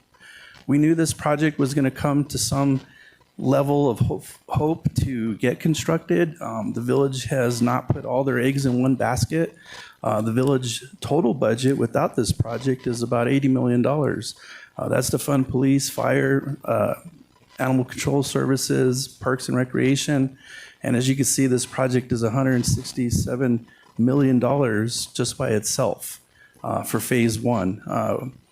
I've been working with the council to try to locate funds for many years. I definitely appreciate the Federal Highway Administration giving us opportunities because, as it was mentioned earlier, and you guys said it, prices have changed. When we got the $25 million, this project was planned to be at $90 million. That was the estimate that we had. But since the COVID and everything that's been changed, you can see that everything has been skyrocketing. So the village is very committed to this project. I'm here to let you know that we've been very fortunate that we haven't had to put a lot of loan or any loan debt on any of our state GRT that we collect. As everybody knows, everybody gets some GRT from the state through gross receipts. We also have our municipal GRT. And we haven't had to loan or use any of that money to pay any redebt. We do a lot of our infrastructure funds. When we do water sewer projects, even some of the road projects, we use our infrastructure fund. So I'm here to tell you that we have committed as the requirement that's here. I know it's in your packet. It's pretty lengthy and detailed. In fact, I want to thank Mallory and Secretary Serna because when they asked us to put this together, I was a little lost on how we were supposed to do it. So we found a company that has had some experience to help us explain to you what we're using to pledge to repay this loan. So basically, in a nutshell, we're just taking a small percentage of our municipal GRT that we collect from gross receipts, which includes environmental, construction, other GRTs that we collect, about 1.5%, to help offset the repayment of this possible loan. We're also using the state shared GRT that we collect as well, which is another small percent that we are committing to this project. The village believes in this project 100%, that we would love to try to use these funds to actually pay for the whole project, but that hasn't been a reality because we just don't have that kind of cash flow. But we definitely have cash flow for this, and I definitely appreciate Secretary Cerna kind of pushing me, I would say like 2 years, even though I know we just submitted it, but we needed to come up with the funding plan on how to get this done. I think this is a great option for the village, and I stand for any questions that you may have regarding our funding request.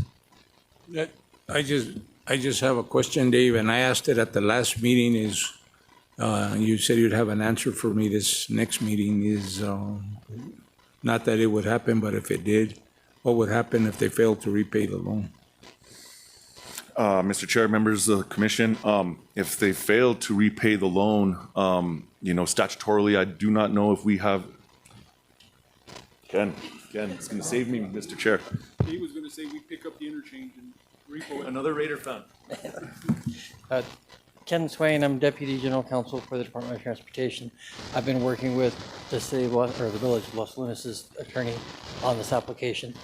The answer to your question is, if that were to occur, we would take them to court and they would be found in default of the contract that we're going to be signing if it's approved by the commission. Yeah, we take them to court, but I mean, the agreement has very specific provisions about not only what constitutes a default, both by the department and as well as by the village. And if the failure to repay is one of those grounds, I believe it's in your exhibit number 3 to the application, under section 5. It sets out what constitutes a default and then what are the remedies for the default. The primary remedy being we can take them to court, and one of the things we can do when we take them to the court is the court can order that basically we receive a portion of their gross receipts, which is, I believe, how the NMFA has done it in the past for similar types of loans. Is it an ideal solution of making sure that there's never going to be default? No, but no one can guarantee that. I just want to make sure that, I wanted some type of an answer because at the last meeting, nobody had one. And at least we're getting an answer, so. Well, and I'm just inquiring because any loan that we give, we're responsible for and it's $14 million. Yeah, and so that's a substantial amount. Yes, it is. I lent Dave back in the day, $10 and he still hasn't paid me, so that, I don't know. And I'm not gonna take him to court though. You didn't have a contract. Yeah, I didn't have a contract, so. With that, is there any questions from fellow commissioners? Mr. Chair, I have an engineering question. Yes. How come we have a 2,000-foot bridge? That's basically an irrigation ditch. most of the Yeah, and year. Mr. Chair, Commissioner Taylor, so basically they have to span not only the river itself, but also the irrigation canals. So it's an expanse. It's a pretty long stretch of bridge that has to clear all of the irrigation canals plus the river. Crazy. And yeah. And I'll kind of help with that. So we did try to do something similar to like New Mexico 6, where the abutments are actually placed in the river channel. We did submit that. However, the Army Corps of Engineers basically declined our ability to do that because they didn't want any kind of interference with any kind of flood flows that may come through there. So they basically said that the only way they would help us move forward is that we had to build the abutments outside of the drainage canals. Wow. Okay, thank you. Fellow commissioners, are there any other questions? With that, what is the pleasure of this commission for approval of the state infrastructure loan, Village of Las Lunas, for $14 million?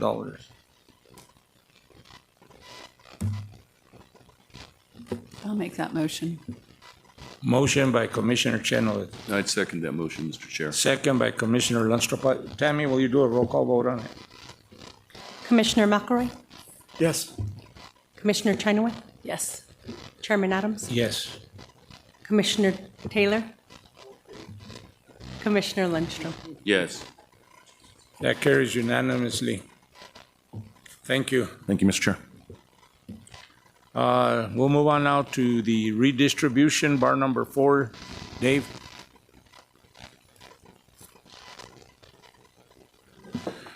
All right, Mr. Chair, I should just stand up here the whole time. Let me get to this. All right. So far, you're batting 100. All right. Mr. Chair, members of the commission, this is FY26 bar number 4, P562-PDC. So some background here. FY26 bar is required for establishing budget authority within the FHWA program to facilitate redistribution. The proposed budget adjustment request will increase the budget authority by $93,559,505, with $90,559,504 allocated to contractual services category 300 and $3 million designated for grant services category 400. This bar is substantiated by $79.9 million in federal funds and $13.6 million from the state road fund balance. We are going to be able to put out to bid about 5 extra construction projects this year because of this August redistribution that we receive. If you all recall, we do receive this pretty much every year around August. The FHWA asks the DOTs how much we can spend if we have projects that are shovel-ready, depending on our obligation limitation. And we were able to secure $79.9 million this year. So we got some good projects in addition to our regular program because of this. So with that, Mr. Chair, members of the commission, I'll stand for any questions. From fellow commissioners? If not, what is the pleasure of this commission? Is there a motion for approval of bar number 4, FHWA redistribution? Mr. Chair, I'll move approval.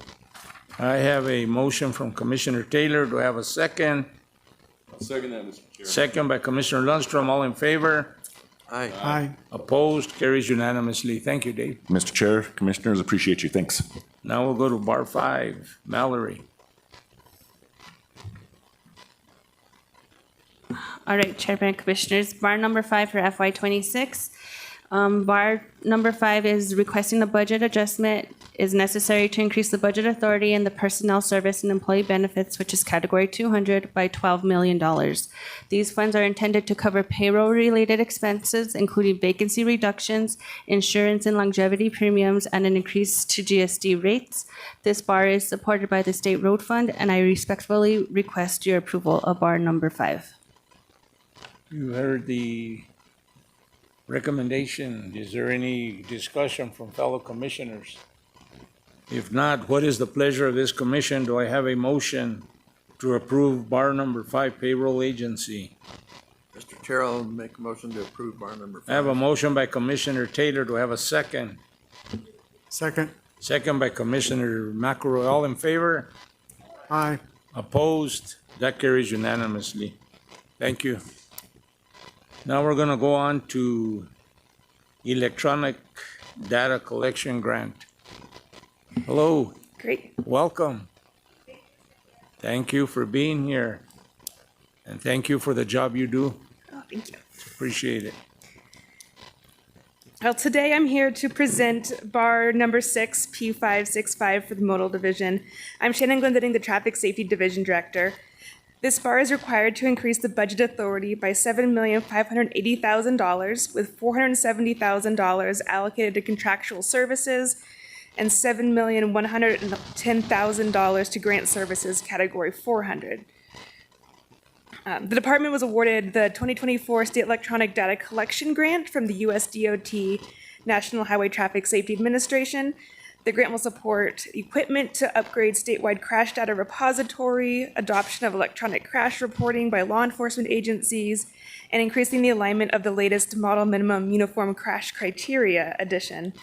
It'll further our vision for enhancing safety data accessibility among stakeholders, greater data accuracy, and better decision-making. There is a 20% match required and has already been budgeted into our budgets between us and Department of Public Safety. Therefore, I'm respectively requesting a bar approval. Okay, you've heard the request. Is there any discussion from fellow commissioners? If not, what is the pleasure of this commission? Do I have a motion for bar number 6, electronic data collection grant. So moved by Commissioner Lundstrom, second by Commissioner Taylor. All in favor? Aye. Opposed? That carries unanimously. Thank you very much. Thank you. And again, thank you for all you do.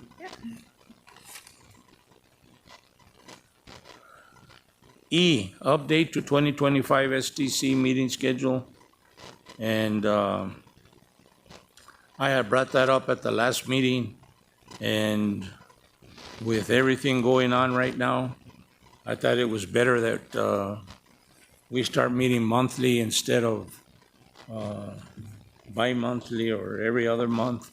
And I would like to say that we start meeting, and I would leave it up to the commission to pick a date if you want to meet on the third Thursday of every month, or if another date works, time.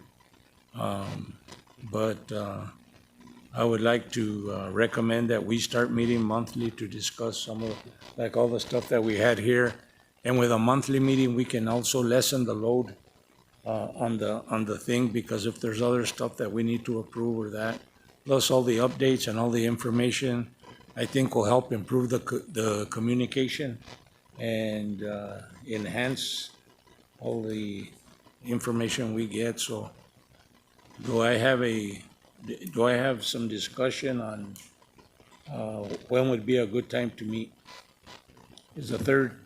Mr. Chair. Yes. I believe the third Thursday is good. I think it's built into lots of calendars already. Yeah. So I would like, I'd like to Okay. stay there if at all possible. And what about the time? Keep it the same? For the special Yeah. meeting, 8:30, that's fine Yeah. with me. I'm an hour away, so I can get it on the road and get over here. So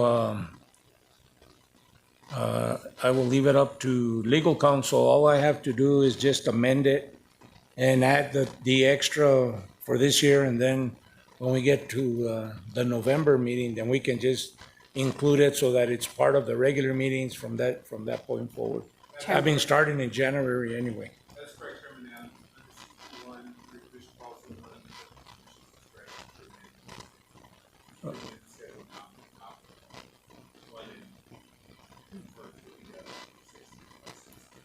Okay, and the other proposal that I had, if it meets with everybody's approval, is that we, and all these meetings, extra meetings that we'll have, which would just be, I think, 2 of them, that we meet here in Albuquerque. If D3 would host us, we would appreciate that. And I think that's a central meeting place, unless someone has another place that they'd like to meet, but I think that would work out for everybody. So do I have a motion to add these meetings monthly, and that it be on the third Thursday of every month at 8:30, and that they be held here in D3? Mr. Chair, I make that motion that we meet every third Thursday here in Albuquerque at start time at 8:30 a.m. We have a motion. Do I have a second? Second. Motion by Commissioner Lundstrom, second by Commissioner Chenoweth. Can I get a roll call vote? Yes. Commissioner Chenoweth? Yes. Commissioner Adams? Yes. Commissioner Taylor? And Commissioner Lundstrom? Thank you. And with that, with what we have left here, we will officially adjourn this meeting at 12:55 if I have a motion. So moved. So moved by Commissioner Chenoweth, second. Second. Second by Commissioner Lundstrom, Commissioner McElroy, and the only other thing I would tell you before we adjourn, if the commissioners can send me any items that they would like discussed on the agenda for this upcoming meeting, if you send them to me, and I will get them on the agenda. Thank you. We are officially adjourned.